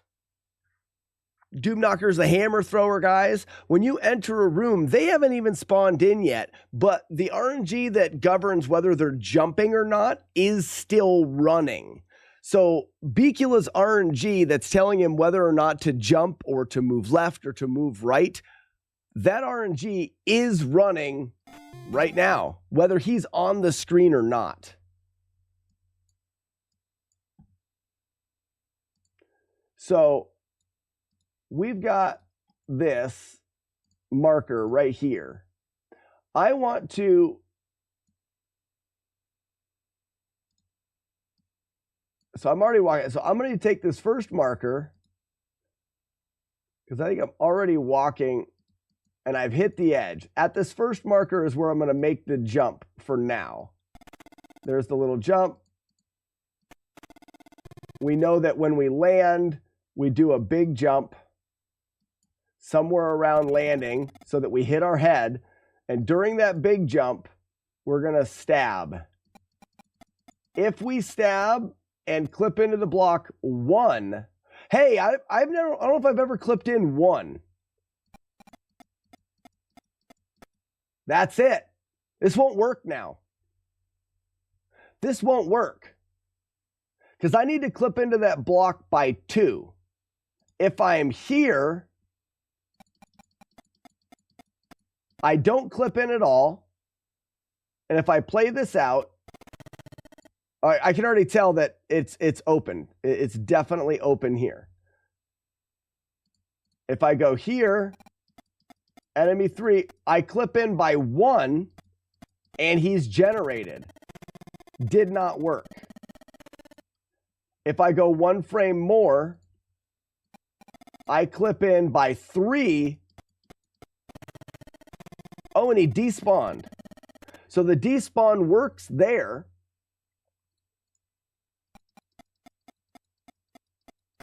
I clip in by 4 or something, and he's already spawned in.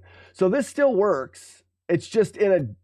Well, that's the thing. It still works. It's just in a different spot.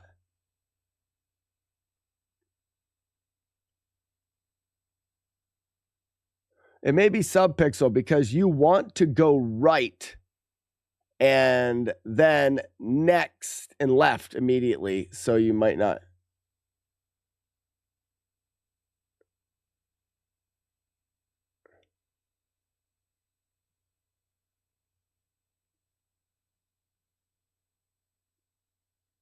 So what resets our subpixel other than just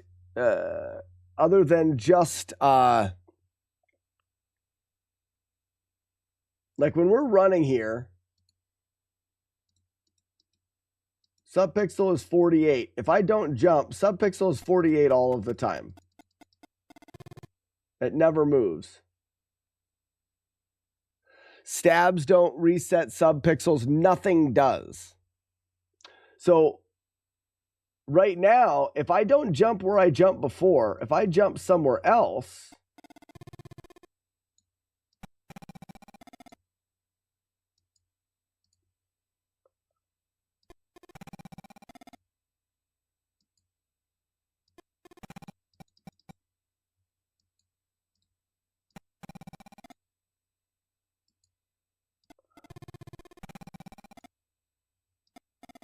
all right, I jumped a little too early. There we go. We're sliding in now. Too early.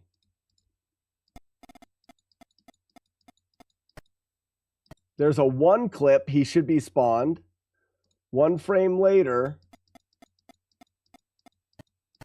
there's a 3 clip and no spawn. But we got a 3 clip. So that's the same scenario, even though we've ran a little bit more. Let's move and go from here, and let's let left go. So we're at 48 with a subpixel. Now our subpixel is 96. We jump again. We're clipped in by 3, which is still good for the despawn. Yes. Let's go back here. Subpixel of 160.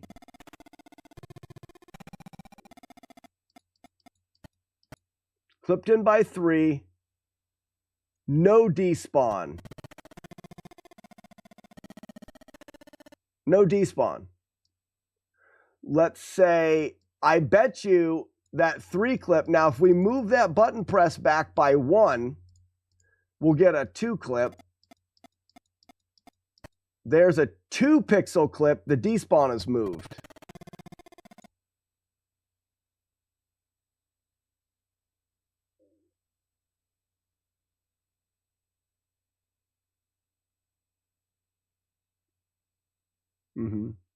So now we've got ourselves in a different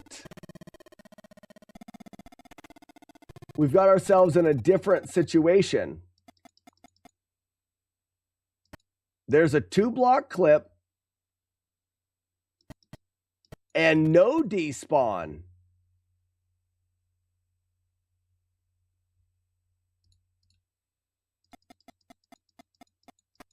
There's a 1 block clip with no despawn.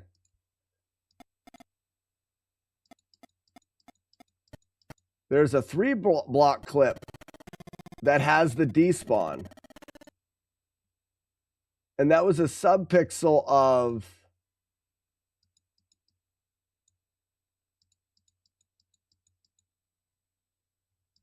240.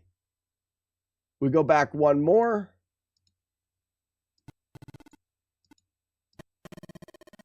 Subpixel of 64. We've been here. Subpixel of 64 was a 3 block clip for the despawn. There's the 3 block clip. There's the despawn.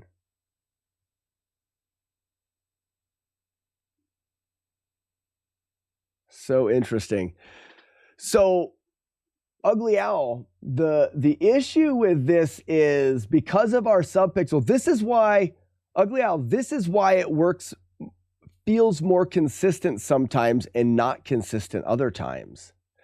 Because sometimes like 50-50 subpixel, No, it's because the timing needs to be different depending on where your subpixel is. So far, I haven't found one that doesn't work. Let's move it again. Subpixel 92, subpickle.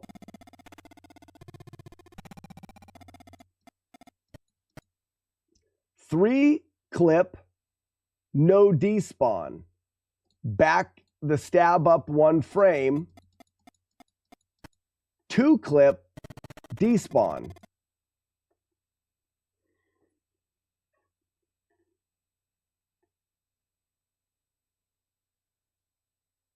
So you have a chance that the subpixel is wrong. I have not found a subpixel that doesn't work yet, but visually and timing-wise, they would be different depending on what your subpixel is. Now, what I can do is I can wiggle to change my subpixel. So instead of doing what I'm doing now, let's do this. We're here, and we're going to stop moving here. Okay, we're all the way up against the right. This is going to be a brand new setup.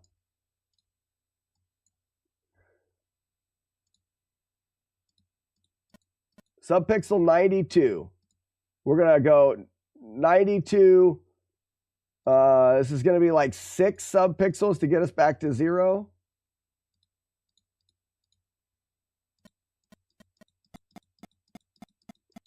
Oh, it won't let us move because, so what if I go left for 2 frames and then back right for 2 frames? So there, now it's changed to 42. Left for 3 and then right, 80, left for 4. 208, let's skip one in the middle, 64, skip one here, 0. Okay, so we've got a zeroed subpixel. No, it's at 32.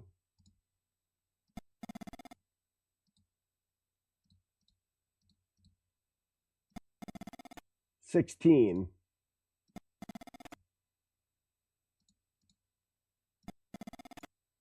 $208.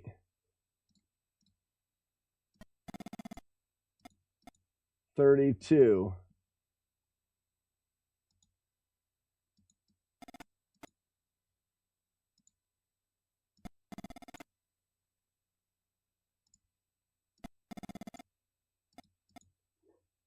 Oh, we've got a 0 subpixel now. So now at 0, I should be able to go left for 2 and back to right. And that takes 0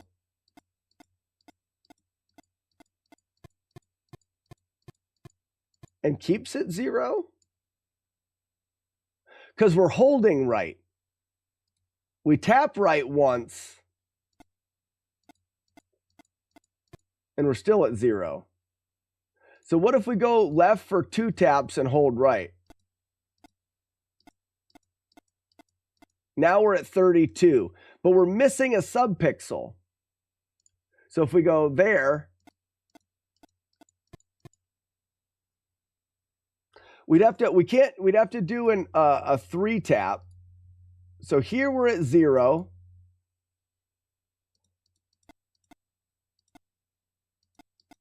$64, but we do a 1 tap in there. Still back to 0. I want to find a wiggle movement that increases subpixel by 1 subpixel, which is 16.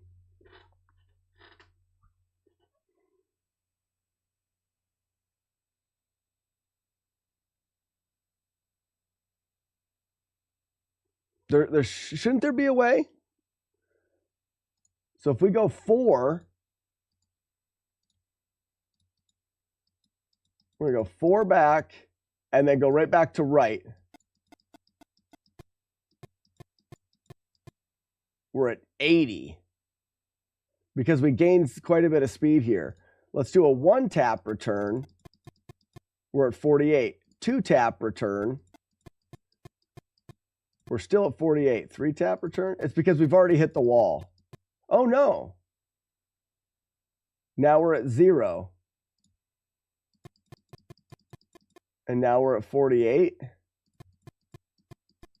Now we're at 16.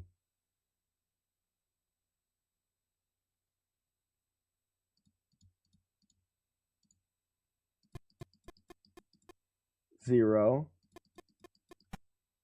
0.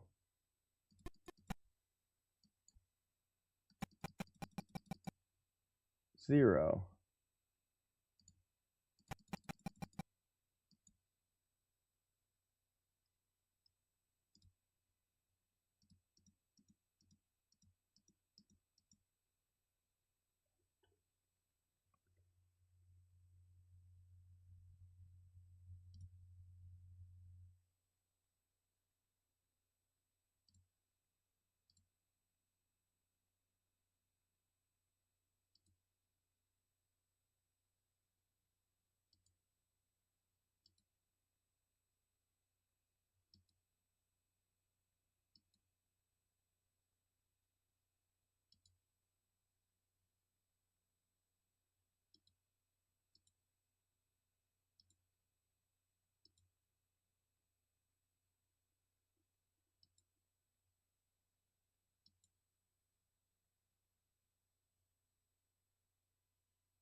All right, we've got back to 16.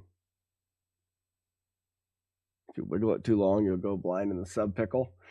So we found our way here. So if we're right here, remove marker. If we're right here, we have sub pickle of 0.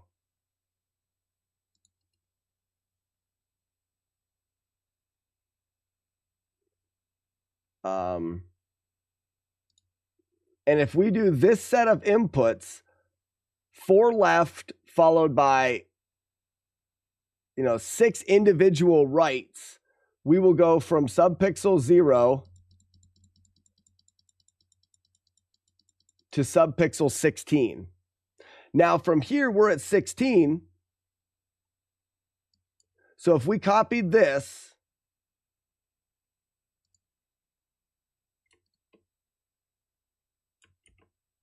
and then plopped it in here, we should go from 16 to 32. Okay, so that little wiggle will allow us to implement 1 subpixel at a time as we work our way through this.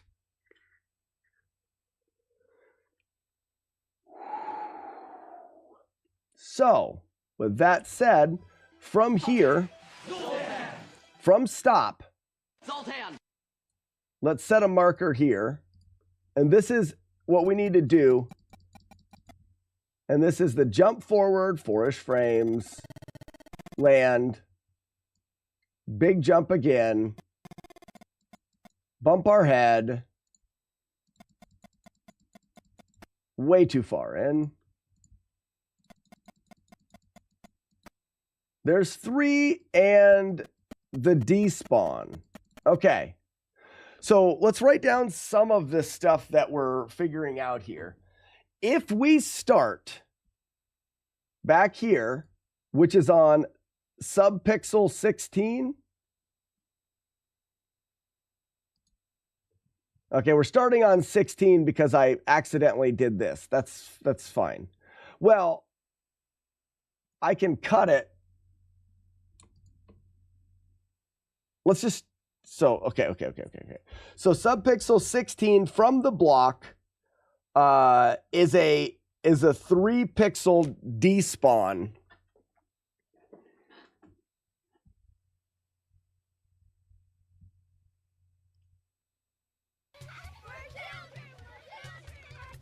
And it works. So if we copy this and we paste it in here, oh, it moves our set though. Remove marker. We're doing it again. Now we have a subpixel of 32 and everything should be pushed back. Oh no, why did that? Oh, it overwrites. It doesn't paste.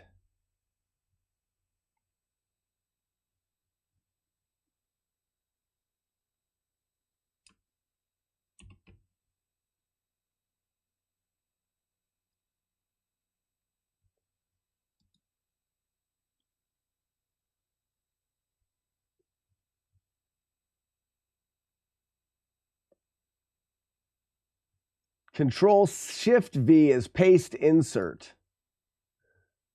So here, if we Control Shift V, we paste and insert. Okay, that's what we want. So now we've got subpixel 32.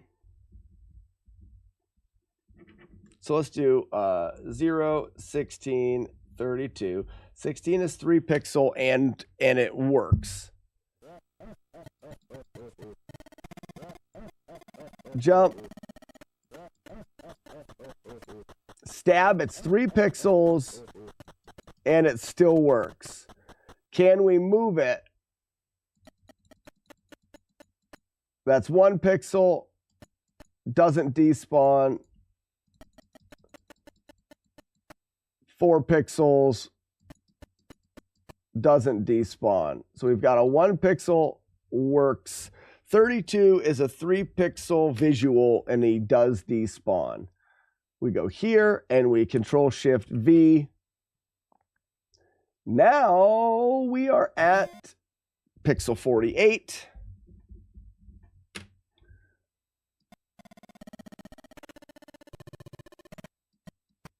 This is a 3 pixel despawn, still works. 1 pixel or 1 frame earlier is a single pixel, no despawn. 1 frame later is a 4 pixel, no despawn. Still works on 48, but it's a 3 pixel visual. Back in here, Control Shift V. And skip. Now we are on subpixel 0. Why?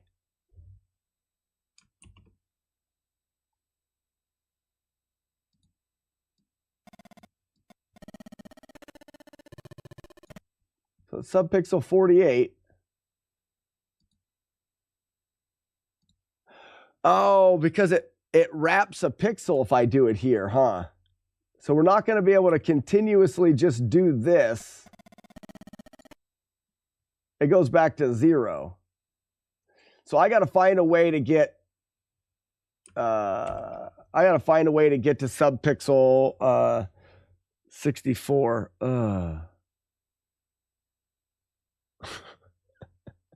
You guys having fun yet?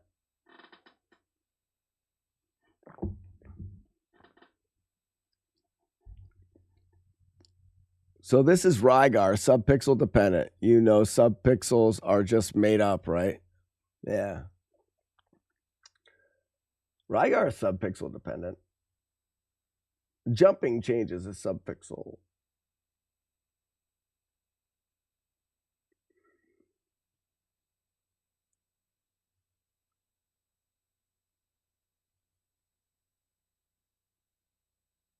But why does this feel... None of this explains to me why he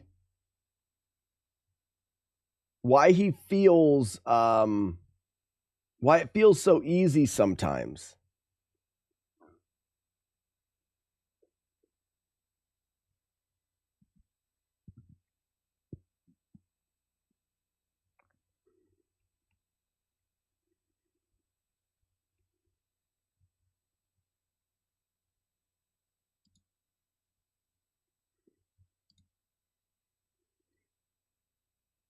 I want to see something here.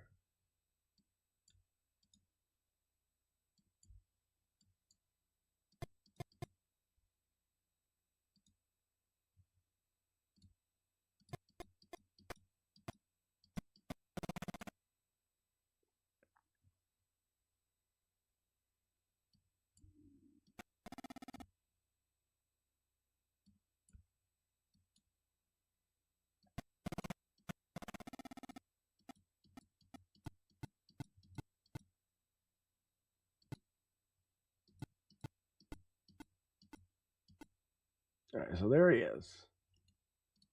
This is spawn of Becula. So if we stop here, we're still going to spawn Becula, right?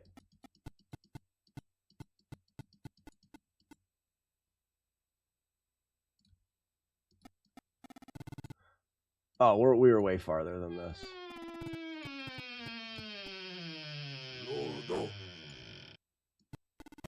All right, he spawns there. He spawns there. He spawns there. He spawns there. He spawns there. He spawns there. All right, he did not spawn here.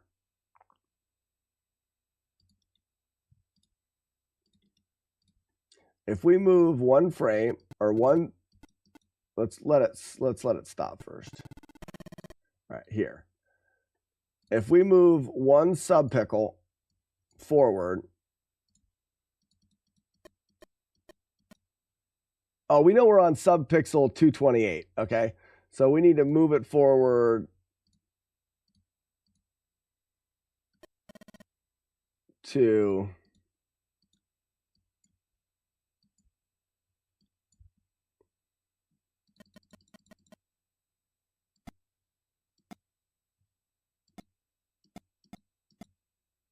there.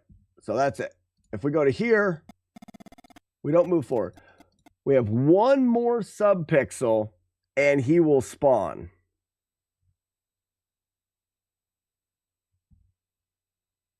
If we jump while holding right,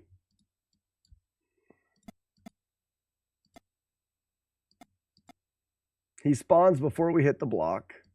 So if we jumped, hold jump, yoinks. And then we started to hold right as we stabbed.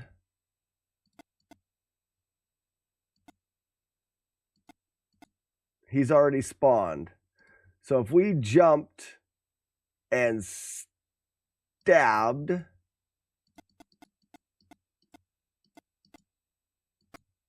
there we go. But started to hold right partway through the stab.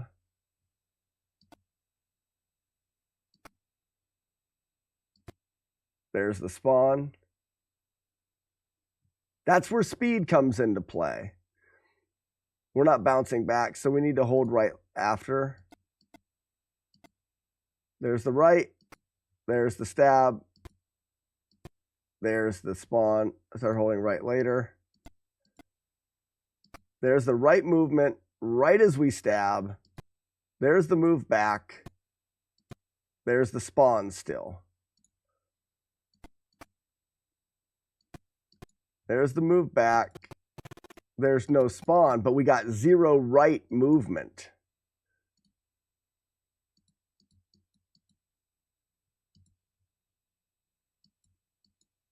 Yeah, we didn't get any right movement. If we start sooner, there's the right movement. And there's the pushback, but he's already spawned in. And that's where speed is important. What if we allow ourselves to get just a little bit of speed with this block? What if we run forward and we down stab and it pushes us back exactly the same amount every time? Can we now go forward after stopping?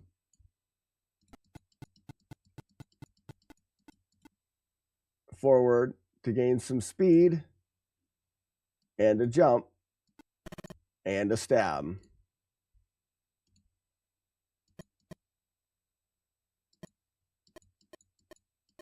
Way too far. We got to jump and stab much earlier. So jump and stab.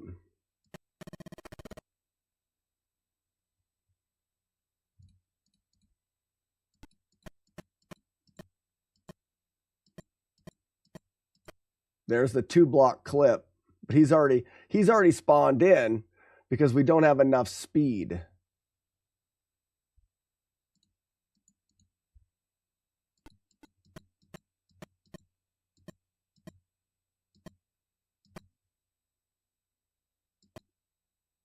He's spawning before we're hitting the block because we don't have enough speed.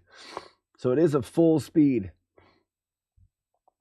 What exactly am I watching?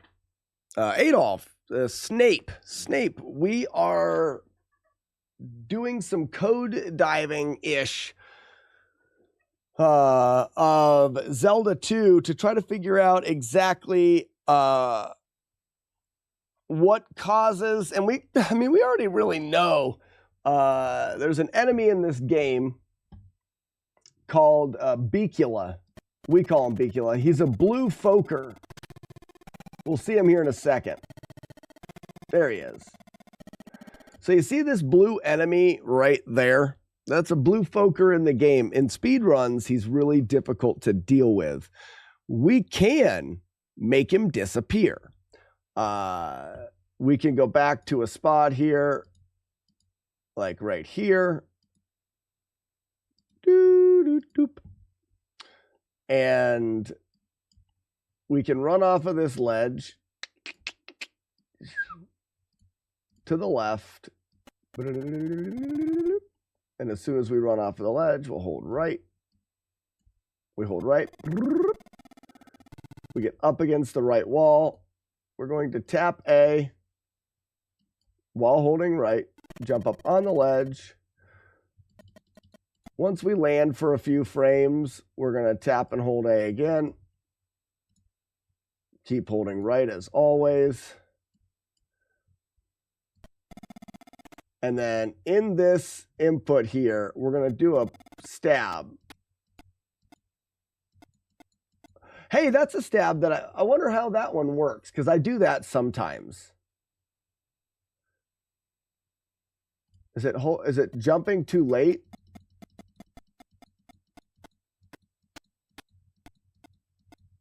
It's stabbing too soon.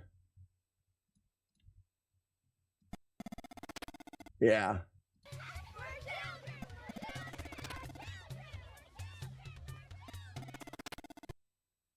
Ooh, so this is a good one to figure out. Yeah, you know that guy? This is actually something that happens in the setup sometimes. It's jumping too soon when you hit the ground. Yep. So you can't jump too soon when you hit the ground. That's fine. Okay, there we go. So now we're back to hitting the block. That swing is too early by a few frames. That's it. He's still spawned in, though. One earlier. He still spawns in, so it must be this one.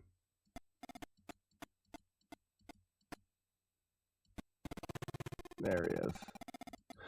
So now you'll notice that that enemy, we're following it right here above my head, Snape. Right above my head, right here, I'm wiggling the thing. This is enemy 3, and it tells what page he is on. Enemy 3 is 0 right now because enemy 3 doesn't exist. If we stab and hit this block at the perfect time, while that enemy is trying to be loaded, he never gets loaded in, and we don't have to deal with him. If we stab even one frame different, he gets loaded in, and he'll be here in a second. And there he is. So what we're trying to do is we use emulation to figure out things. Now, I'll jump back over. Doop, doop. This is my normal setup. This is the game on a CRT and using the console itself. I am using an EverDrive to load save states, but it is still running the ROM. It's running the game exactly the same as if I actually put the cart in. It just, now I don't have to play all the way up to that spot. This is the room. What we're trying to do is figure out a good way to do this real time. We let the bot out and we set up here. And now I want to break that block at the perfect time and he doesn't show up. If I break the block at a different time, he shows up. It's that perfect time that we're trying to remember and get the muscle memory for. It's too late.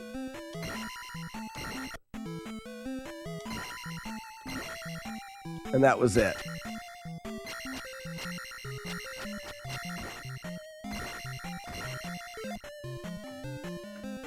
So Snape, that's what we're looking at in a speed run. If we don't despawn him, if we don't despawn that guy and he exists, we have to try to find a way. Come on, do it right.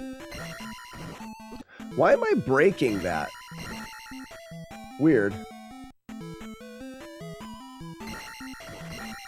We have to find a way to get... Oh, he hit me in the face with it, really? To jump, or to get by him, and then...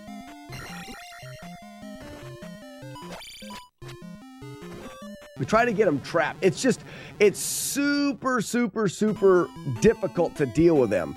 So we try to line up the despawn. If we don't, we try to get by him. Here we go. Nope, I didn't get a high enough jump. Again.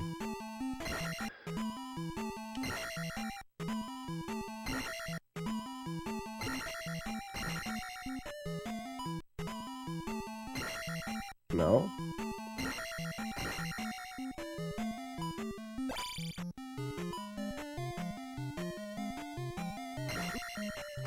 We can try to do that, but yeah.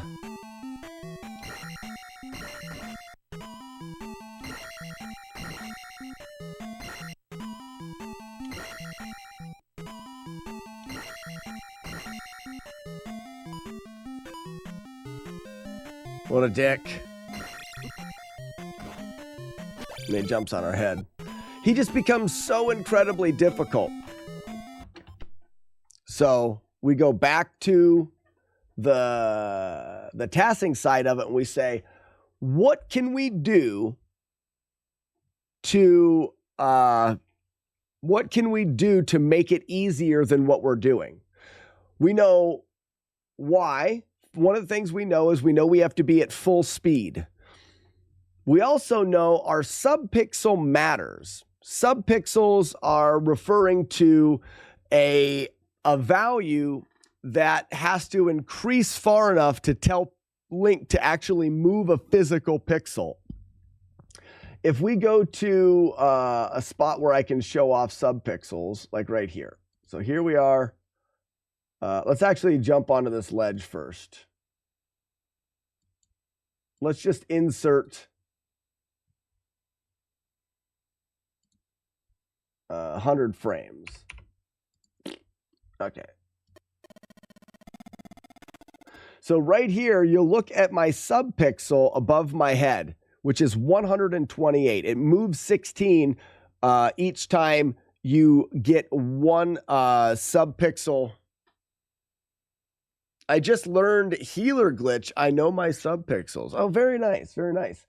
Are you, Snape, are you looking to do any percent runs? So let's move 128. We know that we have to go 8 subpixel movements because 128 is halfway through our, that's 4, 5, 6, 7, 8. 1, 2, 3. And you can see the subpixels are bumping up. 24, 40, and boom. Oh, 7, I guess. So right there, you'll notice once we got past our 240, If we look at here, we've got 1 pixel of block there. Last movement moves us a subpixel. Casual runs, but I am really interested. Well, Snape, you're in the right place. If you like Zelda 2 and you like nerdy shit, welcome. Welcome. That's what we're doing. So now we know that we're on subpixel 0, and the subpixels and the way that you have to break the block matter. So there's no way to zero our subpixels in, at least that we know of. There's no way to zero our subpixels in, and subpixels matter, and you have to be at full speed. We may find that there's nothing that we can do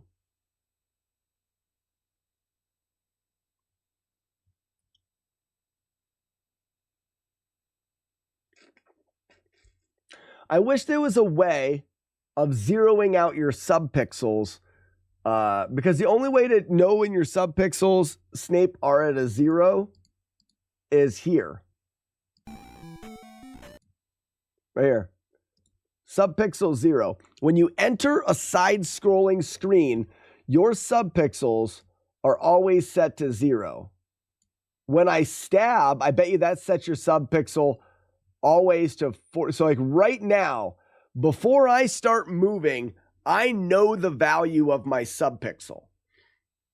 So technically, I could try to do this whole screen in a way that conserves the value of my subpixel. Ooh, is what I have to say to that right now.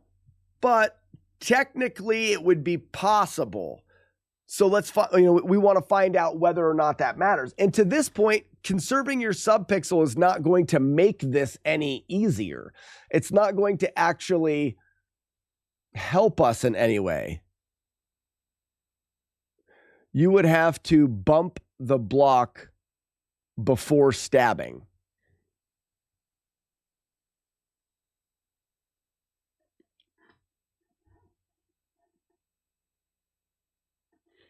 You'd have to bump the block before stabbing? So when we're here,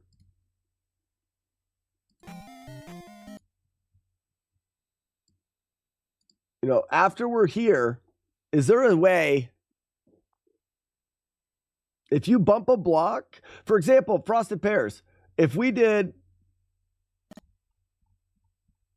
where am I at? Here. If we did this, ran forward, our subpixel is going to be different every time. Can we stab this block at our feet without holding right? Like, does that set our subpixel to a known value?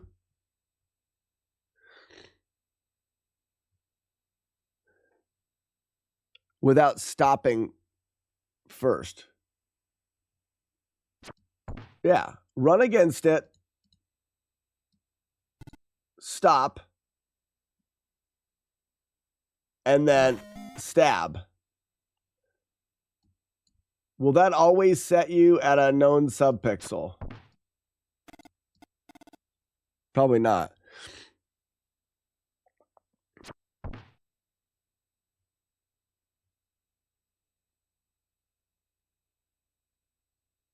Oh, you're talking in the very first time that you're freeing the block. So even then, you'd have to run up to the block.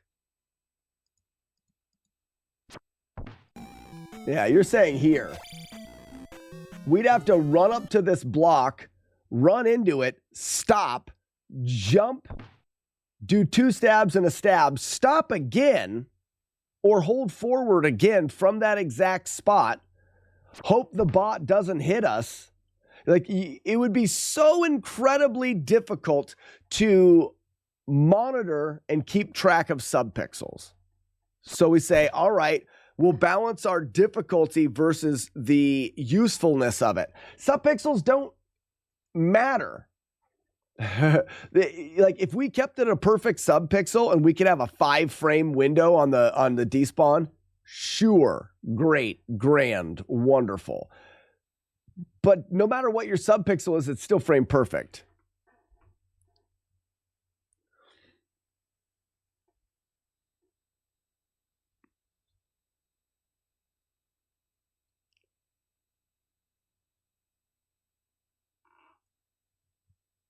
You could use the elevator to reset your subpixels. It's not the elevator that sets your subpixels, Warlock. It's leaving the room and coming back in. And if you left and came back in, everything would respawn.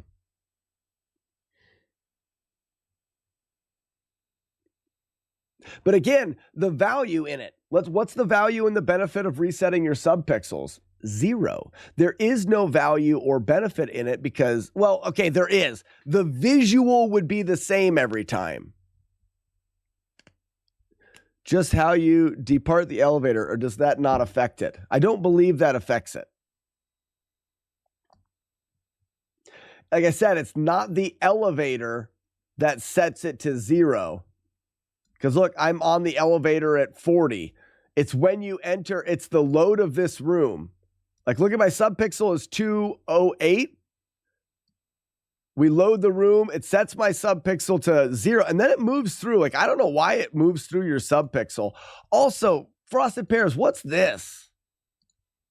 What's that downstab there? Why is he doing that?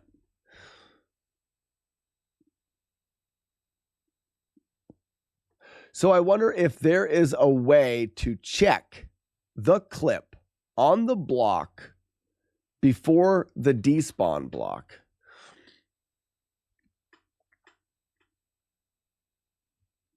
So I guess my argument would be, unless we can make it where it's not a frame perfect stab, it's not even worth looking into. If the stab is going to have to be frame perfect anyways, you've got a 50-50 shot of hitting it, you know? He downstabs just for fun. Does this actually happen in runs and it's just for 1 frame and we never see it? Even if it was 1 frame, we would see it. Like, how is it that I've never visually saw that downstab? He does bullshit. Bullshit. Bullshit. He does not. Kill me. Does he really? That's fucking weird. Everyone stare at him. He does.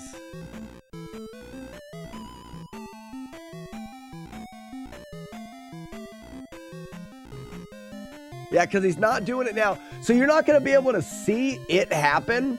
But if you look at his feet, I'm going to load the screen and not hold down. Look at his feet.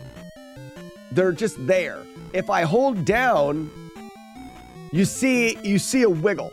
You see a wiggle. Question. What if we cast fairy on that frame that you're falling? Wouldn't matter. Because what if we could stay above this? Like,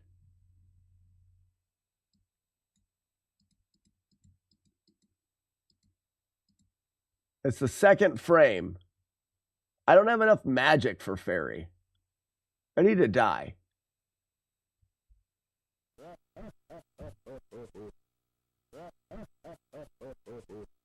Colonizer says, please work.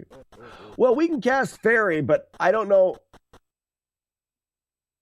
if casting fairy and free falling works.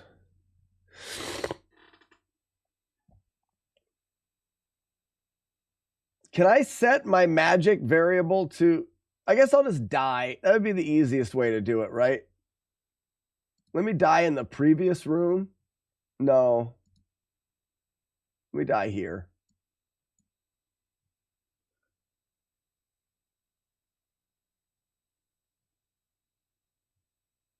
He probably jumps just before the elevator stops so he doesn't take fall damage. What?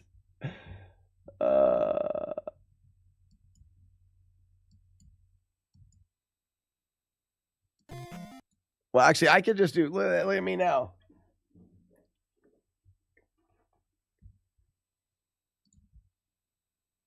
Oh, I'm not recording, though. How do I do it from recording?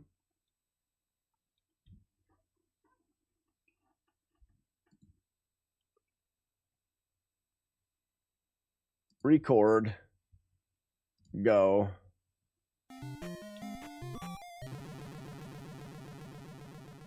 Fwa, fwa, fwa, fwa, fwa. All right, now we're here.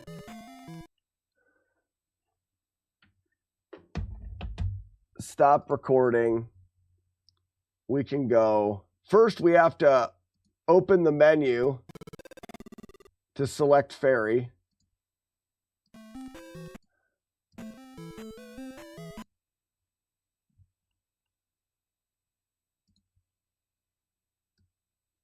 And we just hold down.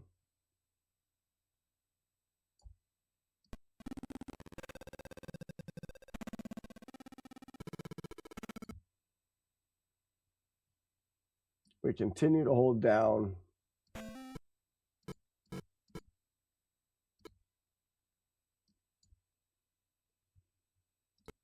And we're in the down. So if we cast ferry on the same.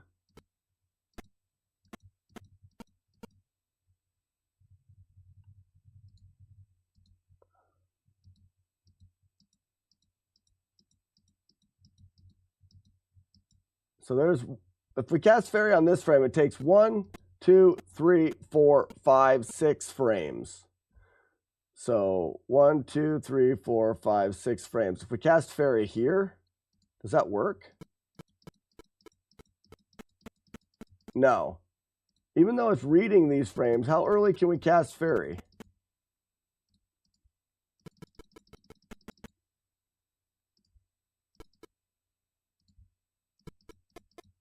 There it is. So we're able to cast ferry on the very first frame. And what if we were actually holding up?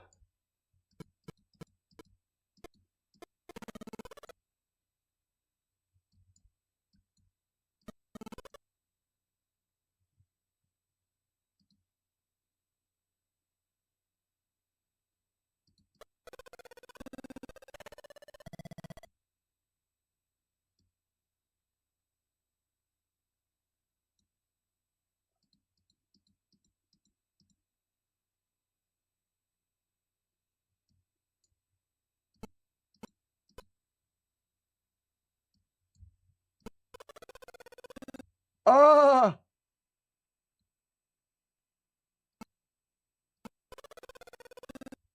Oh, what? No!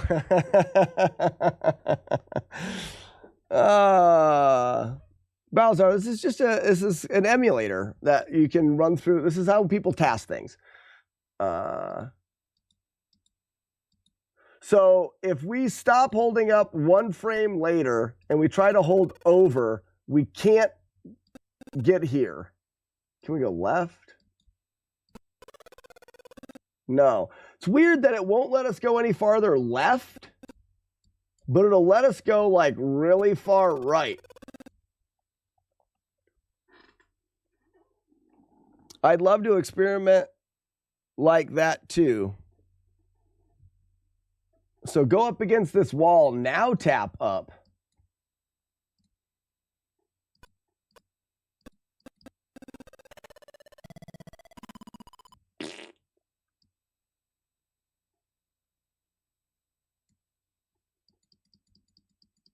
Now hold down maybe.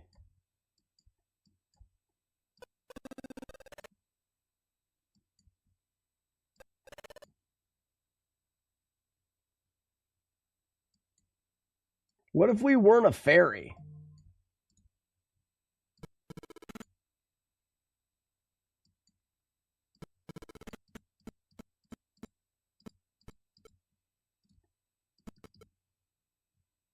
I just guessed the last frame.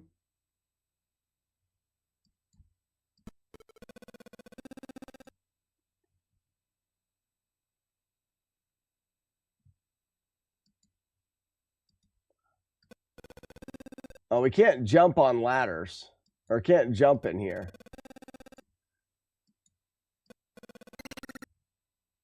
What if we low stabbed backwards? Oh, there's no low. Oh, there is a low stab.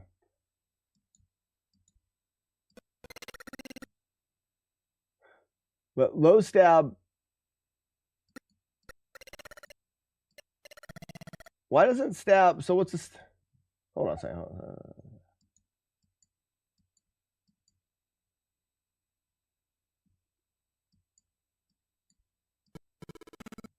So if I hold right and stab, I'm still casting fairy. I don't want to cast fairy. Left stab here.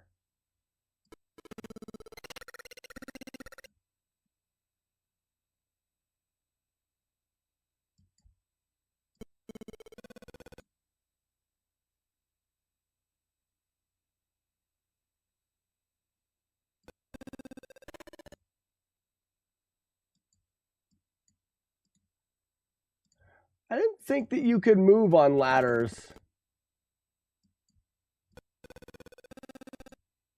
Oh, while you're moving down, you can't move on ladders. Like if you're holding down, it won't let you move. It'll only let you move if you're not holding down. Okay. Go as high as you can, then cast fairy. Maybe it offsets you a little bit because you're fairy.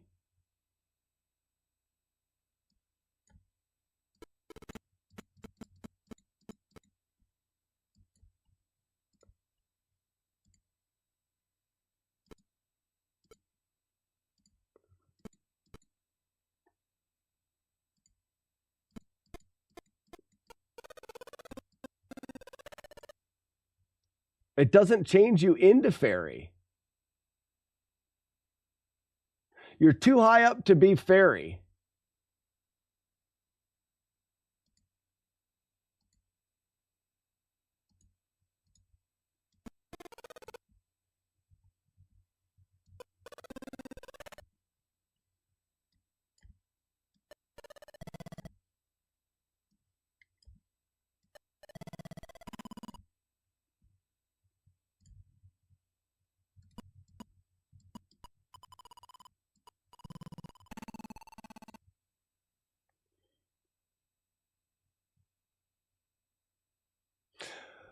Well, we know that you can be too high up to cast fairy and too low for it to work.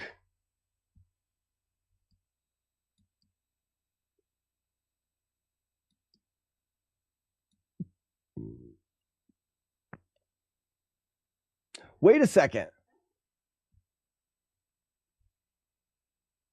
Wait.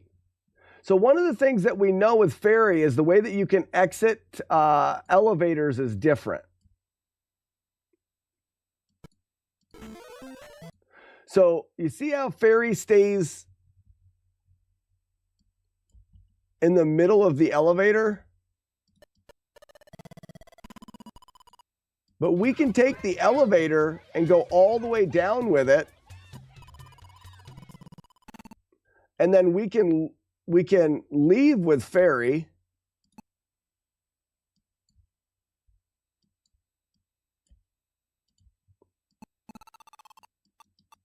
And then go up.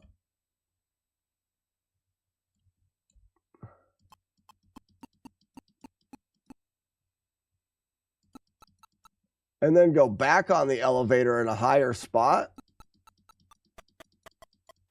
All right, we're stuck there. We're stuck there. We're stuck there.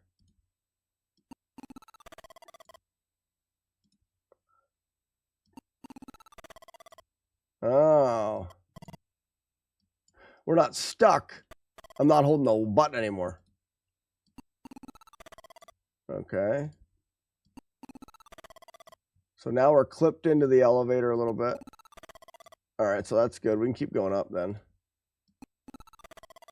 So we're clipped into the elevator a bit. Oh, that's nice. Are you done? You know something? I could probably go above the elevator. Oh, I'm not. I didn't realize how late it was. Sorry, honey. Well, no, I just have a quick question. Go ahead. Yeah, I brought the boys McDonald's because that's what we had for lunch. Okay, very cool. There's 6 extra nuggets and an extra small fry. Do you want those, or should I let the other boys split them if they're even so hungry? They both got nuggets and a burger and fries. Do you want the extra nuggets? I will eat whatever they don't eat. Let them eat whatever they want. Okay. Yeah, Jagard, I'm pretty sure. I'm pretty sure. So here's the problem is it has nothing to do with the elevator. I believe it has to do with just the X coordinate of you as fairy. Oh no, see how it actually won't let us go up higher. Okay, so this does have some. It won't let you go up any higher unless you're in the elevator. So we need to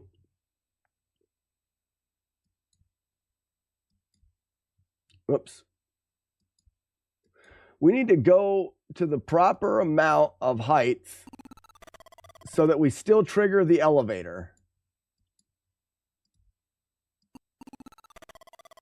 Nope.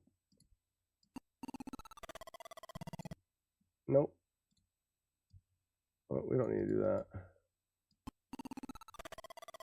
So that locked us in. If we go up again, we're out of the elevator.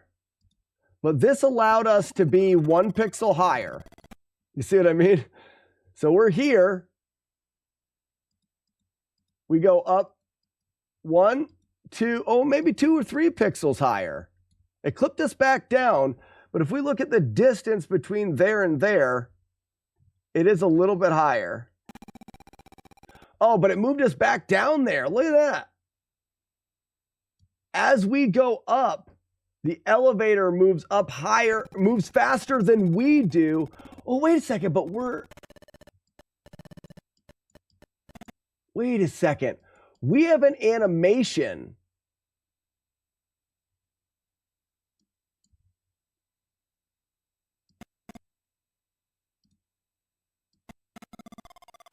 See our animation going up and down?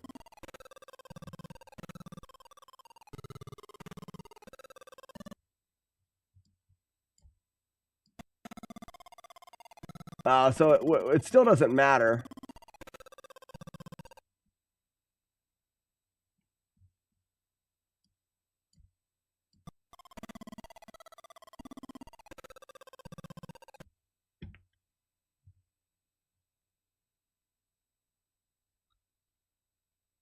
There's no subpixely nonsense that we can do.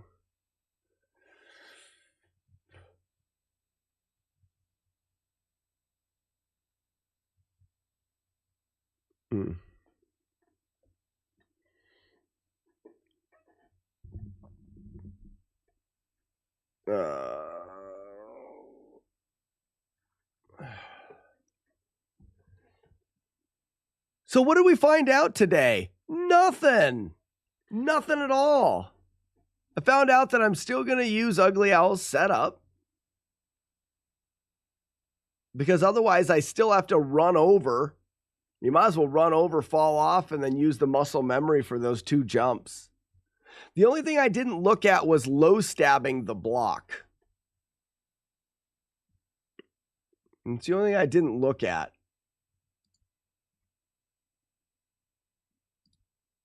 Oh no, what did I just do?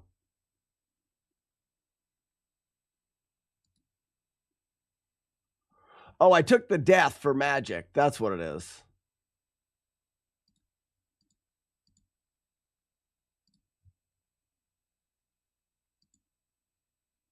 I took the death for magic.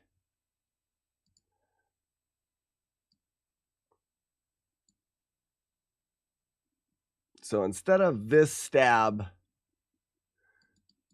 being a single stab, we should have kept holding forward and then do a low stab here.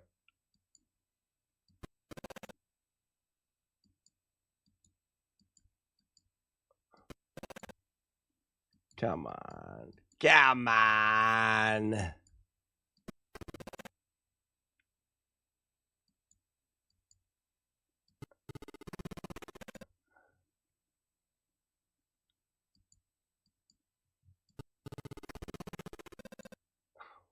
Whatever. Don't I want to break both of those?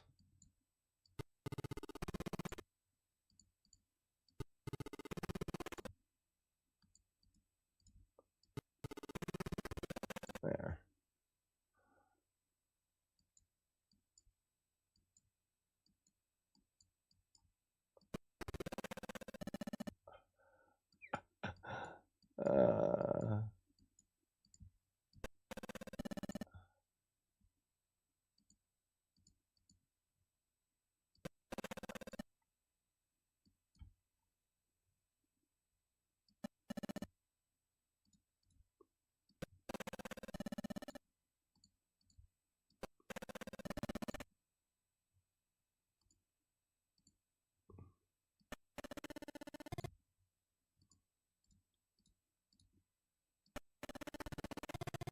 There.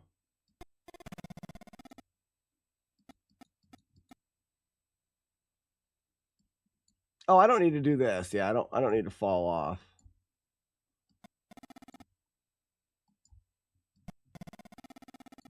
So now we run to the right.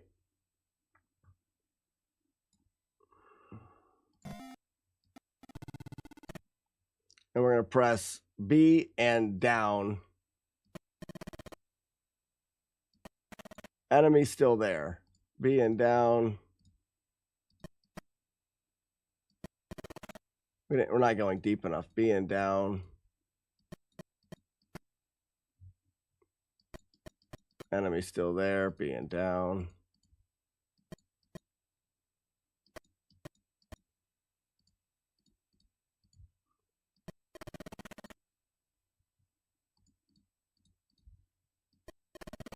Okay, I can see the block clip now. We gotta go way later. Oh, no.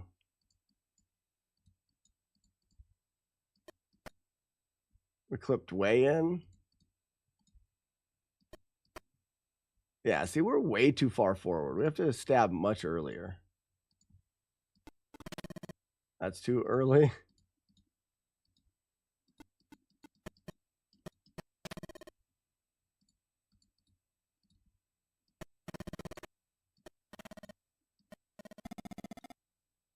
He spawns. There should be one here too. I'm pretty sure we worked it out.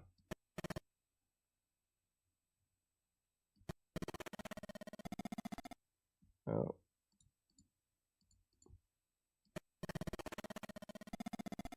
Oh.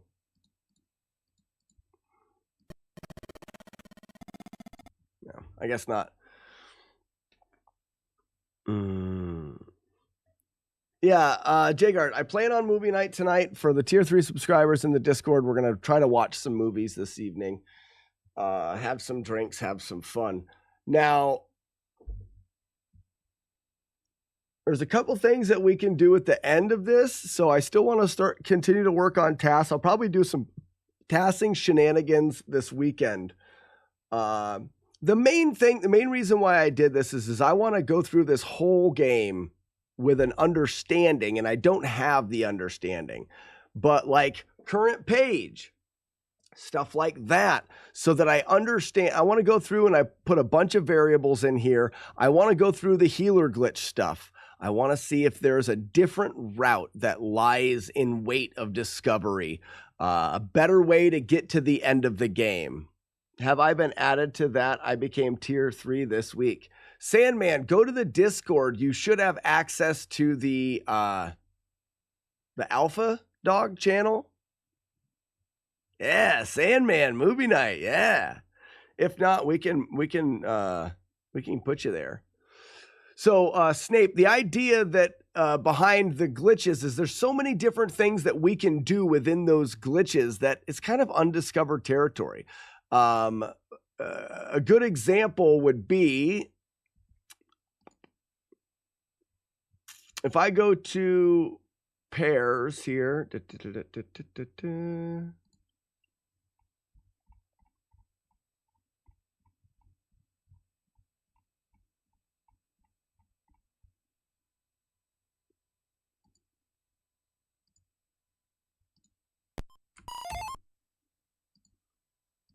So Snape, where are you at here? Are you on YouTube? Hold up. Yeah, you are.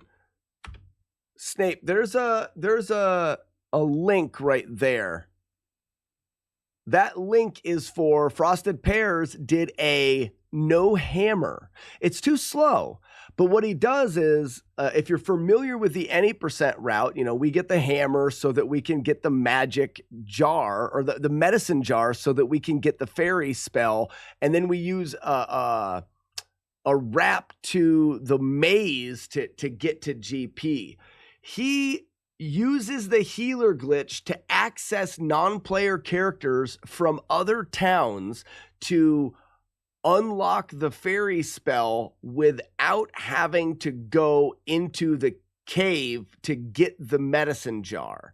Then he goes into Palace 3 so that he could get the raft to the Eastern continent to get to GP. It's slower, but it's a proof of concept that there are different routes available. We can access different town RAM from the glitched world. The Olympics opening ceremony is going right now. Oh, I gotta go.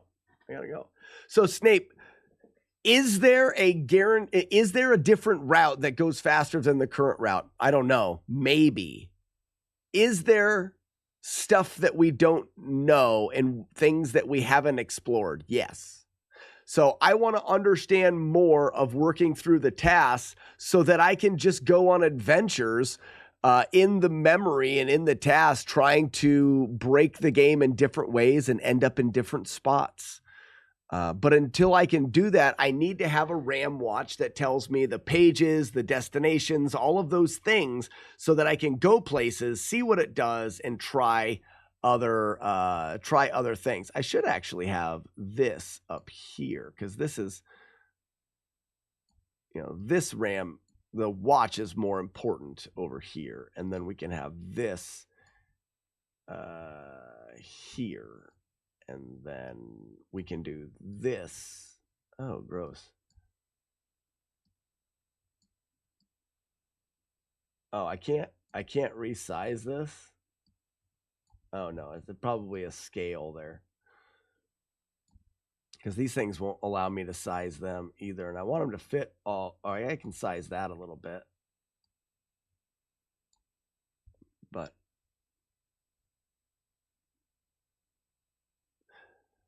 luckily I have two screens, but my beer's empty too fast. Oh, I'm going to have beer tonight too. All right, ladies and gentlemen, that's it. It's a day of tassing and a day of exploring. I will definitely be back for some more tassing and exploring next week. We'll be doing some runs as well, but yeah. Want to understand more. Just when I get back. Yeah, Ghazi, but we're 5.5 hours into staring at code, so it is time to be done. You guys have a suggestion for a raid? Let me jump back in here. Hi, it's me. We're in this spot now. I shouldn't worry about doing the tasks and the RAM here. I should just do this. Who did we raid yesterday? Does anybody remember?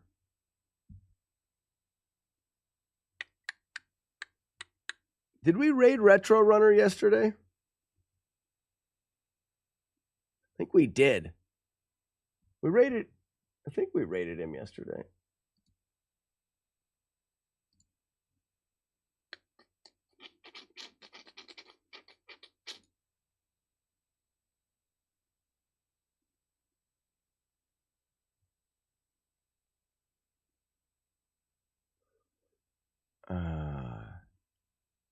Is Gruntiatus on? Perfect.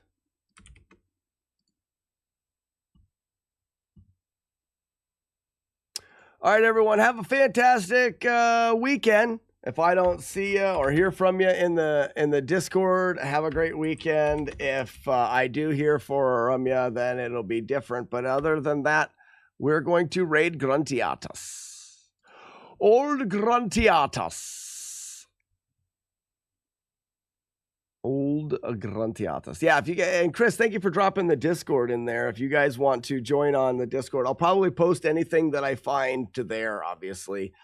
Yeah, cool. I'm not done with this, but right now I think that Ugly Owl, we proved nothing. We proved that your setup is still superior. Depending on the subpixel, I think our visual changes, and that's probably that's pretty much the only thing that we learned. Depending on the subpixel, the visual changes. So visual is kind of tricky, and then also it doesn't matter how high you jump on the first one. It doesn't matter how high or how long you wait before you jump on the other one, unless you're too fast. You can do a little flick jump on your first jump, and that's not enough. You have to have more than like 2 or 3 frames for the first jump. And then the second jump, if you jump too soon, and that's the reason, if you jump too soon, you can get in front of the block. As long as you're not in front of that block that you want to bump your head on, you're fine. See alphas for movie night, correct. I'll be back on this evening and in the Alpha channel, and that's where we'll be talking about movie night. Bye, everybody. Have a great weekend. Bye. Bye.